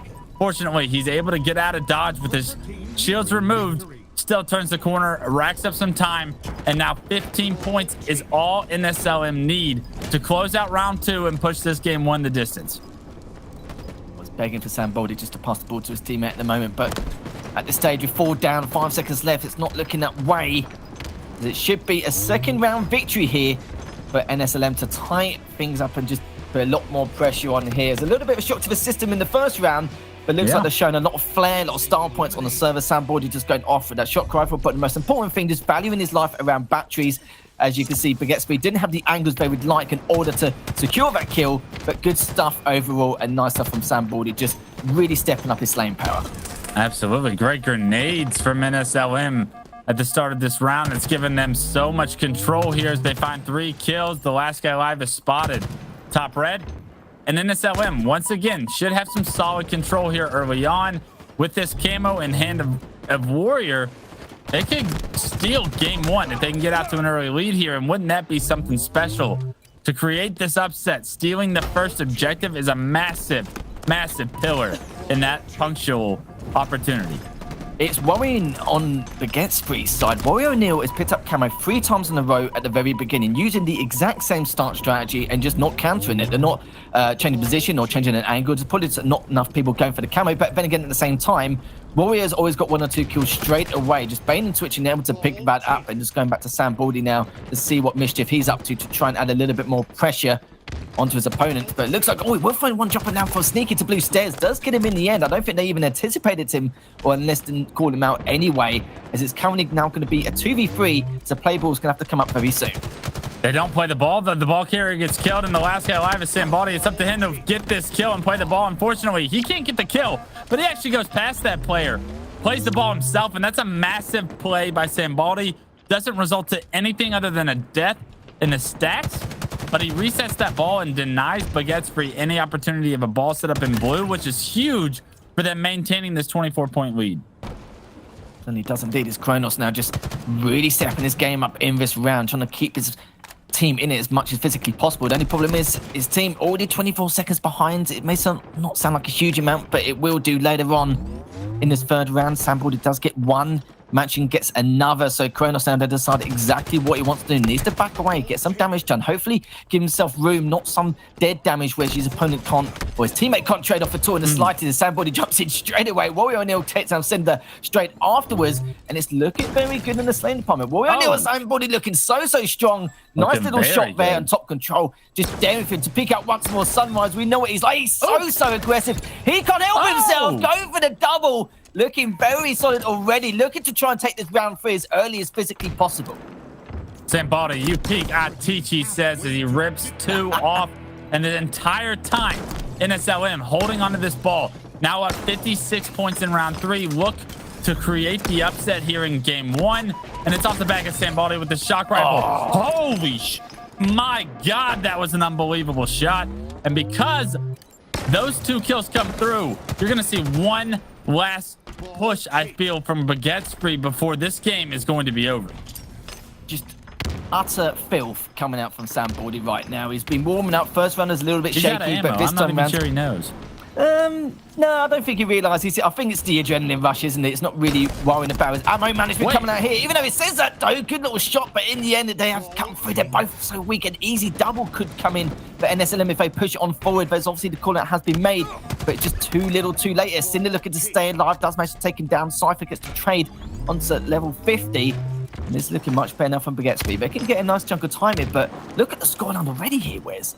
Yeah, a lot of work to do for Baguette to take this game 1, and it's on the back of this potential setup right here. They're going to have consistent pressure coming from the turbine area, and unfortunately, they lose one of their members early on. It's very difficult to get into that door, but if NSLM have done it, they have broken the setup in a massive play from Warrior to pick up a kill, get the ball to a neutral position, and continue to slay out. Certainly are indeed. Not too far away now. Mansion does get a double. Warrior O'Neal just taking nades here, there, and absolutely everywhere. Cypher gets a double of his own. He's trapped in the right side of batteries. and there's still plenty of time left on the clock. So they're not really in a position to waste any time as of yet. They need to continue playing on as they normally would. And just like any other team, should be continuing to put on the pressure anyway. Just seal this round. Don't worry about time wasting or anything like that. Sambody continue to put on the damage. Oh, in the end, Cinder gets taken down from that top gold area, looking to try and stay alive now from that previous engagement. Looking to see if it lands around those gold stairs. Level 50 does pop up. He hears up the audio cues. Level 50 now is having to pop down once again, but Cinder can smell blood in the water. He was tempted to make that rotation, but knows that someone else is going to be around long haul to try and go for the trade. So good play from Cinder, just recognizing that. Every second this ball stays neutral, it's an advantage in the hands of NSLM with that is significant 60-point lead that they have built themselves so far in round 3. But just like that, Baguette's free. Get a few kills, get that ball acquired over towards top glass. Now this is a very big decision from them at this point. Do they want to rotate this ball back into pipes, or do they want to go to blue with it? I believe it looks like NSLM have respawned towards that blue area, so I would like to see them bring this one back into pipes. But look at how this ball is remaining in this neutral position as only one player pushes towards pipes. This is time off the clock, time wasted, potential opportunity for objective for Baguette's free that is unwarranted, ungiven to them, and because of it, NSLM have snuck away with the ball once again. I love that from Little 50. Just cut the ball, just thought, right, on my bike, see you later. I'm just going to try and get away, because in this position for Longhorn Sneak, it's a good little temporary setup to hold that extra 10 seconds. We'll be able to get it in the end. Says NSLM, who do win the first game in this series. I think more people would have sided with Baguette's free considering the slayers they have, but that was much, much better than we anticipated. Nice to see a great start from them as we now look into the second game with them having an early lead. Yeah, I touched on it before the series started. This is the 3 seed versus the 6 seed. And NSLM coming in here as the 6 seed, going to be that underdog. Only one of these two teams is going to advance to pool play for the Super. The other one likely to go into the elimination bracket here today and compete for an elimination spot at the Super next week. This is a massive series, and to start it off on the right foot for NSLM is huge for their potential to take this whole thing. And that's a big game out of Sambody. That's plus 19, 39, 20, and 11. The man of game 1. And if he can continue that kind of a performance, he's going to give NSLM a massive chance to advance to that pool play position. 39 and 20. You couldn't make up, could you? Over 10,500 damage. He had a lot of ball time as well, so it wasn't like he didn't touch the ball at all in the slightest. He just had to do everything he could. And the damage down from the opposite team, it's not exactly bad at all. It's perfectly fine. Not one person really standing out in terms of being the weak link or, not doing enough in terms of showing their map presence.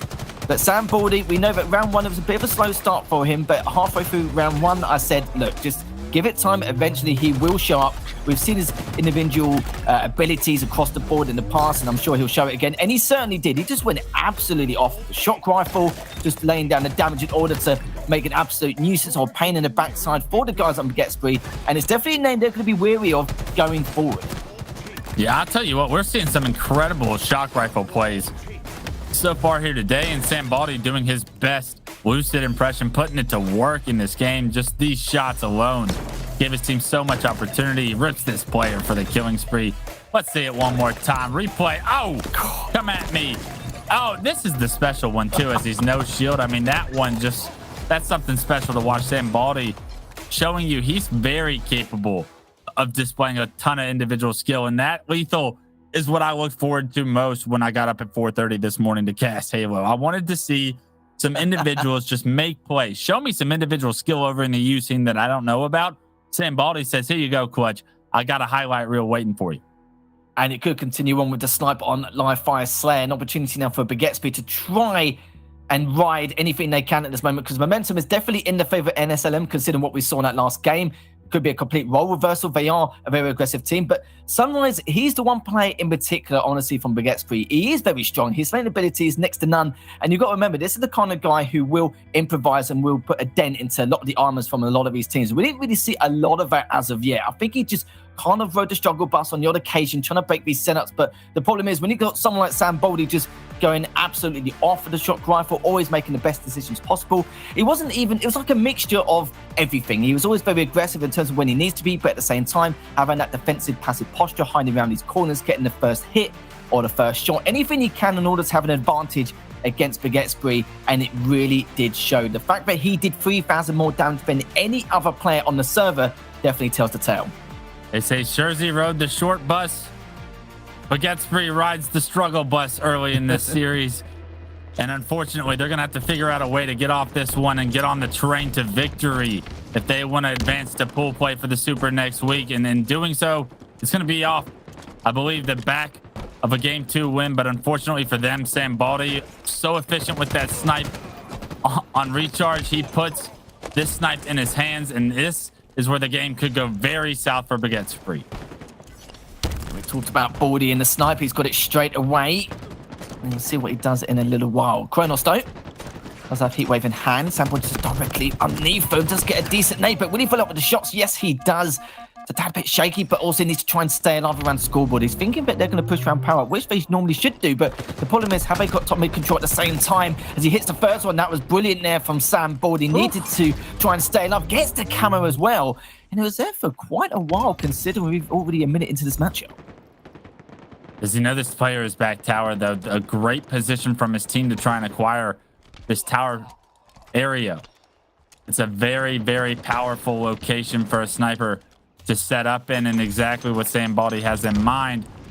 Yes, camo still moments away from going out, but he does get spotted out, and unfortunately, he's just not able to stop himself from being suppressed. So much focus onto him, and because of that, a little bit of an over challenge from him cost him his life, and that could be just what Bigetsbury needed to get into this one, as they've fallen behind 6 kills early on. Yeah, a little bit unfortunate there. I do completely agree, though. Just kind of overstayed his welcome on that top tower. He was egging himself on to try at least get a no-scope or something to put the pressure around that power up side. Warrior O'Neill, though, he's having a bit of a dabble with the heat wave so far. Gets a nice little double from behind. Cypher does trade him out, though. Nice little snipe shot from level 50, but of course, Baldy will be the one to clean that up nicely. Just holding around this open position. Not something you normally see, considering it's one of the harder positions to hold, especially when you're getting damage done towards you, but he's looking pretty clean so far here, Wes. Looking very clean, but the lead's starting to dwindle for Bigetsbury, as it's just a 2-kill game now for NSLM's hands. Sunrise with the snipe and the second camo in his hands. Repulsor as well is a very important job to do to try and tie this one up. Just 1 kill away now. Bigetsbury rotate towards this power-up location, and a big kill from Sunrise. Can't quite hit the no-scope as he tries to pull off a flashy play. The repulsor up. The body shot comes through, but unfortunately, nobody on Bigetsbury in anywhere near him to finish off on that damage, and he goes down, and the lead gets back up to 3. I was literally clenching then when he was up in the air to try and finish that off. If he got the no-scope, I would have absolutely lost my mind. Sunrise looking to stay alive, and he managed to there. Sam Body does get taken down by Kronos. Cypher managed to get one. Cinder gets a retaliation onto Warrior O'Neill. Match is the only one left standing here against Cinder. And a little 1v1 duel around that bottom mid area outside dummies, but Manchi is not getting better with it. He hasn't really got the advantage in terms of positioning. But luckily for him, he does manage to stay alive. Manchi now looking to progress further with level 50. Nice little no-scope coming out from Cypher, but again, traded by level 50 straight away. I'm loving the trade potential from this team, especially from some of the outcomes we've seen. Managed to get another. Looking for the second as well. Good double here from level 15. A massive double as he takes down not only the snipe player, but secures some power-up control for his team. He actually leaves it for his teammate as he pushes up, finds himself another assist. Some damage onto a third, but wisely backs up when he's no shield. And I love seeing this out of level 50. It shows that he's playing his life so well. And already at 9-3-4 in this game, he is the difference maker for NSLM.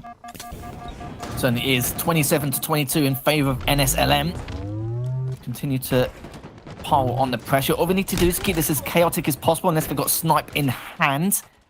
His Mansion to try and stay alive with that snipe, going 10-4 with 7 assists. Can't really complain with that stat so far. Looking around top mid, does manage to find one. He's looking to see if he can find the other, just backing away, just using those nades to at least try and get away. Just find one, drop down bottom mid. That was huge. Oh, lovely shot as well straight afterwards, but the question is, will he get the triple in the end? It was. Yeah, it was. It really wasn't. He's going to stay alive now as Mansion's going to make the flank around Big Door. Unnecessary to land the headshot there. The player was weak enough for a body shot, but Mansion showing you some skill. He says, I can do it with snipe just like Sam when I have it in my hands. And 12-7-4 is Mansion here in the game too, giving his team some life, some hope to advance to pool play.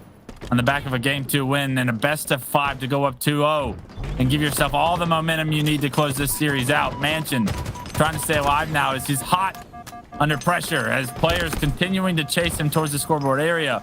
He doubles back at the perfect time, but can't seem to find his shield, and then because of it, not only he goes down, but a teammate goes down as well, bottom middle, and it's up to the rest of NSLM to stagger the pressure of Baguette Spree now.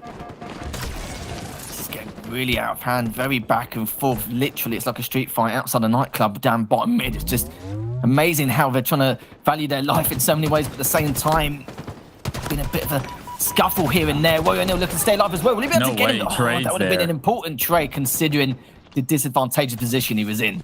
Yeah, he's able to get the trade. That's massive. When you have Repulsor and Heatwave and you get that significant early damage in the fight, there's no way you could be looking to trade, but a great grenade keeps it at a 1-to-1 mark there.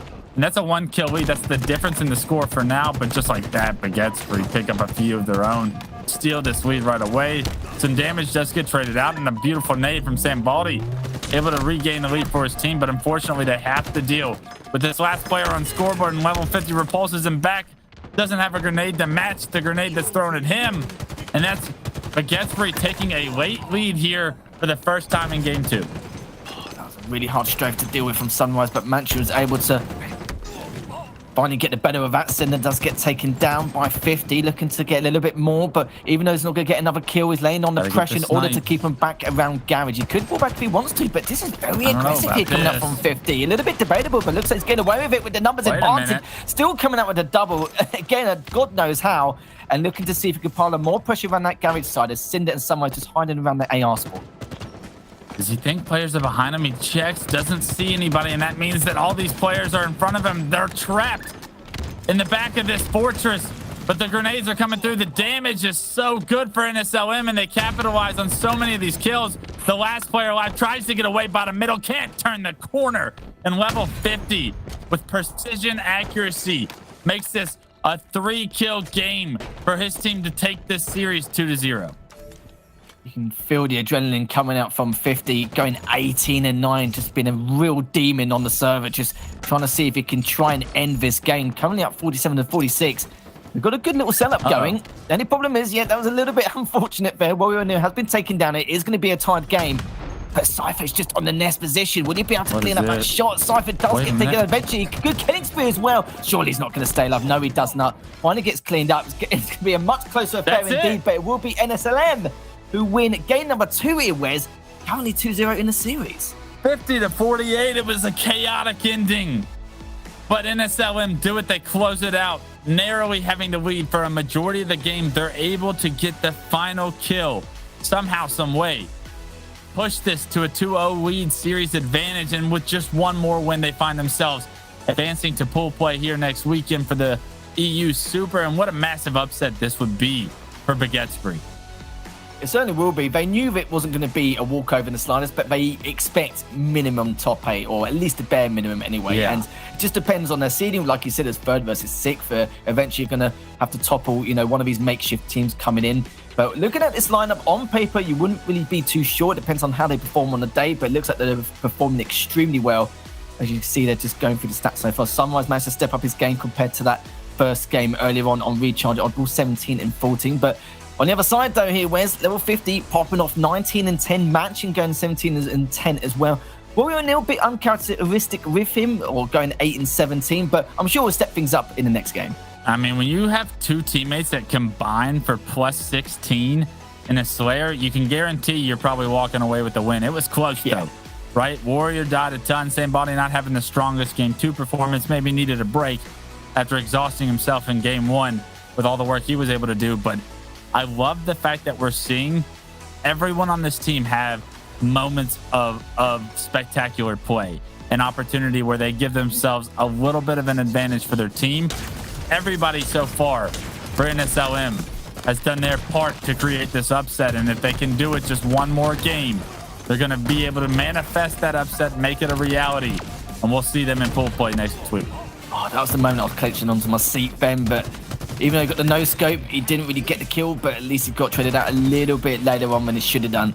And yeah, Rory O'Neal, even though he went 8 and 17, it's like you said, creating those opportunities. He actually tanked 1,500 more damage compared to every single person on the server. And it just shows that, okay, fair enough, he's probably been a little bit over-aggressive, but at the same time, he stayed alive a lot. But then again, with the 17 deaths, you can kind of contribute that, or at least, talk otherwise. But going into Bazaar CTF, again, the map I spoke about before, where you got to surgically dissect your way into your opponent's base, it's a little bit more of a struggle. Of course, Rockets and Overshield is going to play a massive part, depending on how you're going to prep and when you want to prep for it as well, what positions and angles you want to take in order to secure the Overshield and the Rockets. But going into this, though, we'll have to see if NSLM can secure it and get a 3-0 victory and go into pool play, or if it'll be the other end of the stick, where Baguettesprit could create that reverse sweep.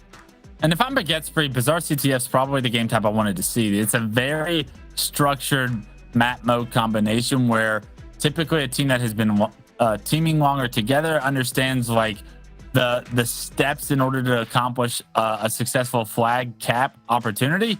This is a big game, and having this concrete solidified map mode combo that like takes so much structure in order to have success probably bodes well for the favorite that's had a little bit more time teaming with each other to try and get back into the series, because it's a one step at a time process. You're not going to get to game 5 all of a sudden in one blink of an eye, because typically this game goes the distance. And if you're able to make this one go the distance and come away with a win, that could be just the momentum that you need to get back in this series, rewrite this ship, and maybe come back. Yeah, we'll find out indeed. They were looking for a complete role reversal, not just in terms of series scoreline, but just coming back in this matchup. But Kronos take one down instantly, going for that grapple as well. Just going to try and go for the other, but it looks like already 3 down now for NSLM. And for Baguettesprit, this is huge for him. They've got Rockets in hand, one's already on spawn, so they've already got that numbers advantage and continue it on. But the question is, where his Warrior and Mansion spawn? They spawned on that shotgun side, and they're not really too sure whether to either pop back and lay some damage or just breeze straight through onto the other side, which they should do.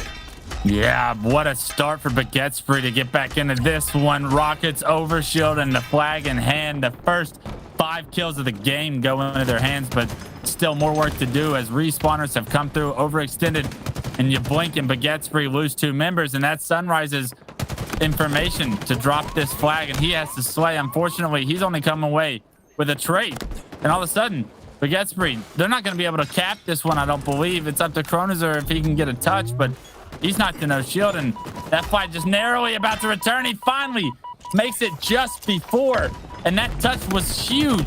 So now he's able to reset that flag, continue to slay or try to slay, and Baguettesprit still maybe have an opportunity here to punch this one as they got it through the door somehow.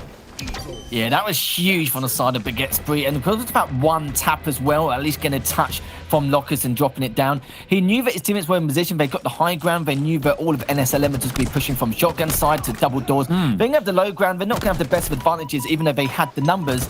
And this is the problem we're going to have make these desperate plays. Great double here from Cinder as well. Not going to be able to get the triple, but you know what? The damage has already been done. Going for that flank with Overshield coming up in the next 15 seconds. Yeah, he's got himself middle of the map controlled as Overshield's coming up, but unfortunately he's forced to give it up because there's a player in his base he has to flush out. It's Sam Baldy looking everywhere for this guy. Finds him as he walks up to his balcony, finds his back, finds an easy kill, but unfortunately in the meantime, I believe Overshield back in the hands of NSLM, and once again the power-up story was dominated by NSLM in the past 2 games. Will it be that case here in game 3? And yes, indeed, this is coming in a 4v3 scenario. 50 looking to at least establish some kind of control, just getting in that bar area. Does find 1 though. Mansion takes down 2. That's going to be 3 down now for Baguettesprit, as they're all down. NSLM should be able to breeze this through middle, but they need to keep an eye on the spawns, either around Lockers or shotgun. He will find 1 behind him on flank, but it's got away quite nicely. But the question is, will he be able to cap this? Yeah, can he get through these doors? His shield just comes back as he continues to get peppered down to no shield. Turns the corner, and I love this route by him. He doesn't take it up the front jump, and he caps that one, ties this one up for NSLM. And just when you think Baguettesprit have some momentum in this series, NSLM tie it up. But the opportunity for a counter cap is a very real one, as we just saw Baguettesprit flood the base of NSLM. Certainly are. They went in absolutely flying, but the problem is Cypher has traded out, so it's going to put a little bit of a delay on the flag cap. Warrior O'Neal, that's got Rockets, but doesn't take him down. It's still going to be a 3v3 scenario. Warrior O'Neal's going to get taken out eventually. He still had 1 rocket left in the chamber. Sunrise, though, His bottom middle does find one in the marketplace. Sally Piven does have to drop down, but actually gets cleaned up in the end. I wouldn't say it's a bit of a choke. We know what it's like, though, with that verticality in terms of the angle. It can be a bit tough, especially when you melee there. But the problem is, he was out in the open. He was going to get cleaned up eventually, even if that one beat down from his opponent can give him a bit of a helping hand. You just want to be able to secure those for confidence reasons, right? The kills that you should get, you need to get, especially in a tournament. And right now, the only one on Baguette getting their kills seems to be Cinder, as he's got 9 to his name already in this game. Unfortunately for Baguette's Free, though, look at how level 50 is positioned, as this overshield is moments away from coming up. He is standing on top of it. No one from Baguette's Free able to deny this one, and it's another overshield. Forgive me for being a broken record in the hands of NSLM. It's just literally same thing, different map, isn't it, at the moment, in terms of having the power up control. It's always Warrior O'Neal with the camo and recharge. Now it's back to 15 with the overshield. Then a little rotate round. Realised that Cinder has got a double, so his teammates are going to be in a little bit of trouble. Didn't realise that he came from behind, so good stuff from 50, laying on a lot of pressure here. Does get one, but damage on the guy onto bar, also Palm. So just a matter of his teammates able to trade this out, at least try and compromise with the fact that he can take advantage of these damaged opponents around Palms and bar. But 50, how long will he be able to survive? As long as he just stays alive around this area, he should be okay, but no, he won't in the end. Kronos finally takes him down. That was a huge kill. He did a massive job to buy some time potentially for his teammates to get off spawn and release some of this pressure on their base. He was such a distraction for such a long time. Unfortunately, it doesn't look like it's done enough. And Baguette's Free still in control of the map for now. They have flag in the corner, and this is an odd choice of the flag route, but I actually like how they're displaying this as they find 2 kills in the kill feed. This could be Baguette's Free taking the lead again here in game 3 with a few more kills, but just like that, they lose. Multiple members in NSLM somehow do it again. They're able to play good enough defense to deny Baguette's opportunity. 50 got a double from behind and still assassinate another player. These comms need to improve a bit with Baguette's Free, because it doesn't seem like the small talk's there. And even though we can't hear it, you can surely tell from the way they're reacting, the way they're playing, and the fact that 50 just taking full advantage of this so far, just continuing his destruction here as 2 are down. And now's his time to at least pull the flag, try and run it through to Palms, go bottom middle, and see if he can pin him down shotgun area again. Yeah, it appears to be very chaotic for Baguette's Free. And speaking of chaos, we're seeing both flags get pulled on each side of the map. Chrono, trying to play his life here, knows that he's got to figure out a way to get a kill or two, because right now, Baguette's Free on the verge of finding themselves down a cap. I love this play by Sambaldi to make sure that this flag gets returned. He's going to give up the hope to cap the enemy team's flag here as they get on the defense. And the first overshield for Baguette's Free gets removed immediately with the plasma pistol. A great job by Sambaldi to position himself to remove that overshield. Now just continue to wait on position. Cypher takes down 50. In the meantime, does manage to find a good little trade there to make sure to secure that, to not get too much of a numbers advantage here. But speaking of numbers, it is going to be a 3v3. And now someone's just trying to stay alive. Having to deal with so many nades around that Palms area. Warrior does eventually take it down. Will find one in lockers. And the trade comes out once again. It's very back and forth between the two. It was always one-sided here and there after the power up control or the overshield pickup. But it looks like now it's still very back and forth as they're still trying to secure this and make it a 3-0. But Baguette's Free definitely shown a lot more signs of life compared to what we saw in the previous couple of games. And Cypher picking up 2 big kills, as I wondered if that damage was going to be capitalized on from Baguette's Free. There was 2 players running around, no shield bottom middle. He finds a way to find both those kills. It was a grenade and a shot. And what 2 kills those were to release some pressure on the map to gain some control for Baguette's Free, and a much needed control. 4 minutes and 44 seconds on the clock. The game's still all tied up. And Cypher with this massive flank finds a double, and that could be just what Baguette's Free need. Double from Cypher, important trade there from Baldy to stop any more damage coming out from that bar side. Nice Baldy shot, looking Sam. so good at the moment. Just continue on with the Bulldog there. That's up the numbers. Overshoots up in the next 20 seconds, so it's up to them really what they want to do. They can either put pressure onto Palms and lockers now and go into bar. If one person gets into that bar, they could secure that overshield and just continue on with the aggression straight afterwards. Baldy continue it again, just getting another frag to his name. It's going to be a 2v2 scenario here. Warrior looking to stay alive. That was a bit of a dodgy strafe pattern to deal with, but still managed to take him down. Yeah, he's got another player to try and deal with. Unfortunately, the thrust just not enough, but the damage gets capitalized on by his teammate. And that's what I'm seeing out of NSLM that's so special for them, is that they're always in a position to try and finish these kills. Look at this. Last guy alive, bottom middle. I thought he was going to be able to kill Cypher there. Fortunately for Baguette's Free, They're able to stay alive in that corner, and with that, they should be able to have some map control. But in the meantime, Sambaldi somehow gets away with the overshield as he was the last player alive. They allow him to activate that overshield, and those kind of things cannot happen. Baguette need to figure out a way to capitalize on some priority of power up and power weapon if they want to find themselves in a game 4 shortly. Review 3 now, while Cypher pulls this flag. Depends how far he wants to go with this. It looks like a good shot a little bit behind around that flag area, just trying to stay alive around Courtyard, but in the end, Mansion does clean him up, which is going to be huge for him to stop any more of this flag pulls, and also gets the return. So throwing a couple of nades just in case someone comes his way. Good little kill there, looking for the second on Pillars, but just not going to happen, as Cypher does have his back to stop any trades occurring, and Cinder does have the rockets as well. Again, good little trade from Cinder, gets a nice little double as well. Going to continue on the warpath here to try and get that bar control before progressing onto the flag. Exactly what you wanted to see from Baguette with some control. Unfortunately, the predictive route of rockets going in through that high doorway, rocket side of the map, cost him his life. The rockets don't manifest themselves into any efficiency as far as the objective is concerned, and another neutralization of control from Baguette from NSLM gives them so much hope to try and compete once again for map control and to potentially end this in a 3-0. It's been a bit of a struggle for NSLM to get on their side of the map. It's always been Baguette just pulling these flags and trying to make something happen. But the problem is, in terms of their spawn trapping, they're just not getting the angles onto that Bulldog spawn. But saying that, though, Cinder does manage to get Sam. So there's a matter of how he can be able to stay alive. But even if he doesn't cap this, I'm sure someone else will be able to give a helping hand. Cinder takes down another huge 2 kills there from Cinder. Also, Kronos getting another. She'll be able to cap this, make this 2-1. And now we've got 2 minutes left remaining for NSLM to try and tie this up. I wasn't sure how it just seemed so easy from Cypher's point of view, but it did. It happened, and once he was able to turn that corner into tree, you knew that that flag was going in. So a great job by Baguette to somehow get a cap throughout all of that chaos. And with 1:30 left, they may have just punched their ticket to a game 4 and are right back in this series. But defense is going to be mandatory as you see 3 members go down for Baguette and NSLM. They smell an opportunity to once again get a flag run.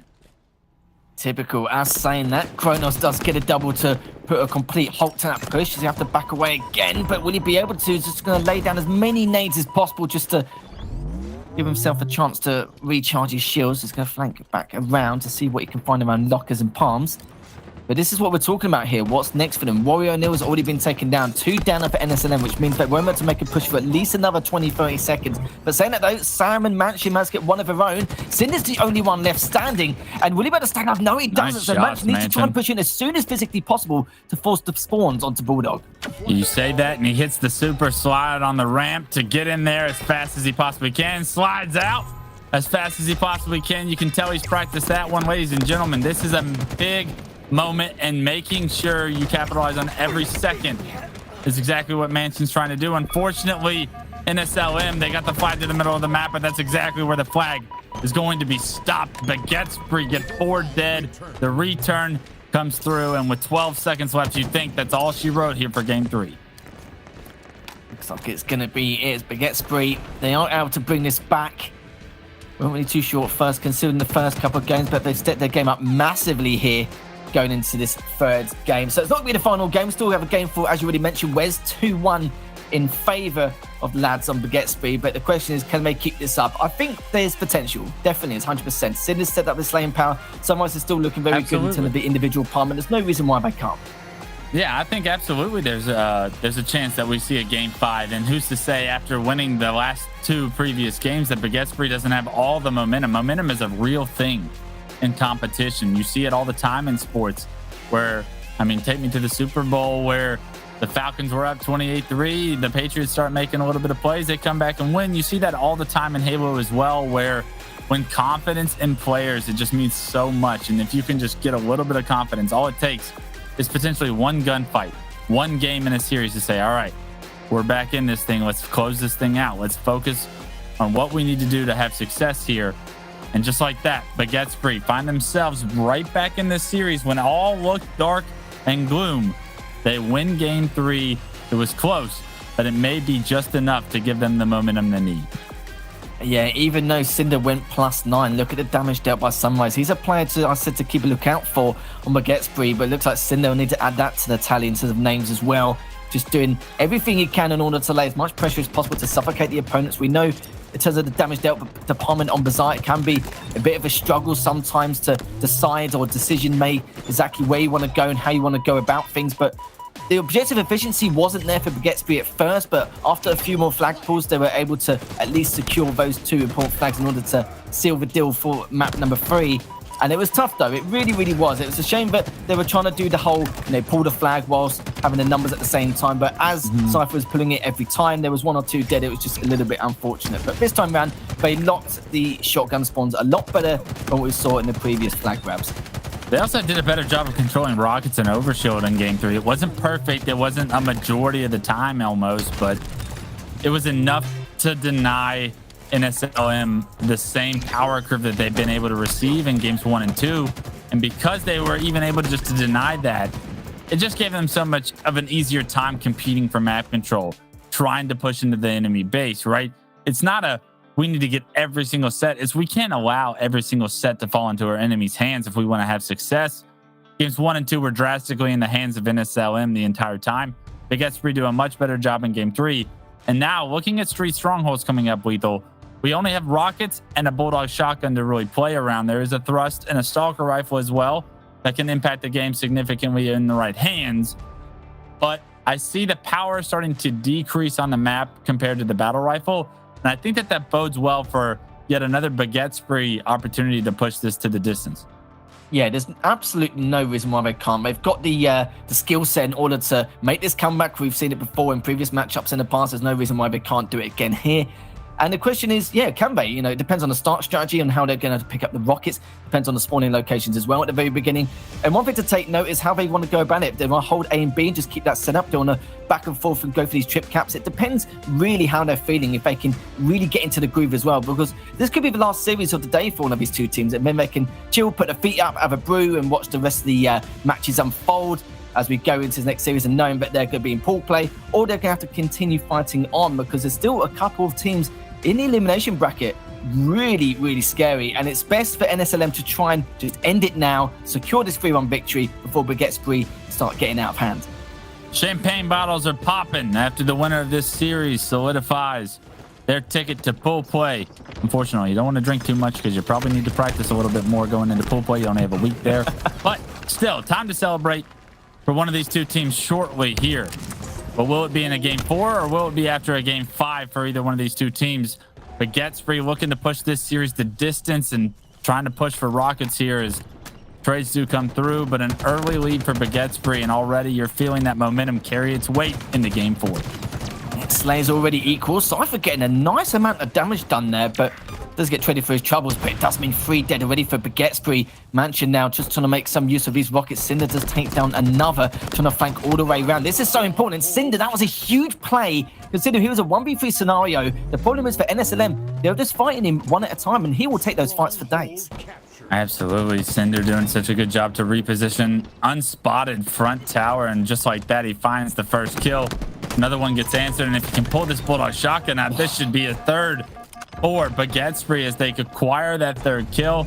He doesn't worry about B, though. A very interesting push into the commando hall. Will it work out in his favor? He's able to get the jump on this player that has no idea he's coming, and that's a killing spree now for Cinder. He's getting away with so much. It's a shame that with the opponent there just didn't really have any audio cues. Cinder came in so far, so strong with that Bulldog. Didn't really give him much room to 180 to try and at least make a bit of a fight or a bit of a go at it. Hit it. It's going to be 2v2 now, fighting around A. Oh, Baguettesbury almost got the trip cap as well. Cinder does takes down one, but looking to try and stay alive around tires. Finds a few more opponents, just trying to Ferrari peek around the tires area to get a little bit more damage done around CAF. But they've got the full SP on exactly the whereabouts on where NSLM are. They could try and collapse. Depends on how and when. Big kills coming up right now because rockets spawn here in 5 seconds. 3 go down for Baguettesbury, and those are very untimely deaths, as rockets should go into the hands of NSLM. Fortunately for Baguettesbury, they do have a moment where they may be able to come off spawn and try and compete for that second set of rockets, but they're already in the hands of Warrior, and he's put them to use. He finds one, makes it an assist with the second, and NSLM are going to jump out into a control. because they were able to secure those rockets. 92-5. But we know what strongholds can be like, whereas it can get a little bit out of hand. The opposing team to really step up the game, and it's, you know, not a first, it's numerous occasions. It just seems to be this game mode in general, which is why it's definitely one of my favorites here. It's now 2 down already for Baguette. Mansion is wondering why on earth this guy's just gone so recklessly past him as he's trying to engage with someone else. Nice little double to boot, and now just trying to pin them back from B stairs. Good little sticky grenade as well, just trying to delay this aggression coming out from NSLM. And now we have to see exactly what Mansion can do now to continue to at least be that total distraction here, just hiding behind, waiting for the trigger discipline. The trigger discipline, does it reward him with the assassination? This player can't quite get the assassination, and it's a massive blunder. You did everything right. It was such a smart play, but the execution just wasn't there on the melee. The easiest part of the plan goes awry, and because of that, Baguette break control that NSLM have, and they secure a 50-point lead for now, and will start to acquire more points. Cinder needs to have a day off at the moment, already going 12-3. Nice little +9 from him just to continue to keep Baguette not just in this matchup, but just continue with the pressure as he already did a huge amount earlier on. As Mansion trying to take out the guy onto Tyre. Cinder's backs away, or Cypher backs away rather. As we've got another one. Sam Baldy trying to get the flank and take him down, which he has done here. Little 3v3, we can see the push coming up from that thrust side. Mansion doing a lot of damage once again. Needs to try and stay alive. As Kronos has been taken down, so as Sunrise, they have numbers here. Mansion realizes this, but decides to back away, knowing that his Rockets are going to be up soon. Unfortunately, NSLM, they just lose 2 players right as Rockets come up, and that's going to be so difficult for them now to compete in a 2v4 situation. B starts getting taken as well. So the focus for Mansion is forced onto B. It's away from Rockets. They get the kill onto B. They get the reset. But in the meantime, here comes Sunrise. Double kill with Rockets. 3 dead for NSLM. And now he's got Rockets Bulldog in his hands. And this could be a massive opportunity for Sunrise to take us to a game 5. Yeah, he's been a greedy boy, but hopefully he'll use both of his weapons to its full potential. This is it. And the Bulldog, like if he does manage to take him down, nonetheless, just biding his time here, knowing that rotations are going to be occurring. 2 down now for NSLM. Does dodge that spike grenade, but of course without BR in hand, but it didn't matter. He was putting himself in the 1v2. They're going to have the Bulldog to try and switch around and try and get this B back. Okay, I wondered how big of a nuisance he was going to be in the back of that tram with that Bulldog. Unfortunately, though, that brute grenade ruins his plans of action, but it looks like Baguette have stalled the push from NSLM onto B for now. But here are the last 2 players. They find the opening. They get the first. The damage onto the second. The third shows up as well, and unfortunately NSLM is surrounded. The melee battle is ugly, and it goes in favor of Baguette. They get the reset as well. NSLM 50 actually somehow finds both of those kills, and he hops into B. So level 50 XD making a play when his team needed it the most. And although they are down 150 to 65, they now have 2 strongholds, and maybe there's a way they can get back into this off that double kill. Love this from 50 as well. Look how much he's valuing his life and just abusing that arcade position. Still comes out on top. I'm surprised utility wasn't used to try and nade him out. I know there was a couple earlier on, but maybe they just made the assumption he's already gone back to tires or flanked all the way around, but he didn't. He was just standing there like a statue, just strong, making sure that nothing was going to happen. Push comes out from Subway here. 3 down now for NSLM. 50 just needs to stay alive if he can. Good challenge anyway, nonetheless, considering how weak he was. Thrust in hand for Cinder, and Cypher now just pushing it into B to try and recuperate and stop him from making any kind of comeback in this game number 4. Yeah, NSLM just had control. Rockets were coming up in 5, and they went 4 dead. Unfortunate circumstances for NSLM fans out there that wanted to see this upset manifest itself in game 4, because that rocket control will directly be shown in the score as they climb now up over almost 100 points. They're able to secure A, get a double kill, and potentially make their way to B. But so much work has to be done for them to come back, and there's not a ton of room for error in that potential comeback.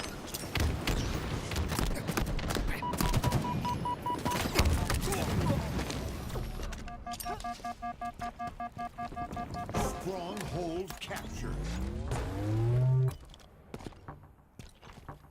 Sender. A lot of pressure.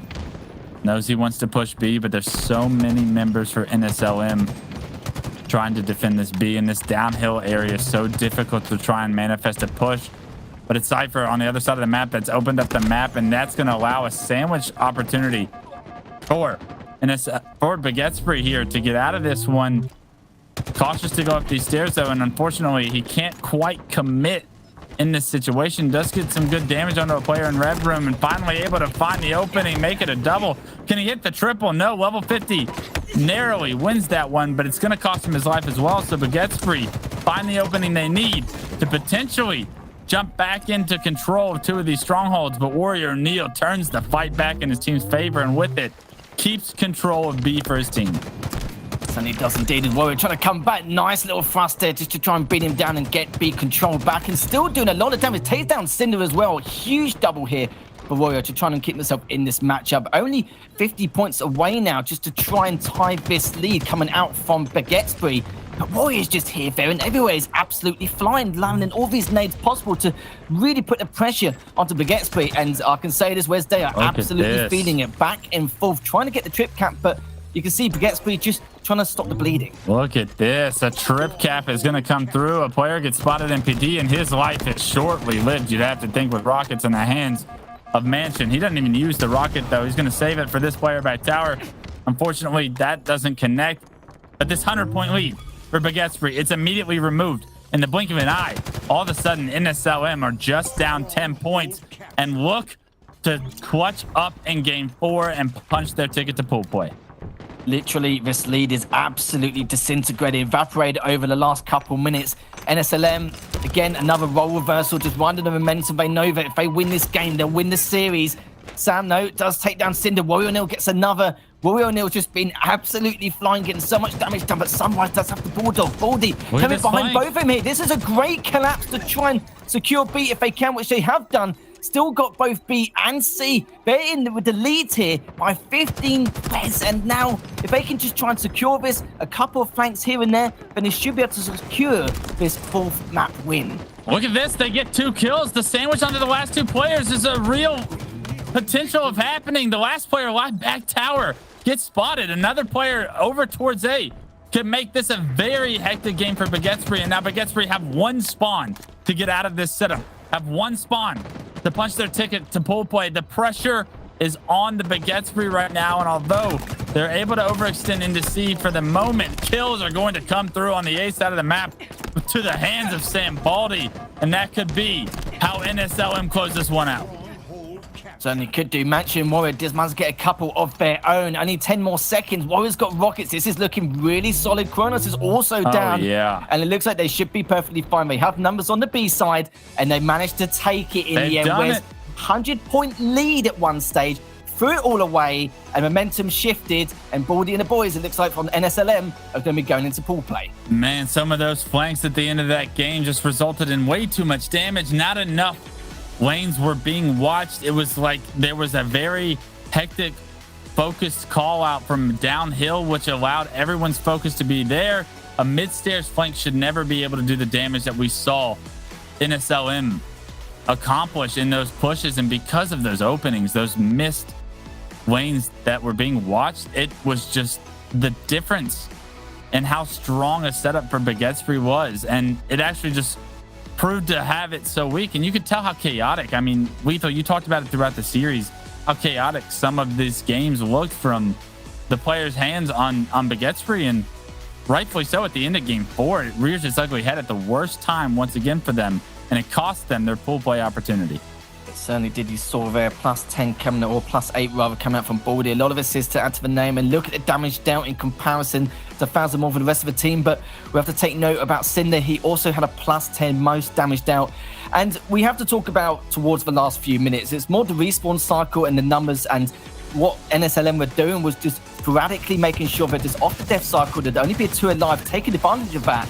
And it was very a rare time Baguette had brought up to make, any kind of strategic aggression towards B. Yeah, I think one of the big things that sticks out is that stagger of the respawners for Baguette that NSLM was able to accomplish there towards the end when they kill 2. A few seconds go by, and then the last 2 of Baguette kind of overextend in a manner to where they cost themselves their lives before their teammates can respawn and help them. And because of it, they're consistently finding themselves in a 4v2 situation, and that's never going to be a winnable situation from the deficit point of view. So NSLM do such a good job to stagger those spawns, continue pressure when needed, slow the game down when needed, but most importantly, I mean, these aggressive pushes and how they were not scared to try and make a play was the difference at the end. And if you're just joining us, you can see from that best of 5, it was a close-knit series across the board. We were very fortunate to get a matchup like this between Baguette and LSLM, And now you saw, great comeback over 100-point lead. We've seen it thrown away on a number of occasions in previous matches, in previous tournaments in the past. But you saw there with Baguette, they just got way too comfortable around B. And that's when with the staggered spawns, it just didn't help them at all in the slightest. Well, I'm going to bring Sherzy and Watt back in to see their thoughts on the series. It was a close one, but the upset, it happened. 6th seed beats the 3rd seed. They punched their ticket. And if you're Baguette, you still have a chance to go to the Super, but it's not the way you wanted. No, it definitely isn't the way you wanted at all. And obviously, I got to say, NSLM, very impressive to say the least. I think there were a couple of different things there that started to really elevate them ahead of Baguette for a couple of different reasons. And Sherzy, one of those for me has got to be the way that they prioritized power-ups. And we saw it time and time and time again where they were on that priority for them and had them in their hands, and unfortunately taking that out of the hands of Baguette proved problems. And it was great to see Baguette kind of fighting back and keeping things close in certain maps, but without those additions, without the essentials of the map, they weren't really able to make much happen. And obviously that then lent into the way for NSLM, sorry, it's an absolute mouthful. I want to ask you about, the kind of composition of the team and not being able to figure that out soon enough, especially in that final strongholds where we don't have a power up going there. Obviously got a little bit closer at times, but being able to pull away like that was pretty impressive. So what did you make of the two teams and how they kind of work together, composing of the synergy of all of the players?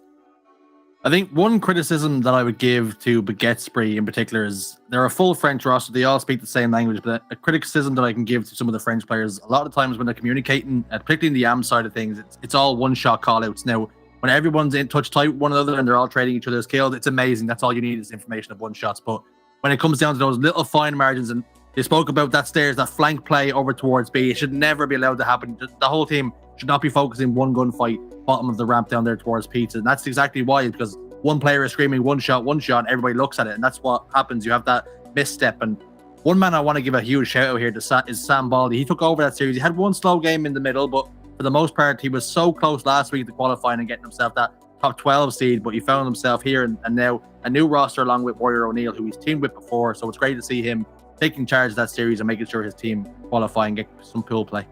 Yeah, without a doubt. I mean, it was impressive feat for many, many different reasons. I think one of the most impressive things in that entire series as well, Lethal, was, Street Strongholds right at the end there, the last few minutes. The fact that NSLM managed to keep control and defend B so well. It really did kind of all go down at B in that stronghold and defending that and A for such a long period of time. And then when A was just not able to kind of be kept anymore in terms of control, they very, very smartly moved on to C when nobody was looking, and constant pushes, team pushes to B, just incredible damage across the board from the team, allowed them to clean things up. It was very, very impressive. Do you feel like going forward now that you're going to be seeing, moments like that really starts to play a huge factor into the success of this team heading into the Super?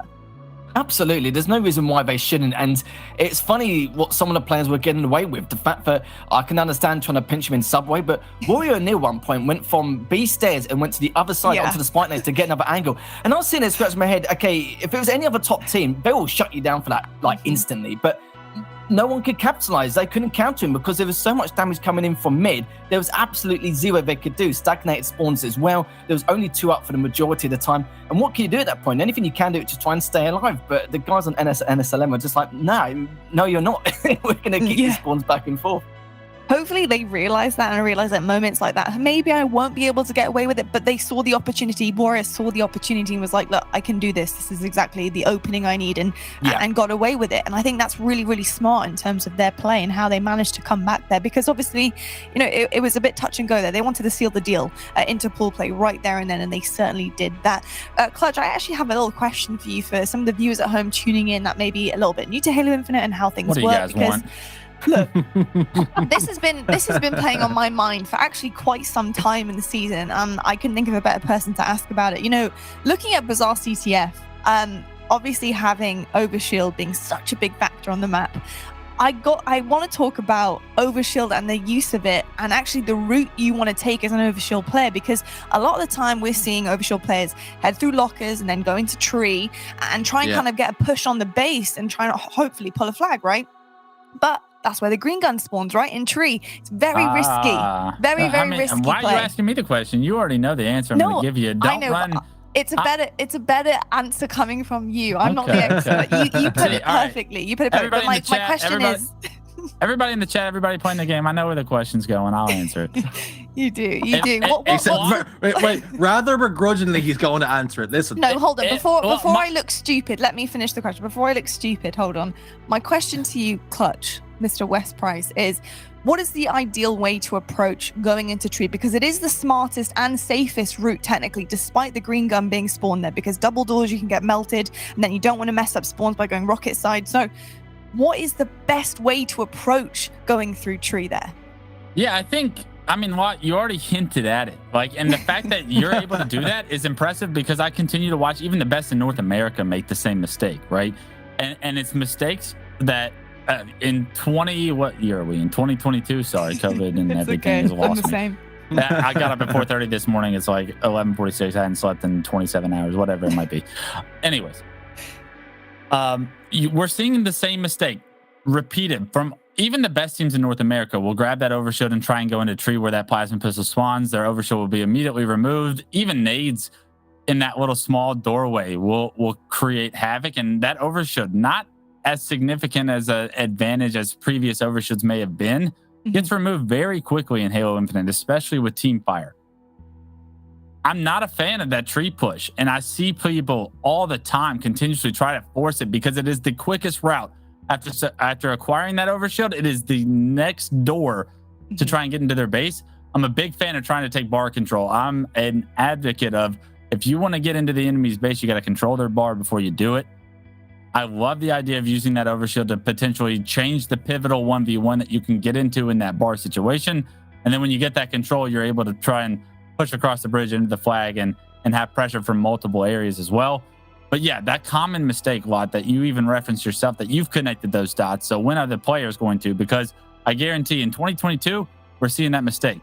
3 years from now, when this game is out, it's going to be very similar to some of the pushes and whatnot you saw with power-ups in Halo 5 and Halo 3. That were very common very common errors that were and mistakes that were made by just about every team, that by the end of Halo 5, they were no longer made because it was like a known thing, like, hey, this is a terrible play. When are players going to recognize that overshield going into tree is a doomsday device? You want to use that overshield in a successful manner. You want to avoid the green gun and an easy grenade spot, which that tree door so likely is, with that ramp going up to it and respawners consistently spawning on that thrust spawn. But I mean, Vlad, if you can do that process of elimination and deductive reasoning in order to figure out a strategy, you may just be the next great coach. Well, I appreciate that so much. But honestly, I think that's way out of my league for absolute sure. But I got to say, I do like what you said there in terms of the bar approach. And I think we talk about this a lot, right, on broadcasters, about, it's not just about getting whatever it is in your hand, whether it be a power weapon, part of the sandbox. It's how you use it then, isn't it? How you utilize it, because very easily you can be dropping that if you die.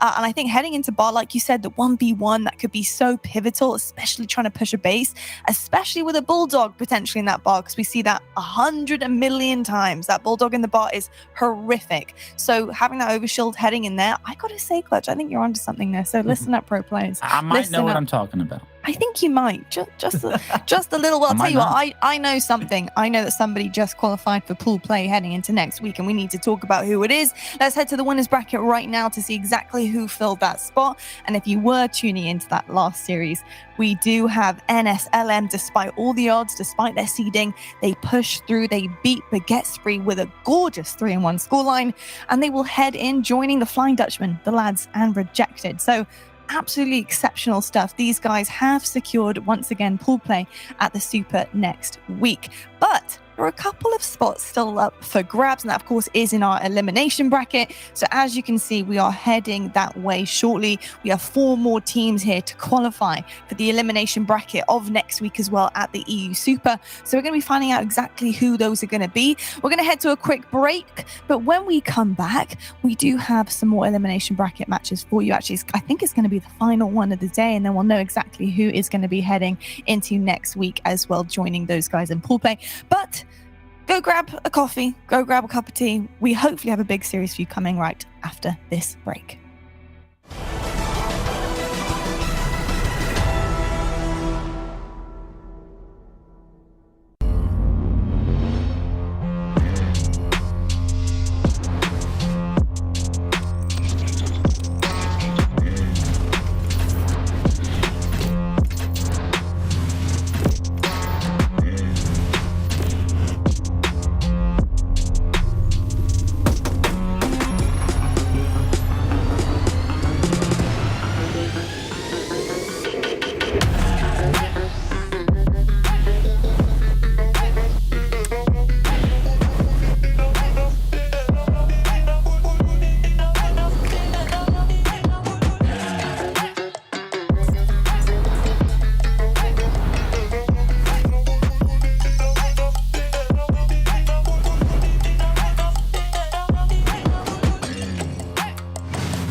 The HCS is presented by Astro Gaming and AMD.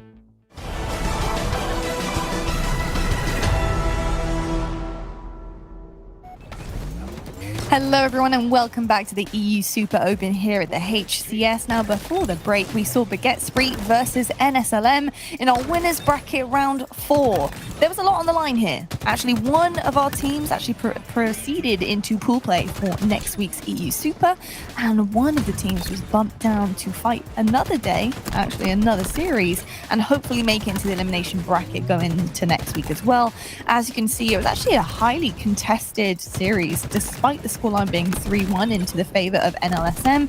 This is actually, all maps are pretty competitive in terms of Halo Infinite action that we were seeing, and pretty much slay heavy in terms of both of the teams as well. So it was pretty impressive. We saw a lot of different plays happening. We saw some comebacks happening, especially in that final strongholds where we thought, honestly, it might have been GG's for NLSM, but I'll tell you what, they had something different to say in terms of that storyline, but incredible stuff, and a huge congratulations to them moving on to pool play for next week. Now, moving on, folks, we need to talk about the final series of the day, because I was about to say night, but it's certainly not night. It might be actually in Europe right now. It could be actually the evening. Is it evening? 7 p.m. Can we 7 confirm, Shurzy? Lethal? 7 p.m. It's evening. We're It's there. evening. We're there. We're there.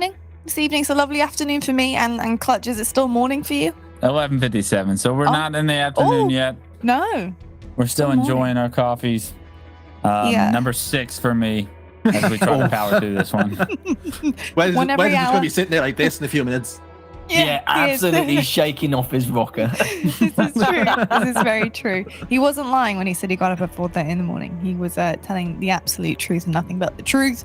So help him God. Now, we need to talk about our final match of the day. It's going to be Baguette once again on our screens, and we'll see if they have redemption and hopefully can clutch up and get that elimination bracket place into next week, versus, just bear with me, what is Mecheld? Which in Dutch means, where is my money? So, first of all, love the attitude.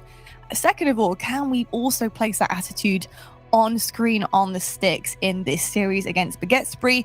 Let's talk about them though. Shurzy, talk to me about where is my money. They're obviously a Dutch-ish roster, if I'm gathering by the name. What's some of the history from these guys? So, full Dutch roster. You've got Kaya, Liberation, you've got Hybrid, and you've got Boaz. Boaz just burst onto the scene recently. I haven't seen too much of him outside of Halo Infinite, but the likes of Liberation's been competing in Halo 5 for a very, very long time. So he has a little bit of experience when it comes to these sorts of cups. And Hybrid, he's actually teamed at the very start of the game. He teamed with Buck 20, Buck 57, and Blackjack, and also Jersey 2 as well. He's a former League of Legends pro. I believe he represented Optic. So he's been at the top of the game in other esports. So trying to make that transition over here.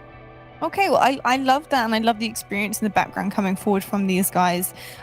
My biggest question, I guess, right now, Lethal, is, do they have what it takes going up against Baguette, who had a pretty decent run in the winners bracket, obviously then falling short in a fairly tight, close-knit series.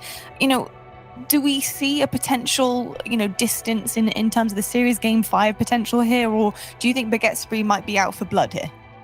The individual talent there, it's just depending if they have, the talent to actually try and mesh and try and see what they can do. It's going to be very, very difficult for them. For Russian, like Richie said in the past, he has dabbled a lot in Halo 5. Hybrid, he's won an event once before. He won EGL 9 quite a while ago in that Halo 4 event with Ninja and the boys. And it does mean that at least he's got some championship quality, not only from the lower scene, but we'll find out exactly how that pans out as well. And Boaz, he's had some good FFA placements over the last couple of months. So we'll see what he can do here. And it just depends if they can gel together to their best of their ability, because I kind of feel like the guys on Baguette a bit unfortunate. They were looking really solid in that 4th game, and now it's for the the Dutch squad to try and at least take advantage of that.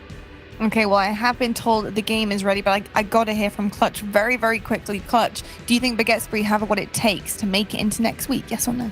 Oh, yeah, absolutely. I think, like you said, last series was very close. It's unfortunate they couldn't come out. Still expect to see this team next weekend at the Super. Unfortunately, it's going to be in that elimination. I think they have exactly what it takes. We'll see a lot about this team's character, about how they rebound after a loss, though. So if this is a close series, it does worry me going into next week. If it's not, maybe things can change and they can rewrite the script going into the Super. I'll tell you what, time will tell. Well, you and I, my friend, we're going to sit back, relax, watch the series, and it's over to Shurzy and Lethal bringing it home for the final match of the day. Thanks so much, Lottie. And Baguette Spree, Harry looking to get the job done at the second time of asking. It's going to be a straight firefight, a dogfight between these two teams. But Baguette Spree going to be the favourites coming into this, and they want to get the job done here. Like I say, second time of asking. Completely agree. Well, they were the favourites last time, but then things have changed.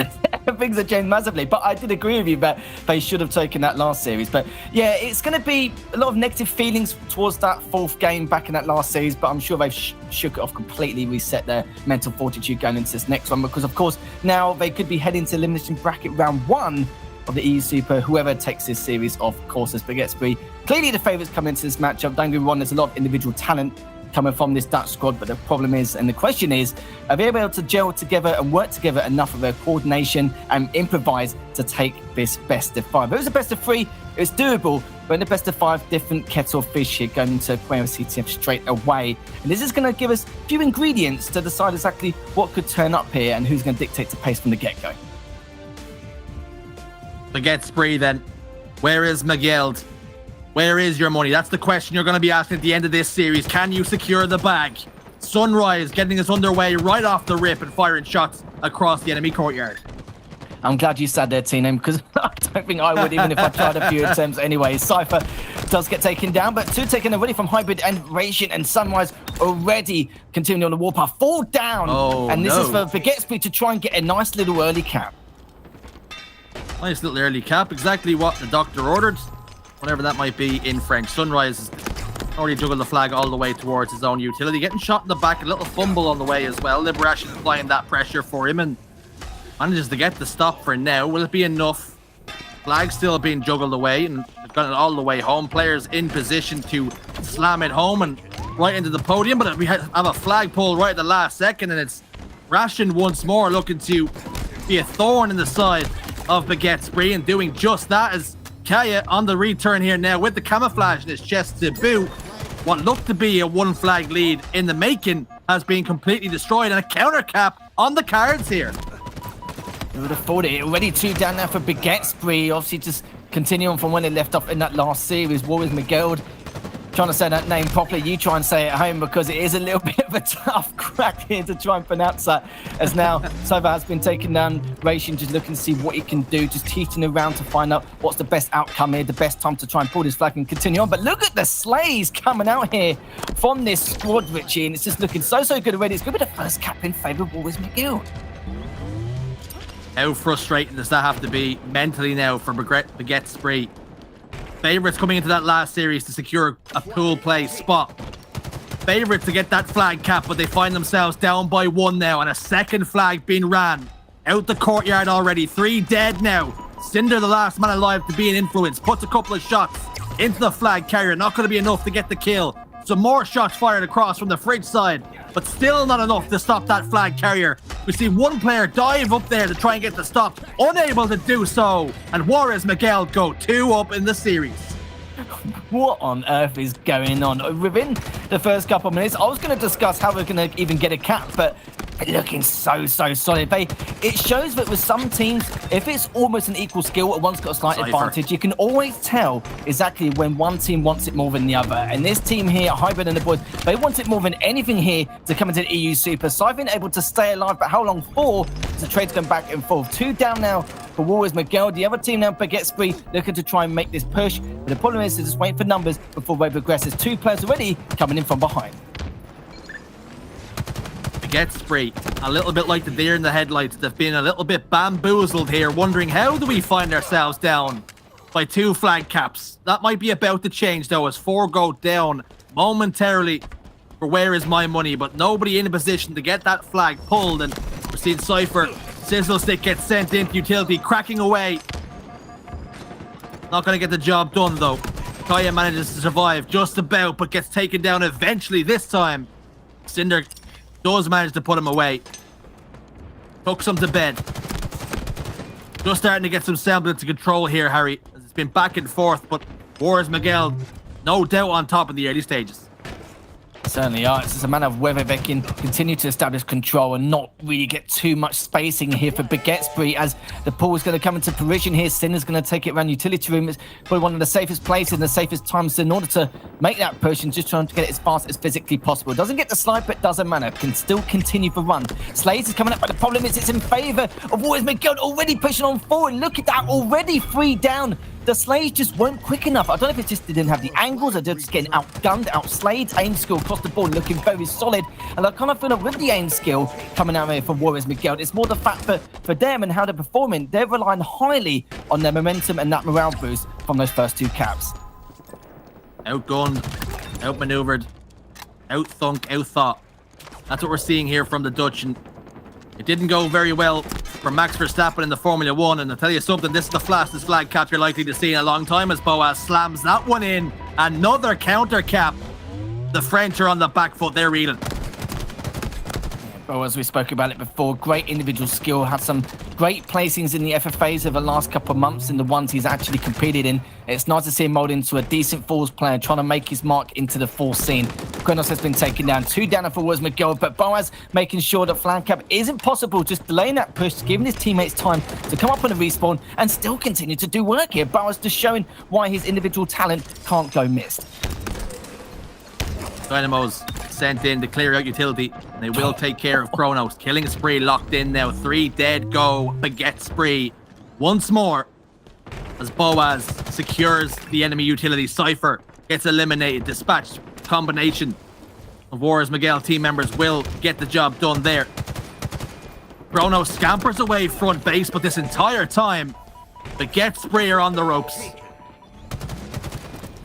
Indeed, Kronos finally gets taken down. It's going to be a 3v3 scenario whilst this flag is going to get pulled. Hybrid coming in from behind. I said it before, he is not a stranger to Halo Order compared to scene winning his last event back all the way in 2012 in Halo 4. 10 years ago, last time we saw this guy try and properly compete, and he wants to try and make a name for himself once again, getting into this EU Super. Sunrise looking to try and stay alive. Not going to happen, though, as one of the members of Baguette Spree are currently down, but then again, so is on the other side. This Hybrid looking to trying to stay alive to the best of his ability. Would he be able to? Some good shots already, and can continue on with this aggression. Hybrid, bottom middle, locks in 1. Cinder, though, answers back, and now Kronos tries to get away, evade the attentions of Hybrid. He's done it for the moment, but not for the long while, as Boaz hunts him down. Now Cypher secures camouflage for his team. Now they desperately need him to start making some plays. Ration will get 4 shots to the spine. Double kill then for Cypher. Now they're starting to build up ahead of steam. Hybrid, the last man alive. They need to watch the spawns. They've been here. They've been here before. Need to make sure they lock this flag in. It's been stopped at the utility side every single time. It will make the extra steps required. They need to slay up and slay one more time to lock this one in. First kill, though, first pick is going to be on Kronos. Sunrise answers back onto Ration. Flag will get juggled in. They finally have restored somewhat. They clawed away at this deficit. 3-1 now, the score. That was a lot better. The previous flag grabs was just not good at all. They just couldn't pin him into the spawn around fridge or even utility, shall I say. And just not doing enough damage. Just, again, with Hybrid and the boys, just highly relying on that momentum to get that aim skill going, and the teamwork initiated with good coordination overall. Boaz just trying to stay alive, still somehow gets that initial kill. Could have let Senna just clean him up and then back away, but it doesn't matter. The damage has already been done. And now Baguette Spree needs to continue to establish control. Don't get me wrong, it's not the team we expect. They're not the favourites here, but they put on a really good showing and a good start so far, and they can't let out steam as there's still a few minutes left in play. Warriors Miguel have nothing to lose in this series. The underdogs coming into this seeding was very much against them. Baguette Spree perhaps thought this was going to be an easy one. It has been anything but so far, as Kaya runs what could be the 4th flag. Cinder down front base, trying to be a nuisance, doing a very good job at it too, but he is ultimately relieved of his duties, sent back to the black screen. Hybrid gets eliminated. What a game he's having. 20 kills and only 11 deaths.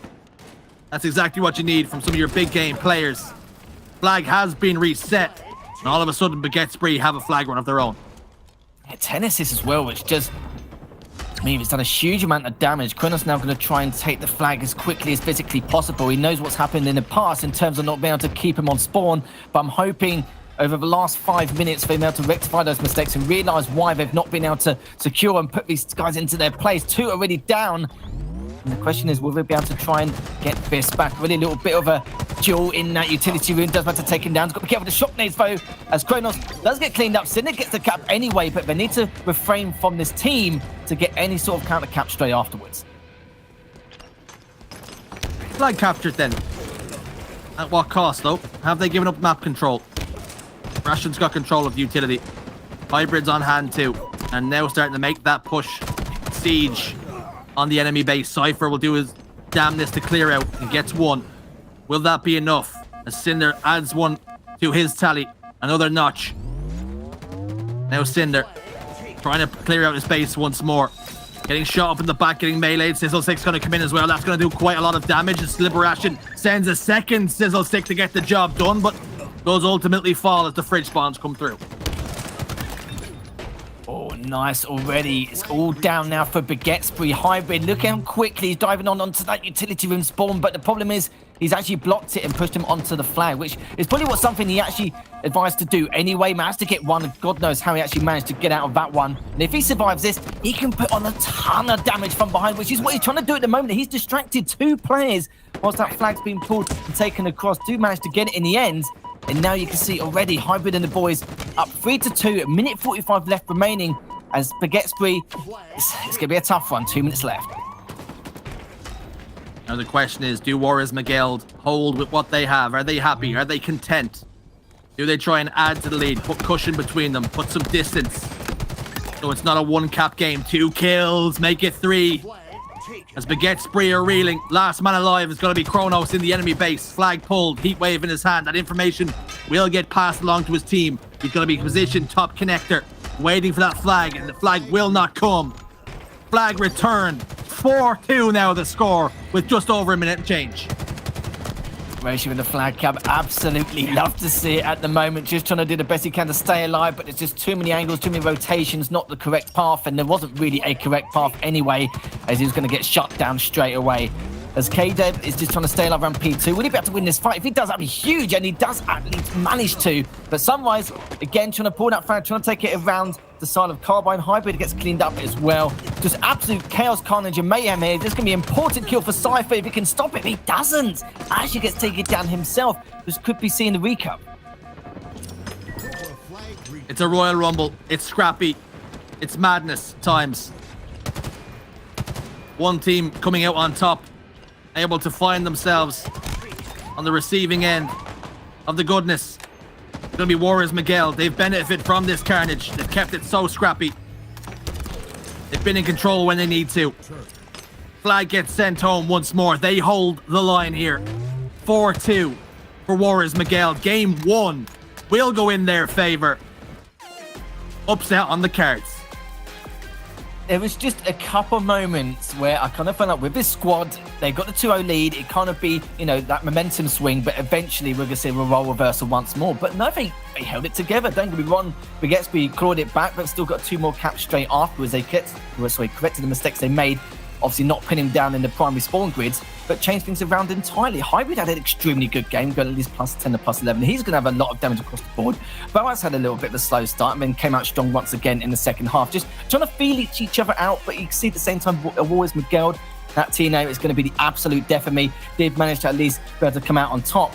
And the main thing is they adapted, and that's one thing I didn't think we'd see from them.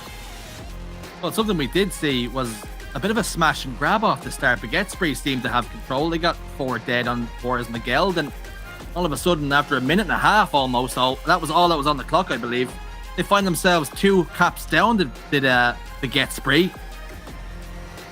Like I said, a smash and grab there. How are you looking at the stats? Boaz going 27. Look at the damage from Hybrid and indeed from Boaz. 7k plus, and only Cypher on the other side of things able to match that sort of damage. And Sunrise and Kronos having a bit of a slow game by their standards.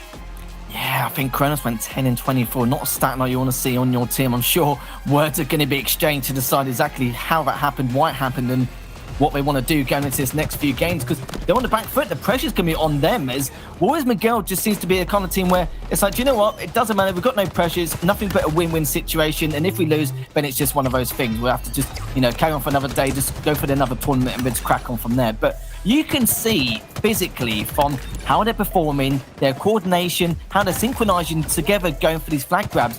They definitely want it 10 times more. And now Baguetsby are thinking to themselves, well, do you know what? We're going to have to step up our game. The fact that they beat us on an objective game time, that's going to be vital for them, huge, giving Warriors Miguel a huge amount of confidence going into this matchup. And want to see players like Sunrise and Cypher to step the game up a lot more. I know that Kronos has had his struggles in the past couple of series, but for Sunrise as well, he's a very, very strong player. But Cinder seems to be stepping up his game, as you already mentioned, in the damage dealt apartment. But at least Hybrid and Boaz, again, with their damage over 7k for the both of them, nice to see them have a very strong start, and hopefully they can continue that.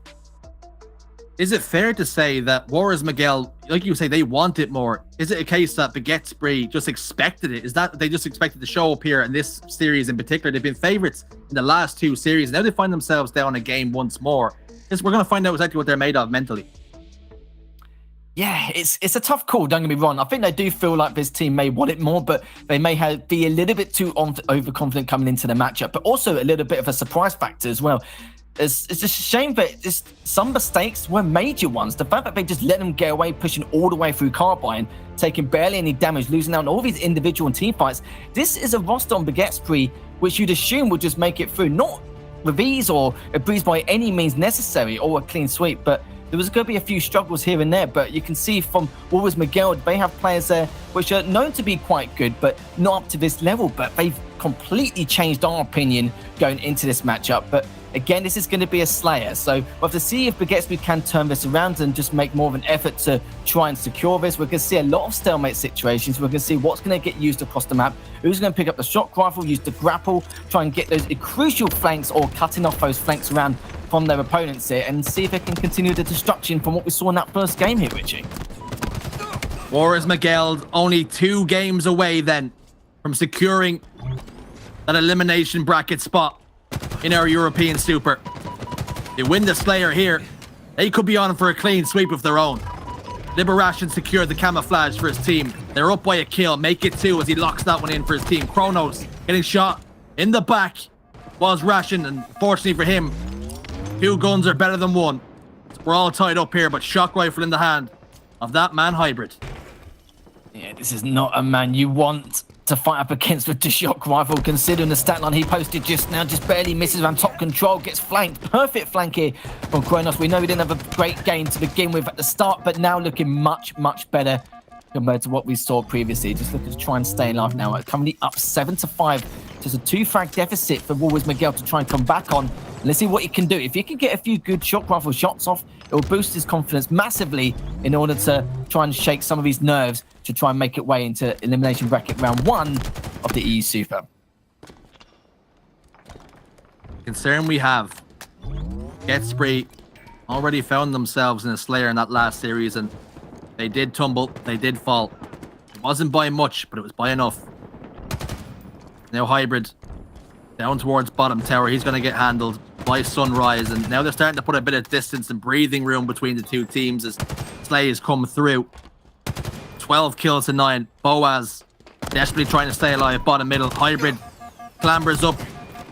Catches Kronos unawares. Shock rifle will not be able to be a factor any longer. And in fact, it's going to pass its way over to the Dutchman. Stay alive as much as physically possible in order to try and at least contest that camo. But Sinner's going to be there for a nice little triple kill as well. And has the camo in hand. Perfect timing now to extend their lead. And will it be able to, though? Should be able to, considering the positions they're in and scenario they put themselves in so far. As Cypher takes down 1 shock rifle and camo.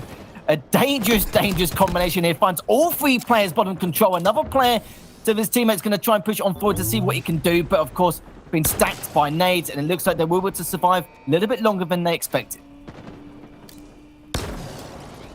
In a little bit of uncertainty. The decision making from Kaya there, didn't realize if he wanted to go back tower or if he wanted to go top A. He was caught in between, and ultimately you can see in the feed he's done not much of either. He didn't stick or twist, and that uncertainty has led to his demise. 20 kills to 10 now in favor of Baguetsby. They're looking to make a statement in game 2. They certainly are. They realise what's going on. They also realise Warriors Miguel is definitely no one to be messed with here. Trying to increase that lead as much as physically possible. Still down by 10, but Cinder, the main thing is he's making sure he stays alive, but it can't peek out too much. In case, of course, gets cleaned up there around Long Haul. Cinder just trying to see what he can find. He knows there's a couple of people around control. The course has been made. Good shot, and first things off, need to try and get away if he can before he gets traded, and he does. But coming back in quite early on, but that's due to the fact that he knew one of his teammates was coming in from behind on that Mangler spawn and just wanted to be a little bit of a distraction, or at least try and clean up. Wasn't going to happen, but good damage nonetheless. 10 kills then, still the advantage in favour of Baguette Spree. They do lose 2 members. They're going to be back with us very shortly, and here they are. Full complement of players, but Boaz makes sure he sends one back whence they came. Frag grenade, top tower will get the job done here. It's going to be a bit of a long haul push, and Kronos recognises that, backs himself down, while Cypher fights the world, it would seem, over towards long haul. He is often to come back in and help him. Kronos secures that kill, recognises he's getting shot in the back just a little bit there, and camouflage now for Hybrid. Can he get himself out of trouble? Yes, he can. Evades the attentions for now. Kronos looking so much better this game. Currently going 10-3 and 4 assists to his name. Wasn't really too happy about his performance in that last matchup, but definitely turning things around and turning our opinions on him as well. Nice little 2-shot beat down there just for Hybrid to try and secure that. But the comeback is on though. They had the numbers. They were down by about 12 or 13. Now coming down by 10. But the problem is there's a lot more work to be had in order to create some magic and at least create this comeback. If it was live fire, I would have said it's possible, but Recharge, you can easily create a stalemate situation, waste time, and just kind of counteract any kind of strategy coming your way. Just recognize Hybrid doesn't actually have a skin on his BR. I think that could be the reason why they're not winning this game. You have to support Navi. It's the only way to get extra kills on your feed. You get them for free sometimes if you do support the boys in yellow. We're seeing gun engagement go down here. Liberation and Hybrid combined to get 2 in the feed. A 9-kill deficit now, but starting to run out of deaths. Oh, dearie me. Hybrid taken down from gold stairs. Numbers advantage again coming out. Kronos looking to see what he can do. He lays down the law once more. Top elevator. Good cleanup. Go around top control just to see if anyone's going to be going around pipes, which they will do. Just needs to be a little bit more patient. Just pick up a little bit more utility, getting those nades using to full effect. But look, as they know they've gotten completely pinned around Turbine. It's just a matter of who's going to connect first and who's going to push in first. But Kronos, he's not mucking around. He gets 1, 3 down already. Looking to push on forward. Nice little double here from Kronos. Ration is the only person left standing, and he's not going to be having any of that at all. Just going to back away. Let's teammates respawn and try and fight another day. Okay then. Baguette Spree, 13 kill advantage. Looks to have steadied the ship for now. They were sinking and sinking fast, almost like Jack Sparrow went to appear. They have turned things around here in game 2. This is what we expected to see from them. A little bit more dominant. Liberation will go down to further compound the miseries of Warriors Miguel. Only requiring 4 now, Baguette Spree, to tie up this series, and we'll be getting a bare minimum a game 4.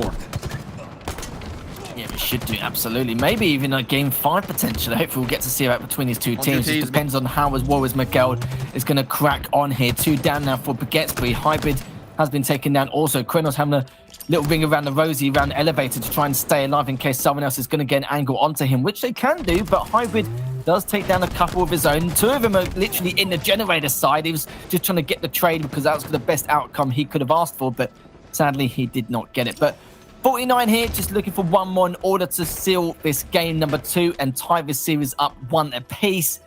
And it was a good try nonetheless, but the problem is Warriors Miguel just fell a little bit flat during that first half and just struggled to come back with that huge deficit, and it's kind of just seemed to stay that way. Is Sunder now just looking to try and get the final one, which he has done. 50-38, not bad at all. Game 2 then goes to Baguette Spree. This series all tied up, and Warriors Miguel, they just didn't have the answers to the questions Baguette Spree were asking, and in particular it was the aggression at times.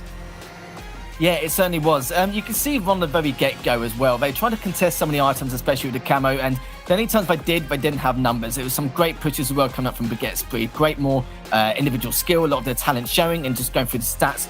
whilst we're waiting for the next matchup. Kronos, do you know what? I'm sorry, mate. I know I was talking about you going 10 and 24, but it's fine now. I apologise. You went 19 and 7. No. You've gone on an absolute tear. Go on. Lethal, this is what you criticised him, right? And that is exactly what he needed to hear. So what you should be doing is send him an invoice. You're the reason that he has turned this game around, turned this series around. So Kronos, if you're looking for anybody to thank, it's at LethalHT on Twitter. Make sure you do send over any sort of thanks and regards to him, because he's the reason that you turned this game around. But our attentions do turn back over to Warriors Miguel. They came out the blocks fast in game 1, but not the same sort of start in game 2. That's right. Yeah, you're right though. With Kronos, just needed a bit of a kick at the backside, and he knew that as well. And that's exactly what he did. I didn't think it was going to go 19 and 7. You saw a nice little triple there previously. But just going for these replays, it's nice to see Baguettes are playing how they should be performing, really, because it was, like I said, it was a bit lackluster in that first game. But what was Miguel? They were playing a lot more flat, weren't contesting the camo as often during the second half. But you kind of got that vibe where with that huge deficit, they kind of threw it all away and just went, do you know what? Let's just crack on with game 3. Let's just think about that matchup and talk about exactly what needs to be done in order to rectify these mistakes here and there. Game 1 and 2 in the books. 4-2 Aquarius CTF for Warriors Miguel. Game 2, though, Slayer, Baguette roar back into life. Oddball Streets is going to be our game number 3. And something that you and Wes criticised this Baguette roster in particular was starting series slow, starting game slow time after time. And in Oddball, we've seen this already. They found themselves down by 50, 60 seconds. That can't happen here. No, absolutely can't. It's just some teams, it's quite easy to get a bit too comfortable, isn't it? And then they don't think about a counter attack afterwards, and they kind of go into that autopilot kind of mode where this is where a game which is not too much about structure, just more about improvising on the fly. And this is exactly what we need to see from Baguette. But don't get me wrong, they looked solid in that last series. A couple of games where it's a bit iffy, but this is a time where to completely change that at all. And for Oddball, this is going to give advantage to the team with the most or the largest amount of practice and structure to implement in their gameplay. And we'll have to see going into this matchup. I do feel like being with a better chance, but the problem is, can Warriors Miguel counter or pressure in any way, shape or form? I don't mind him having a setup and being able to hold it. The problem is, can they break these setups? Will they give a little bit too much time? The start strategy, of course, going for these rockets, all so important here going into Streets, as they don't want to lose that lead as currently tied up here, and they don't want to be reverse swept again. All tied up then. The Streets are going to be our next stage, and it's all set then for Fire and Brimstone, for Carnage, for Royal Rumbles, for tastes to be slapped out of one another's mouths. That's what we're going to see here and now. Weapons are going to be so important, controlling the sandbox as always. But we're underway here, and Kronos has got eyes for the rockets. Certainly does, but someone just dived straight on in. No mucking around here, Richie. Just literally just playing on the pressure. Reishi managed to get sunrise. Kronos going to try and come from behind. I thought it was going to be a little bit more of a stalemate here, but there's absolutely no care in the world. As well as Miguel looking to try and do a little bit more, but the problem is they're already 3 down, 4 down now. Something you do not want to see. They need to get 2B, 1A, and 1 just to roam, just to see what they can do to continue with this ball time. Bringing the ball towards back tower to set up, we've seen more often than not, and we're seeing Kronos back down into the PD, begging the police officers in there to maybe lend him a hand, but he's all on his own here with the Bulldog. That's not a bad backup partner to have. It's not quite the K9 that you might need, but it does damage nonetheless. Boaz gets a kill on the Cypher. Ration is going to be the one. It's also in the respawn screen. 19 seconds have amounted here in ball time for Baguette Spray to take an early lead, but it's nothing too significant. No, not a huge amount, but at least it's something here. We expected probably at least 30 seconds, considering they had full setup, they had the ball, they had PD, they had everything they needed, including the Bulldog. But Warriors Miguel still managed to break it, which is a little bit worrying for my liking. There's one about the future setups and what they can bring to the table later, where she managed to get one push on towards that PD area. The Cypher and Cinder, they're trapped at the moment. They're completely pinned. They can have numbers advantage to push on forward, but is he going to realize he's behind him? No, he's not. Hybrid with that Stalker Rifle putting a little bit of damage onto the player on A. One player on Cap as well, but at least Ration managed to get the trade onto the person back A. Someone's looking to stay alive onto Calf. Ration again just being a real fawn, just taking these fights, able to survive and just being as proactive as physically possible. Pinned for a moment then. No 3-second count though. This game will go on. Boaz, the last man alive, as Baguette Spree roar themselves right back into this, grab themselves up by the bootstraps, and they realize they have a series in their hands. This is not going to be as easy as maybe first anticipated. Cypher back down over towards the B stairs. Got a rocket in his back pocket, but it's all out of ammunition. Going to be doing nothing but blowing smoke from here on out. 41 seconds and counting. There's still a mounting time. Warriors Miguel have not made the push, have not been able to get the opening pick that they so desperately desire. They've gotten one, but it's been traded out. It's going to be a straight 3-for-3 dogfight here. Hybrid's got a backstab, but unfortunately for him, Sunrise is behind enemy lines. And this is the problem, and what I mentioned earlier before this game even started, is the fact that the team with a better structure seems they're a lot more experienced. Depends how Warriors Miguel is going to try and tackle or break these setups. And it has been a real struggle, hasn't it? Just not really much opportunities here, or they're not really creating a window of opportunity in order to break this and to try and claw their way back. Like, look at the scoreline. It speaks for itself. But Ration, though, managed to get 2. And Kronos just trying to survive at that point. A little bit shaky PRs from both players, but Kronos gets it in the end. What's happened there? Both these players powering their setups by doing windmills. It's the only thing I can explain why that gunfight went on for so long, but ultimately Kronos gets the job done, and now they're starting to score some seconds on the board as Warriors Miguel. Not quite a lot, still down by a hefty margin, but Kaya gets a double kill. That's going to help their aspirations for winning this game. Well, it has been, but Ration thinking about popping into Subway in case he needs to make a vital rotation. Should probably drop the ball and try and make a fight, which he has done. Sunrise is bare, but he's directly behind all these players. He can just take as many as he likes. Managed to take them one, do some damage to another. The problem is Raishi trying to come up to at least try and survive and try and do something to deal with Sunrise currently in C. Sunrise realizes the position he's in. Needs to win this 1v1 if he can. He's not worried about the BR at all. Just wants to slide on in, gets the beat down, and now got a great setup around Subway. One set of clean slays should secure them this round number 1. Eagle team nearing victory. Sunrise more interested in playing MMA, doing his best UFC impression as he could. He put that player in the respawn screen with a right cross to the jaw, and that's going to send him packing. Hybrid has the rockets, gets an opening pick, making a double kill as he secures the medal.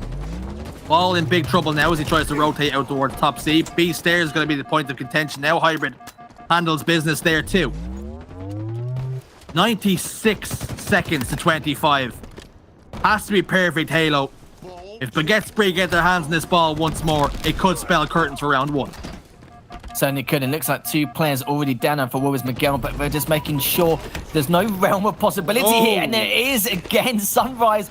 Poor guy, man, literally looked around just to double check and make sure before he crossed the road, but engaged with a grenade straight away bottom mid. But it looks like Cypher, will he be able to secure it? Yes, he does. A little bit of a scuffle there, a little bit of everything you can think of around bottom mid to try and keep himself in that matchup. But it does look like Baguette finally had the lead for the entire majority of the time. Finally managed to get the last 4 seconds, and we can see what changes Warriors Miguel can do in order to bring it back in round 2. Sunrise has found out that Shares once told me, look left and right when you're crossing the street because there could be cars, but little did I know, could be also frag grenades. That's going to be another thing that can be in your way. And Cypher, attention turns towards ATM, not going to withdraw any money, looking to withdraw some ball time here. He throws it out towards front C. Liberation taken care of. Hybrid could also find his same faith, but he bounces back and answers back. Ball time now should go the way of Warriors Miguel, but unfortunately Hybrid's also fallen by the wayside. Certainly has done now, just switching back over to Sunrise with the Stalker rifle, just making that feint. Well, was going to go around Red Ben, but knew that they're still around there around B stairs. And they get a couple of shots off there. Good BR from Ration to see exactly where Cypher and Kronos is going to go. But the problem is for Kayadim, you can see just trying to scuffle with the ball, trying to get into Subway. If he does that, be huge. He doesn't in the end. And I don't think the call was made that both players were going to push from Purple Bend in order to make something happen. Oh, despite Nate, the destruction there, they tanked so much damage. Hybrid gets 1 from that. Now adding a little bit more flair to the server for Warriors Miguel, but the problem is, isn't it enough because of the consistency there? As with the stamina they have, it seems to be a little bit flat once again. A little bit flat. Not enough fizz in the bottle here for Warriors Miguel. They're starting to score some points though. They have a bit of a setup. They're working with some scraps and some odds and ends. Positioned top C is going to be Kaya with that red gun. Couple of shots go down, make them perfect shots, and that's exactly what you need to win a series like this. You certainly do. A bit more of that in order to at least give some life to this team. The first round was a bit of a blip, but hopefully they can turn this around already. Hybrid gets another.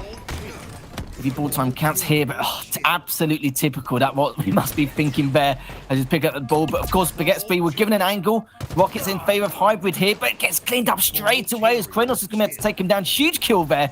He went to pick up the Rockets. Boaz does get one though, as Kronos needs to be really wary of his positioning and gets taken down. One rocket left in the chamber around back C. Hybrid almost delivered the rockets to Kronos there. Threw them straight at him. Said, you have them. I'm down to one shot. I don't need them. But ultimately, not too much damage being done as a result of those rockets transferring hands. Trade comes through. Killing Spree's going to get locked in, but that will be the end of his run. They're still scoring points as Warriors, Miguel, looking to restore parity in this game and perhaps push even further. They've got aspirations of making it to the elimination bracket come the EU Super this Friday and Saturday. Yeah, this is 10 times better. Boaz is going 9-4 as well. We're going to see if it can continue with his slaying power and the aggression coming from the B's side. This is also good. Roshi managed to get Cinder. Also gets a second on the Cypher. Does finally get assassinated by Sunrise. And Kayadeb is just trying to find something here, Richie. Just biding his time, just trying to find any kind of damage he can find. Hasn't been given to him as of yet. Finally, someone comes behind him.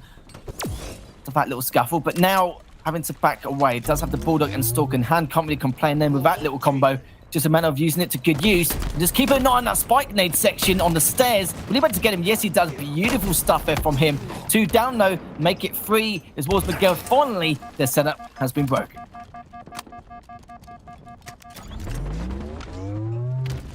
Map is opened up then after that setup gets obliterated. But how's the damage been done? 71 seconds to a measly 8 for Baguette Spree. Round 1 went exactly according to plan, but the Dutchman starting to answer back. What can the Orange do?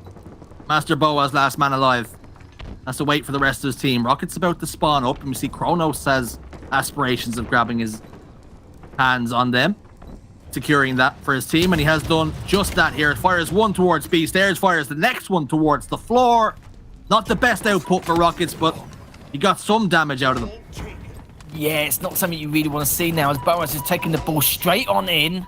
Cinder currently down, so only 3 up for Baguette Spree. They have to wait for the numbers. They do have time though, but just again, one set of clean slays here coming up for Wars. Miguel should do it for him. Hybrid just going absolutely in on his opponents on Baguette Spree. Just needs to try and stay up. This is a good position he's in. He's going to catch him off guard. He'll be able to take him down. No, he doesn't. So Cinder can at least climb up.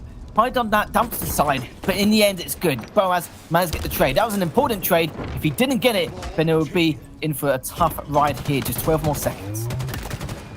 12 more seconds.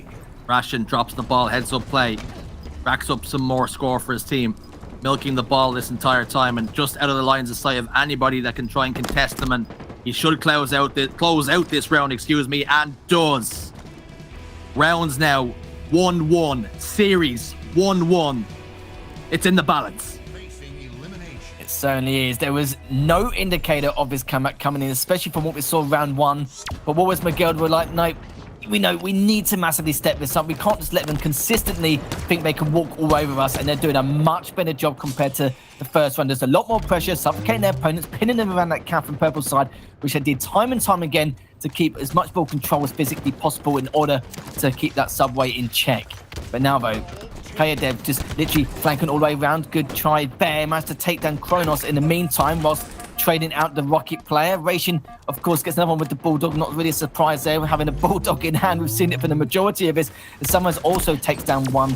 Looking for Sunrise directly underneath. But fair play to him. Backing away. See if he can at least get some damage done before getting cleaned up here. I don't know. Finally it's been cleaned up. I was wondering when that was going to happen. But finally they can have the Bulldog for their own hands. Ashton doing a fantastic job of occupying the attentions of 1, 2, sometimes 3 players of Baguette Spree, but after milking his life for what felt like eternity, was dispatched. And the result of that, though, all that good work that he's put in, has still meant a slender lead here for Baguette Spree. Ball has been stolen away. Hybrid's got his hands on it. He's got some aspirations of scoring points. Kronos in a 1v1, make it a 1v2. He's going to get dispatched also, and 2 dead now for the time being. Ball in hands of Boaz. Sentinel beam, microwave and shields, but ultimately the setup will be broken before it's even able to cement itself in any which way, shape or form. Ration gets one, Sunrise another. Ball will have to get played very shortly, you feel. with the way this French collapse is coming through. Certainly will do. 3 down and for Warriors Miguel's. With a bit of a shame of some of the flanks they didn't witness coming in from that B side. You saw earlier, Kayadev was trying to at least put a bit of pressure onto the PD side. Managed to get a trade, was wanting to look for more, but a little bit unfortunate there. But Kayadev at least managed to come back and now is laying down some of his kills and filling up the kill feed here in order to put a little bit more pressure onto Baguette. Boaz, a great tracking there. Of course, with the beam, got a double with his hands, but the rockets in play also here. So this is looking really, really good for Warriors Miguel. They only got a slight lead to the objective efficiency, but with the weapons they have in their arsenal, they can easily get at least a 20-30 second lead. As Kayadev just looking to try and stay alive, but passes back to Boaz to say, yeah, look, I don't think I'm going to play ball here. You're going to have to do it. But the problem is both of them pinned at C. Are they going to play ball? I'm not sure if they can. I think they did. Went 4 dead in the process of playing the ball. They got it out as far as the bus station. It's coming right the way back and didn't stay out of trouble for long. The Get Spray get their hands on the ball, start scoring some more points. Rockets fired at the floor, shooting again, nothing but smoke. Chronos and indeed Sunrise holding angles. No battle rifle ammo left, but Sunrise desperately needed the help of his teammate and he got it. Melee comes through B stairs. Liberation down to no shields. Sent to the sky from that frag grenade. Hybrid, last man alive, all the way over at PD. Will not be a factor, will not be a presence for the meantime. Yeah, there were literally 4 dead at one stage. All of them sent to the Nether Realm with that crossfire from Purple Ben and Beastairs. That was a big play from them. We've not really seen any sneak attacks or crossfire coming out from Baguette. That was a good time to use it. Problem is though here, Richie, 2 down already as looking to try and get around the back of him. At least it gets cleaned up just to delay his push further. Haven't played ball it as of yet, which means they're looking to see if they can try and survive these next engagements. But Ration takes down Kronos, shoot from them. Boaz managed to get the ball. It wasn't even played, so they can get some additional time in. Starting to eat away the lead then. 68-42. Favor of Baguette Spree. Just one good hold away from winning round 3 and taking the lead in the series. Warriors Miguel, though, hopes and ambitions of making sure that does not come to fruition. See one go down then. Kaya on one side, Kronos on the other. Rockets sending nothing but flares out again. They do not connect. Not 1, not 2, not even a trade did he get from those rockets. A huge misplay. See now 2 down already. These spawns have been stagnated as well to a slight degree in terms of the spawn cycle. I think one of the players went down as soon as the other 2 respawned, which means they have to try and fight a 3v4 for the next 10 seconds. And it is very unfortunate indeed. But look, Hybrid taking full advantage of that. I think a call was made to the team to say only 3 can push up now, considering the 4 of us around that subway area. If they can get a huge chunk of time, again, 2 down now. Just come up on the respawn, have to wait for numbers once again. And we're going to split things up. They're going to go 2 by 2, 2 on B or 2 towards the middle side and CAF. And would have been able to deal with it. Sunrise does get Hybrid. Reishi now just biding his time. Bella's going absolutely ham with the Bulldog. Now doing a lot of damage into mid. Does take him down as well here, Richie. This is looking extremely good here. Would he be able to stay alive again? Yes, he does. Boaz is just getting away with murder at this point. Warriors Miguel flirting with the idea of winning this game. As we reach the latter stages here now of round 3, only requiring just over 10 seconds, 13 to be exact. The French push comes through once more. Bulldog will bite a hold of Cypher. Can it get Sunrise? The answer is no. 3 dead now. Hybrid, last man alive, but he's too far away over towards B stairs. Trying to make his way towards Dumpster. Picks up 2 along the way, and he's got eyes for the ball, but he gets dispatched. This is just ridiculous. The momentum is just going back and forth. And look how much time Warriors Miguel need. They're just waiting for the opportunity. But they're just teaming with a fate here. Just a few seconds left remaining. They may need to push. Cypher's actually got the double in the end. Oh, we've seen it. And the question is, the Rockets are coming up. Oh, dear. What a time for it to happen as well. Yeah, I've seen a DC on the side of Warriors Miguel. That may mean we stop here when we replay from the seconds, and maybe Warriors Miguel only needs 6 seconds in the final round, or perhaps they play the difference. We'll get confirmation. But yeah, we can break it down. We can dissect what we've seen. We get Spree on the ropes once more.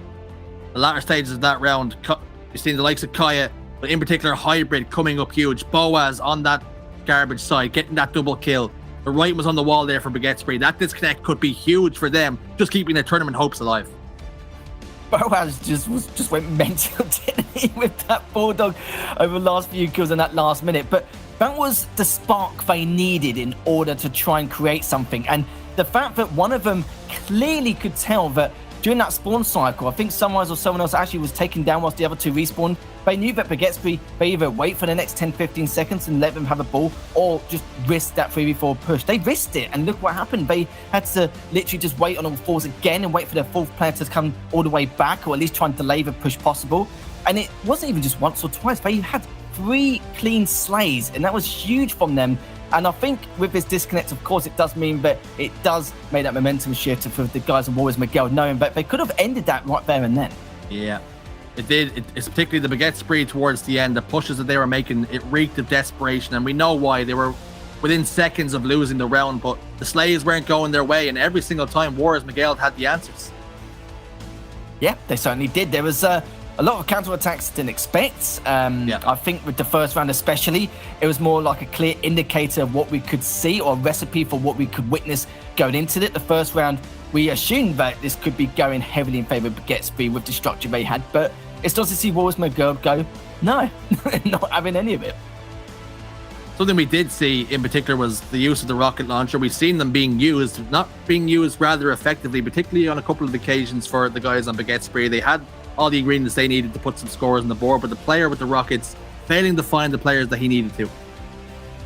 Yeah, they certainly did. And I think one of the main factors was around that top C area, just trying to use a stalker rifle to good use. Just any kind of damage you can stop them from going from tires to B, or at least going from B to red room. That gives a massive advantage to whoever's going to pick up the thrust from that red bend and be able to do what they can in order to try and at least get 1, maybe 2 saves. Just delay the push enough to either make a rotation around to purple bend, or if they do push around the other side, then of course they can reroute round. But we didn't really see any of that. I think for these two teams, they're not thinking 2 steps ahead, not even a step ahead. They're just living in the moment right now. We're not thinking about these plays where we can get a couple to push up B if we have one down, so at least we can circle it all the way around to B, and then maybe get into PD, or at least have an easier path in order to create to play ball and take it into bottom middle. So we're not really seeing that, futuristic plays or making these plan of actions or these strategies in order to continue to get a little bit more ball time. But it's understandable. With the side of Warriors Miguel, they probably are a makeshift team. Of course, they know each other quite well. But Bagetsby, they've been around for a little bit with the odd change recently, but we'll see how it goes going into this next game. So we're getting confirmation then that we're going to be 1-1 on the map, but we're going to replay the entire last round. So first team to 100, no advantage for either team. So that reset might just hurt the ambitions and the aspirations of Warriors Miguel. They were 6 seconds away from winning the round, but now all of a sudden Baguette Spree have a clean slate, and we've seen a lot of ball being played down towards the C station area. We haven't seen much of it over towards top A, top tower. Early days, that's certainly where a lot of teams favoured moving it, Harry. But we're seeing it being moved to C, and it's very hard and difficult to get that ball out of there sometimes. It certainly is, and I kind of feel sorry for Warriors Miguel now, because when you're in this position where you go wait around for 5 or 10 minutes to go into this next game, energy levels are just going to drop. It's extremely difficult, and even knowing that you were just seconds away going into game number 4 with a 2-1 advantage, they're not going to be kicking themselves. It's just going to be a bit of frustration there, but hopefully Hybrid can, calm the boys down a bit. He's a lot of professional experience from back in the day, and of course during the lull scene, so there's no reason why they can't. And Boaz, if he did what we saw him do over the last couple of minutes, there's no reason why they can't do it again. Something Wes spoke about is how important momentum can be. You can almost be a 5th man in your team at times. You feel like you have everything that you do and every play you make goes for you. You reap all the rewards of that. And you've been on the receiving end. You've competed for years and years, and you know yourself, when you get a reset, it can just take the wind out of your sail. It's just a touch. And what do you say to your teammates? Like you said, Hybrid will get the boys on board and get a shoulder around them. What do you say to them here to make sure they can maintain that focus, that drive, and keep that momentum?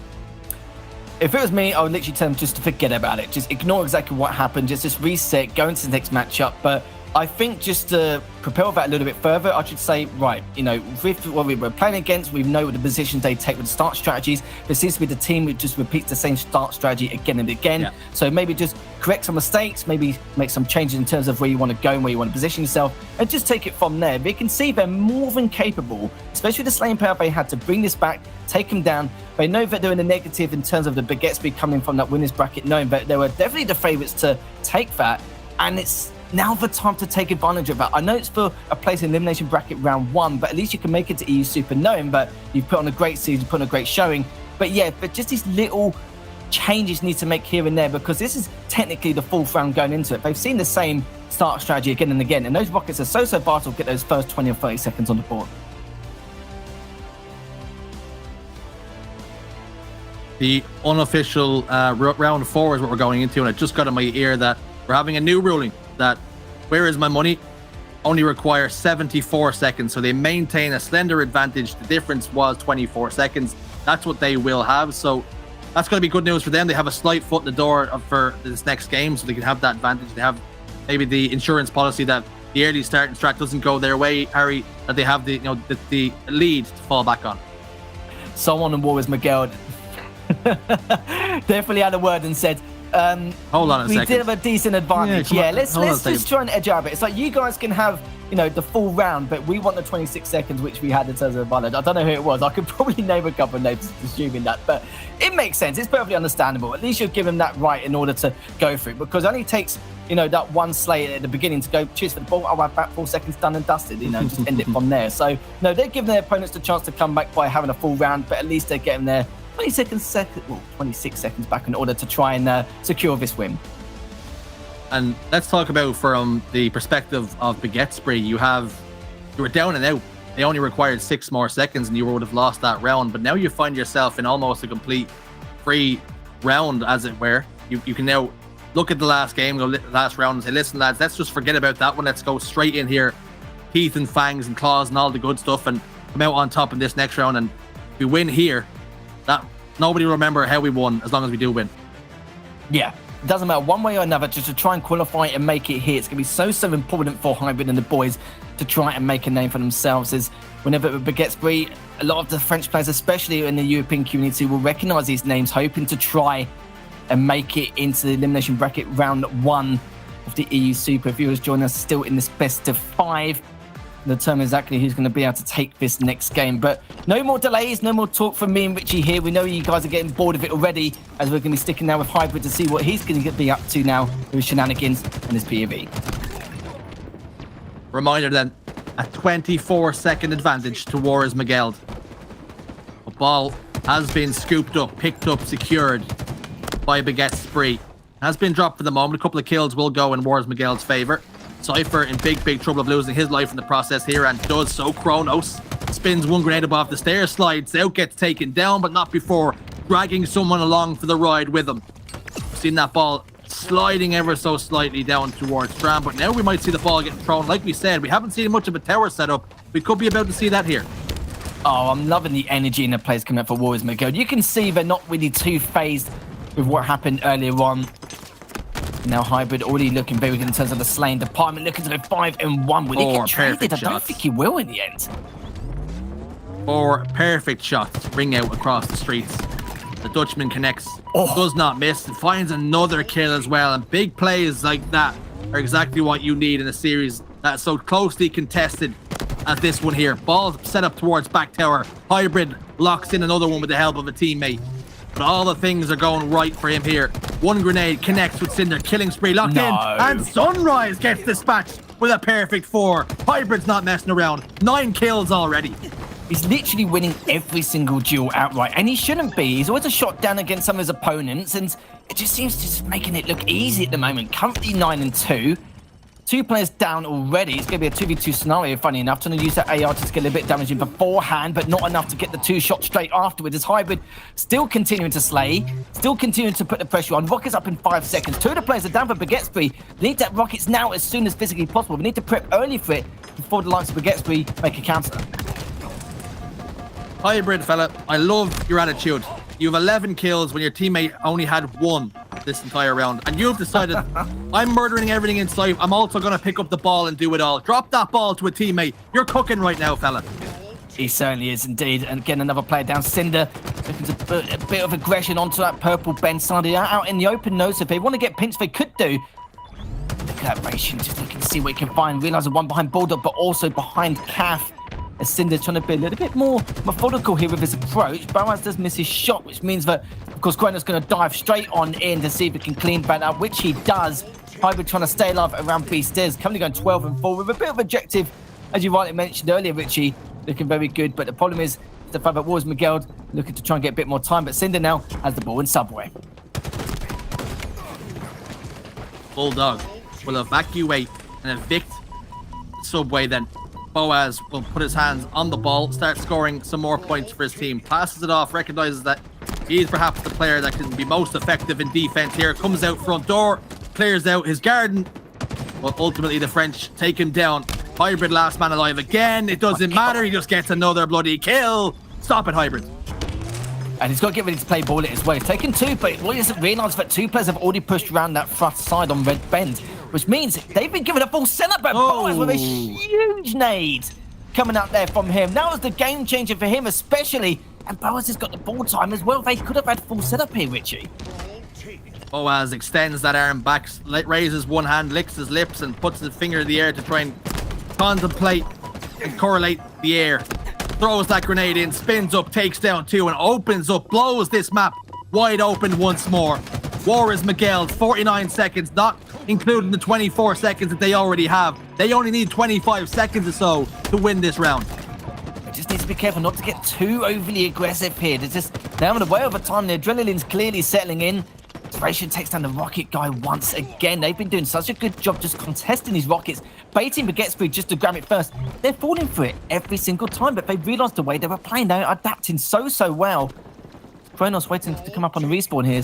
Now all numbers are back up, but Racing puts a stop to that straight away. Beautiful double there from Racing, looking to try and add more.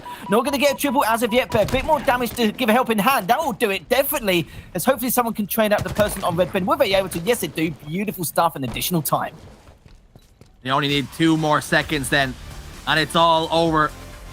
Round 3, round 4 with an asterisk goes towards Juarez Miguel. They do secure map number 3, and game 4, they're on tournament point here, and they could be very quickly in the elimination bracket of the Super. That grenade from Boaz, it just massively changed things. I don't know if he literally threw that nade from top A stairs on the railing. There's that nade point there you can throw. He's been learning a few nerdy nades here and there. Yeah, that was literally exactly it. And I don't know what would have happened otherwise. Baguette, they would have had a full setup. They would have had 30 seconds at least minimum. They would have basically stopped any kind of slays coming out from the side of Wars Miguel. And Boaz, yeah, amazing. It literally is good stuff from him. So we spoke about how before the round started, how you said, let's just forget about it and play our game. And that's exactly what we did. But there's playing your game, and then there's whatever Hybrid was playing. He wasn't playing Halo Infinite. He was playing a totally different game. I have not seen that before. Yeah, I don't know what he was up to. I don't know what he said. Maybe he wasn't really shot calling for his team. Maybe just telling himself and getting in his own head just to exactly forget about what happened last time. But Hybrid has always had that potential just to pop off. It's of course, it's been quite a few years since he's competed. So, of course, with age playing a factor, the consistency is not always going to be there. But he's still got the magic and the flair, which he likes to show now and again. But saying that, though, I've probably been a little bit too harsh on him. He's actually been slaying ridiculously almost every single game, and it's nice to see him continue to do that. And you've got to remember, Boaz had a very slow start, but after getting that double the nades, it makes up for it. Let's talk about mentally where Baguette might be heading into game 4 now, Harry. They were 1 series away from securing a place in group play. Now they're 1 game away from not even qualifying for the thing at all. Oh, what can you say, though? They've literally tilted them off the face of the planet here, and they could continue to do that here with live fire strongholds. Again, a map and a game type which does heavily favour the team into just high on morale, energy, momentum. And I don't like to talk about momentum that much. I do feel like there's a lot of strategical methods in order to try and counteract this. But because of how open it is and how well they've been continuing with the numbers, if they can't take them down on streets, I'm even more worried with how they're going to do on strongholds. And you can see from scorelines especially, it does dictate exactly what could happen going into this next game. With our next game, like you already said, stronghold, it's going to be on live fire. Not something we've seen these 2 teams play just yet. But the way it's shaken out, we're seeing the objective games have heavily favored boys on Juarez Miguel. So we're on to another objective game. They've already won 2. Why not make it a clean sweep of objectives? Right now, the Baguette, who are going into this series, the favorites, have only won a Slayer. Yeah, it should be the opposite way round. Baguette probably scratching their heads thinking, we should have already qualified by now. We should be in the pool play at this point. And now we're just teetering on the edge of being knocked out and not even qualifying for the EU Super. Warriors Miguel, this team just need to tell themselves it's just one more game just to input as much energy and passion as possible in order to keep those numbers up, synchronize the best of their ability, and just come out swinging. You're not dealing with petrol. You're not dealing with diesel. You're not dealing with electric. You're dealing with a hybrid. That's what you've got to take down here and now. What can the Dutchman do to claw his team into the Super elimination bracket on Sunday? Power-ups about the pop, and 2 strongholds in the favour of Baguette Spree, but the weapons, the goodies, are in the chest of Hybrid. Oh, dear me. He's got Snipe, Overshield in hand. It's going to be trouble here for Baguette Spree, just coming in from behind. Fun Sunrise. The only problem he's got to deal with 2. The combo comes out as well. Great counteraction there from all those players, and good indication knowing that making the assumption he's going to go around that dummy ramp. But then again, if you look back, again, the numbers are almost equal. Boas is only one taken down there on the side of Warriors Miguel, and Hybrid now just trying to push on forward. They've actually got the pinch here, top mid, and see if they can get the slays up coming in from behind. As Kayadev now just waited around, just scratching his head thinking, what was there for me to do at this point? Because he's sitting around B, waiting for someone to challenge him, and no one has it. It's 2 down now already. This is up and up the arm fight for Cypher. Good job from him, good bout from him as well. Takes him down. A lack of patience there for Kaya. He was holding B, didn't know whether to stick or twist once more, and ultimately when he did decide to move, he was caught off guard. His gun was down, not able to take that fight and pays the price, with B now in control of Baguette Spree. Sunrise finds the body, cannot find the body of the second player, nor the face. Hybrid now picks up the sniper rifle, has his intentions and his attention set on getting to B, but unable to cut down Short Life. Currently now 45 to 25. Baguette Spree got a nice little early lead, but this is a team you do not want to sleep on and get a little bit too comfortable here. Sunrise has taken down Boaz, another one goes down. Nice little trade there. Baguette Spree does have the numbers, looking to go for Overshield. Will be able to get it. They should be able to, consider it's a 1v2 scenario. One of the other players, he doesn't even get away, actually gets assassinated in the end. Something you don't want to see. 2 down for Baguette Spree. If he'd literally just faced him, he would have been fine. Overshield, second of the game, back-to-back ones for Hybrid here. Every time we switch to a player on Warriors Miguel's POV, it has to be this man. Such as how well he's been playing. 1 locked in. Can he make it 2? Of course he can. No, he can't. Looks as though he had just enough shields, did Cinder, to make the survive rate increase just a touch. And A and B in control. A little bit of a lead starting to eke out now for Baguette Spree, and that's exactly what they need. Yeah, they're already going +6 in terms of slaying power, and it certainly shows in terms of that objective efficiency to back things up. Realizing that Kayadev just trying to take that bout around underpass, but Cinder knows he's got all the cover in the world in order to re-engage once again to try and delay the push coming out from the side of Warriors Miguel. 3 down again. No numbers at all. Every time I switch over to check the stats, always 2 or 3 down on the side of Warriors Miguel. They just need to kind of correct themselves, slow things down a little bit, and decide how they want to try and break this setup. Still time to play with then to break the setup, and that's not going to help your cause as Hybrid gets taken down pretty averagely over towards cuts by the sniper rifle melee combination. A couple of body shots make it 1 from Kronos. That player back tower immediately drops and recognizes I'm in big trouble. I did not accept this was going to be the situation. Assesses will re-engage later on. Boaz, bottom middle, looks as though he's going to make that push up once more.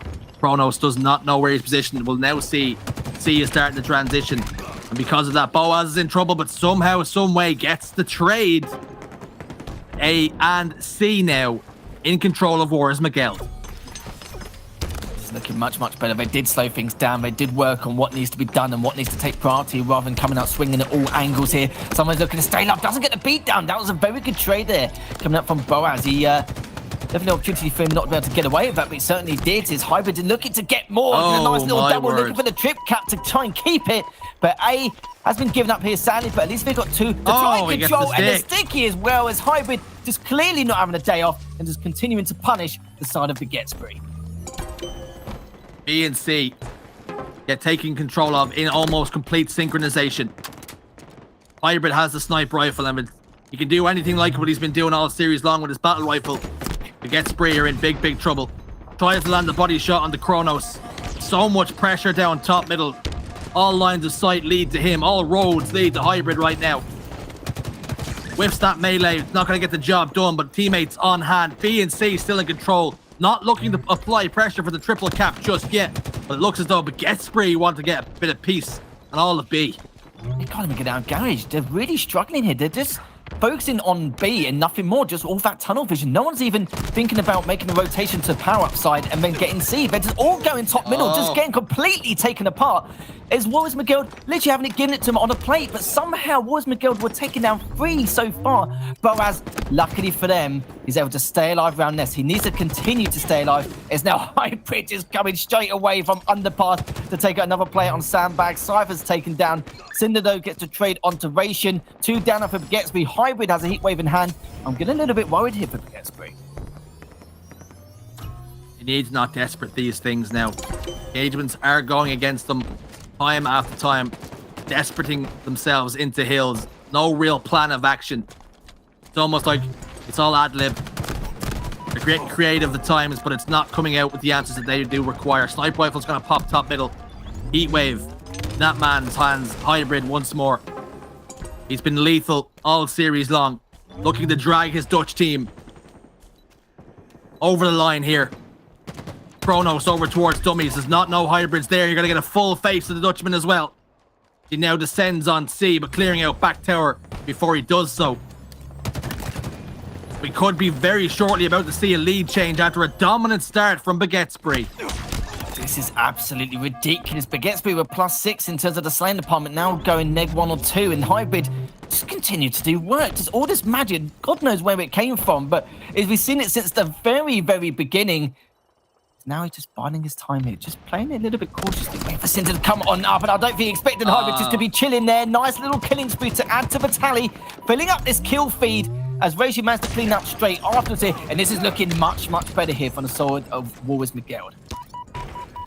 Hybrid still manages to pick up a kill on the way out there, but he's sticking a plasma grenade to that player, and it's the Hybrid show, and I'm front row, bought tickets, and I'll start to buy merchandise to be starting to ship any of that stuff, because he's been incredible this series. The job's not done just yet, though. Although we might be throwing roses at you towards the end of the game, you still have work to do, as does the rest of your team, because take your eye off the ball here, Baguette will punish you. Sniper rifle, though, in the hands. What can he do? Finds the body of one. Won't get the job done. His teammate will do that instead. B and C still in control, still scoring points, and it's slowed down just a touch. I'll just comment. This is happening after the sniper shot coming up from Hybrid just then. He's just not letting up at all. Sunrise taken down. So is Cypher. Numbers again. The last 2 players left standing, going towards C. And look at this. The aggression coming out from Hybrid. The heat wave coming out from Boaz as well. There's surely just a matter of time here, as they could be delaying the inevitable. Baguette making the exact same mistake they made in the previous series in that Strongholds game on streets, just getting way too comfortable. 25 points is all that's required then, as the overshield player gets absolutely obliterated and turned to nothing but dust particles. Sand was where he once stood. B and C still in full control for Warriors McGill. Baguette need to act here. They need to act now, because they're about to get eliminated. There certainly are. Not much time left. Kills are coming out in favor of Baguette, but is it too little too late? We've seen some crazy comebacks in the past, but Hybrid, just the way he's playing, he will be able to clean it. Is he going to take the risk? Yes, Hybrid. He does. Great decision making to make that peak. Very, very risky. We know what it's like. It could definitely turn the tables here, considering the circumstances they're in. Just need 8 more points. It's just a matter of how and when they're going to find it. Boaz trying to secure B then. This gunfight's going to be pivotal. Who wins this game? B has transferred then. The pinch is coming from top middle. Boaz has considered that option as well. 2 go down, 3 dead, 4 dead. All dead, tournament dead. Baguette are eliminated, and Warriors McGill take the final spot. Again, it shouldn't have happened. It shouldn't have done. What we've seen so far coming out from some of the Baguette, they had great setups, great structures. They're putting the pressure on. The damage dealing was there. Good position. The decision maker was great as well. And Warriors McGill just went, again, no. Like, you know, we're not going to have any of that. But the problem is, for this team, once you give him even a sniff or whiff of that kind of control, or especially around B and C. That's how it started, wasn't it? Around B and C, they was able to solidify that, and they just went, do you know what? Let's just trip cap. Let's just make it go back and forth. Let's just rotate it back and forth round. And the problem was Baguettes didn't have a clue how to break up from that setup and how to get up from garage. Just going into the stats here, Hybrid 24 and 11. Applause for him especially. He's been like that all series long. And sadly, commiserations for Baguettes, so close in the last 2 series of the day here to try and secure best spot, but so close into the pool play. Didn't make it in elimination bracket round 1 either, and out of this EU Super Qualifier. Heartbreaking for Baguettes. They stumble the final hurdle. On the second time of asking, they still come up short, but Hybrid, look at that performance. 24 kills, 11 deaths, and 8 assists, like you say. And we've seen it on our screens. It's not a surprise. We knew exactly what way it was going. It was the Hybrid show. We booked our tickets. We sat down, seats reserved, and unbelievably took that series by the scruff of its neck and dragged his team into the Super come this Sunday. Yeah, they'd be pretty damn happy about that. And it's like I said, sometimes when there's a team evenly matched at this level, it's about who wants it more. We saw them flaring up massively on Aquarius CTF. We saw the first 2 caps and we're like, okay, this is not looking too bad. They started making a comeback, and normally with the weaker squad, they had their moment of glory to begin with, and then it just completely falls apart.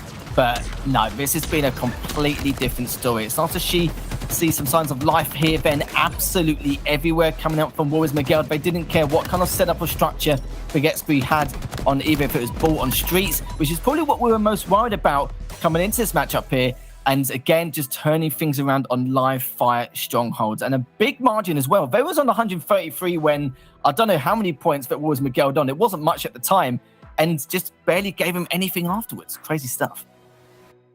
Confirmation then of the series, 3-1 for Warriors Miguel. The colours might be red and blue on your screen, but the Super will be all orange as Holland, the Netherlands, secure their ticket come Sunday. They won't make group play. They will not play in the pools, but they will be in a last chance alone, a firefight, a dogfight come Sunday. What a performance out of them, and in particular Hybrid. Like we said, I cannot praise the man enough.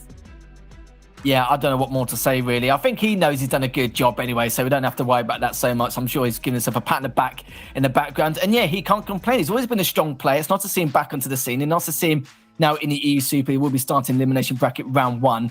And good to see exactly what more he could do. You know, the other players in the team were able to show signs of life as well. The damage dealing Ben just trying to do a little bit more to the tally. But now they've got time. Well, I say that. They've only got a few days now to try and at least scrim as much as physically possible in order to improve what's going on for them. Well, the last ticket has been punched. We're going to bring back in Lottie and Wes to break it down. What a series. But again, all I need you to do is say nice things about Hybrid, and then we can close the show. this is very true. I'll tell you what, the question was, where is my money? Well, I'll tell you what, they secured the bag on that series. I'll give you that much. My goodness. Exceptional result. And I just kind of want to put this into perspective for everyone at home. And Clutch, you know, I'm going to bring you in on this one. But Baguettes are number 3 seed coming into this qualification. Yeah. And where is my money? The Dutch Warriors Miguel, 15th seed. What a huge jump that is in terms of potential talent, in terms of seeding there. But that was completely the opposite of what we really saw on our screens there. What did you make of the series overall in terms of the meant to be skill gap between these 2 teams?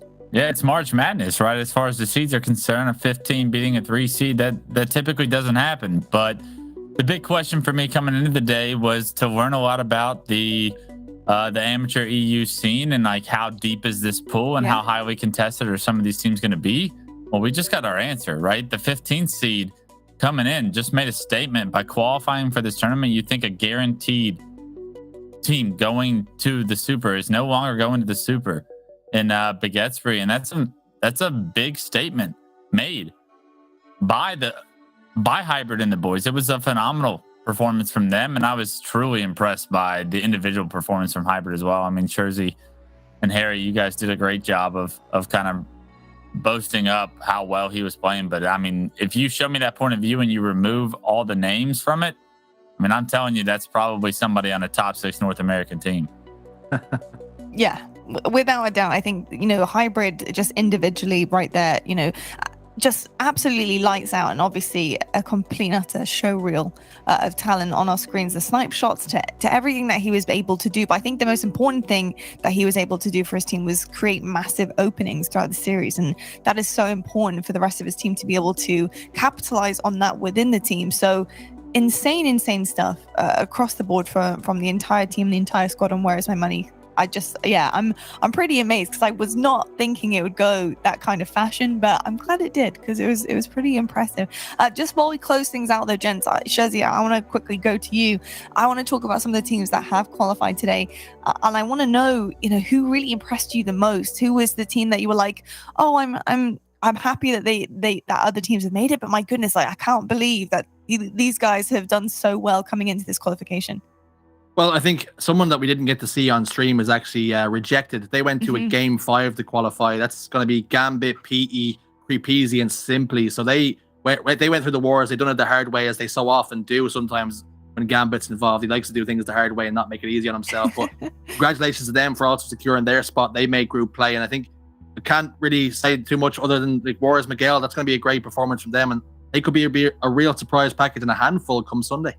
Oh yeah, a major handful. Lethal, on the other side of things, individual talent-wise, we talked about hybrid just a moment ago, but we've had quite a few different players today really popping off on our screens. Is there anybody else that's really impressed you? It's just nice to see a lot of individual talent across the board in the European scene, likes of Master Boaz, T-Banged as well. A lot of new life who's going to be the future of European Halo. And I kind of feel like this is the strongest the top 20 teams have been in the last 20 years. Probably the last time we've seen it this strong was probably 08, 09. So it's nice to see all these players, all these teams really trying to make a go of it. And, it's like I said, they are the future of this game. And as long as they continue to grind and continue to make, some kind of effort here in order to pursue, then, look forward to see how they go. Yeah, same. I'm very, very excited to see some of these guys come out of the woodworks, especially going into the Super next week. And with that being said, let's just take a quick look at the bracket and see exactly who is where, how it was filled in, what went down. And as you can see, we do have our winners section of our championship bracket in this qualifier here. Rejected, the lads, Flying Dutchman, and NSLM will actually take the spots of pool play. We have only the winners bracket for you guys right now, but we do have elimination bracket being filled in as we speak. But incredible job securing pool play for the Super next week, which is going to be absolutely massive. With that being said though, Clutch, obviously pool play, it's going to be a bit difficult for these guys coming into, against some of Europe's best and kind of tried and true teams that we've seen across this season so far. But my question is, to the honest guy, have you seen potential here for potential upsets heading into the Super with some of these teams? You see, I saw some individual plays that were made, but it takes more than an individual against some of the better teams, especially at the top of EU's ladder right now. I think I got to see more from some of the teams we watched compete today. They are going to be the last seeded teams in their pool, and therefore going to be probably statistically the worst, or rightfully so. They would be the least percentage team to have success in their pools. That doesn't mean some individuals can't step up and plays can be made to extend some series, maybe potentially create some upsets, especially against the 3 and the 2nd seeds in those pools. But it's got to be an entire team effort there. It can't just be the hybrid show. It can't just be one player going off, because at the top, the Ascends of the world, the Navis of the world, everybody's clicking on all cylinders for those guys. So you're going to need to match that and even outproduce them at times. And it's going to have to be a group effort.